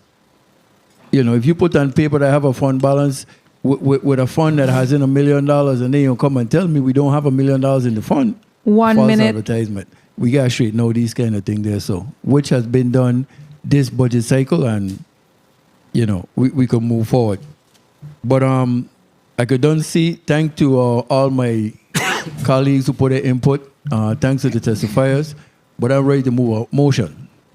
Emotion, I hold it one time. And I of course, I ain't got time. I don't play games. Come, I ready. I'll motion and hold my bill in a committee and then we done. You are recognized for your motion. Thank you. Madam Chair, I move bill number 35-0118, an act amending Title 33, Vernal's Code, Chapter 3, Section 54B in parentheses, 3 in parentheses, D, capital D in parentheses, III parentheses, allocating $2.5 million of the timeshare environmental infrastructure impact fee to the Vernal Waste Management Authority for beautification and cleanup of the territory be held in Committee of Budget and Finance? Okay, good, committee, correct. Budget, Finance, and Appropriations. Held in the Committee of Budget, Appropriation, and Finance until the call of the chair. I so move. Bill number 35-0118.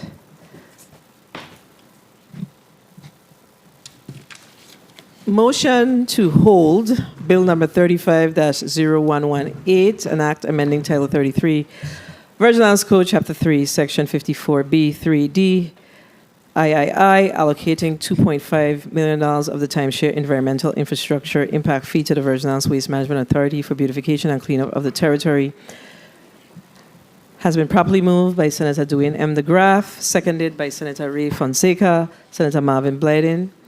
Hearing no objections, roll call, please. Senator Marvin A. Blyden. Senator Blyden, yay. Senator Samuel Carrion. Yes. Senator Carrion, yay. Senator Dwayne M. DeGraff. Yes. Senator DeGraff, yay. Senator Ray Fonseca. Yay. Senator Fonseca, yay. Senator Donna A. Fred Gregory. Yes. Senator Fred Gregory, yay. Senator Novell E. Francis Jr. Yay. Senator Francis Jr., yay. Senator Javon E. James Sr.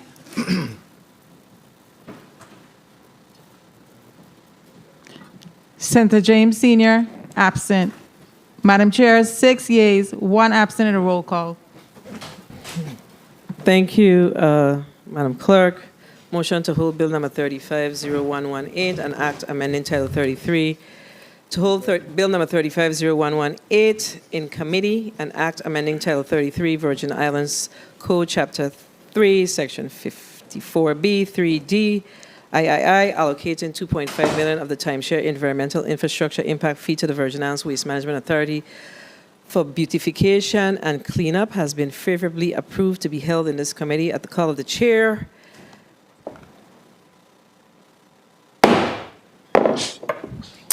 All right, so we've exhausted our agenda today, and I feel that there's one issue that I must address because I could just imagine the responses that we're going to get from the response that we received from the OMB director as far as fund balances. So we got to clean up. That got to get cleaned up. So from time to time, the legislature has allowed the GVI to utilize any fund. Back in the day, in 2017, there were challenges with revenues.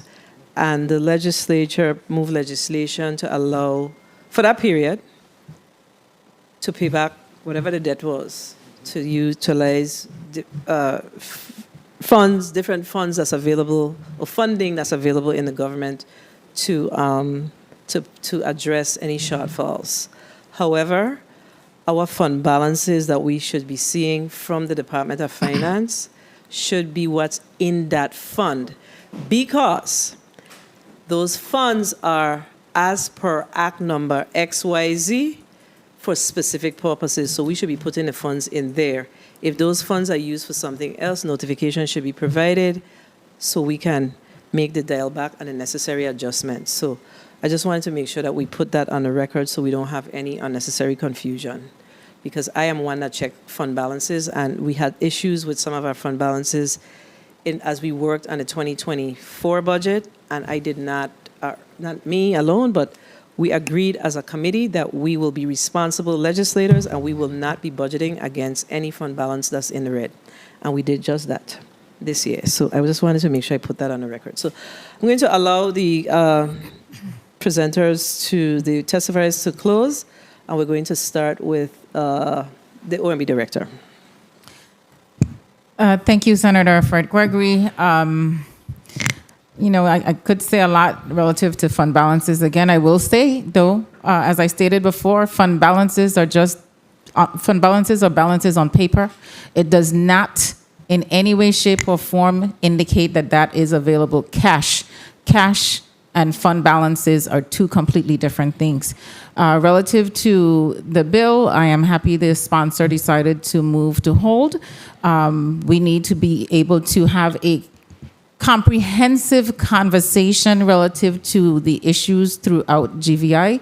Actually going to move to have a meeting on the executive branch side with the governor and others to address a number of issues. So that will be upcoming on the executive branch side, and I'm sure that that will then be reported out to this body so that any legislation or anything else that may need to take effect would be brought forward at that time. So that is definitely something that we're going to be working on as we look at a comprehensive solution to the issues that continue to face us here in the territory from all sides. We have a number of needs, and for that we need to address them. So thank you very much for today, and thank you to the sponsor for holding the bill. Thank you, Director O'Neill, and 30 seconds, Commissioner Gabriel. Thank you, of course, for the opportunity to testify today on both measures. I think, as was mentioned, there does need to be a comprehensive discussion on how we fund waste management throughout the territory, not only on the solid waste side, but also on the wastewater side. I think all stakeholders need to come to the table because it is something that is as we see, it's a problem that shows its face on every single aspect of governance that we deal with. And then finally, Madam Chair, there was a portion of my testimony that I couldn't read for a number of reasons, but I just want to take a moment to extend my deepest sympathies to the VI Fire and Emergency Management Services, as well as our entire community, as we are mourning the loss of a dear friend, Director Darrell George. It hurts. It hurt a lot of us, and I just want to acknowledge that our entire community is dealing with that loss. But as the good director and I are still here today, honoring his legacy by keeping the work moving forward as he would have wanted us to do. So I do thank you for that opportunity. Thank you. Director Lee? Good day, Senator. Once again, this matter really was a little outside of me because I don't have the authority to transfer funds, but nevertheless, I welcome and I'm grateful for the opportunity to testify. Thank you. Thank you, and we're going to round up with Mr. Louis Sylvester. Once again, let me thank you, Senator Donna Fred Gregory, for the opportunity to testify on this measure. I'd also like to thank Senator Dwayne DeGraff for moving the measure. Even though it was held in committee, we appreciate any effort to provide funding so that we can environmentally and legally dispose of waste. Thank you. Thank you. And again, we too, on our side, we have felt and have worked with Director George, and we know of his contributions that he's made to the territory. So we too offer our condolences not only to the cabinet members, but also to overall the people of the Virgin Islands and, of course, his family. This is definitely an unexpected loss that all of us are still reeling from. I don't know that there will ever be a Darrell Mousy George again. Ever. But let's Never. see. But it's just part of life. It's just an unfortunate one. All right, colleagues, we've exhausted our conversations today, our discussion, our debate with regards to the three measures that's before us. It says that we have lots of work to do when it comes to how do we generate revenues in the territory. It's a reality that we have to face. Absent of 2017, absent of the storms in 2017, we know what direction we were going in. And we kind of got comfortable. It's time for us to begin to have the conversation about how do we generate revenues and be able to discuss it in a way where our community will understand. We have to know what the narrative is. And again, Director O'Neill, I think what's important is let's all be at the table in the beginning. Because what happens is we are on the table at the end, and that's where it creates a lot of misinformation or disinformation, and the narrative, isn't a uniform narrative. If we disagree, but we have to figure out how to agree to disagree and move on. But these are true challenges that we really need to address. So there's nothing further. So today is my son's 37th, my oldest son, 37th birthday. So I want to publicly wish him a happy birthday to my son, Kalen O'Malley Gregory. He lives in New York, but he's actually here visiting. So happy birthday, Kalen. And I also want to thank all of the legislative staff, central staff employees that, provided all that they provided to us today, because I always remind myself that absent for the work of central staff, we are not able to do the work that we do. So I want to thank them. I'm not going to call them out individually. I just want to thank all that has contributed, and most definitely my staff for all that they do. The Committee on Budget, Appropriations, and Finance for October 30th, 2023 is hereby adjourned.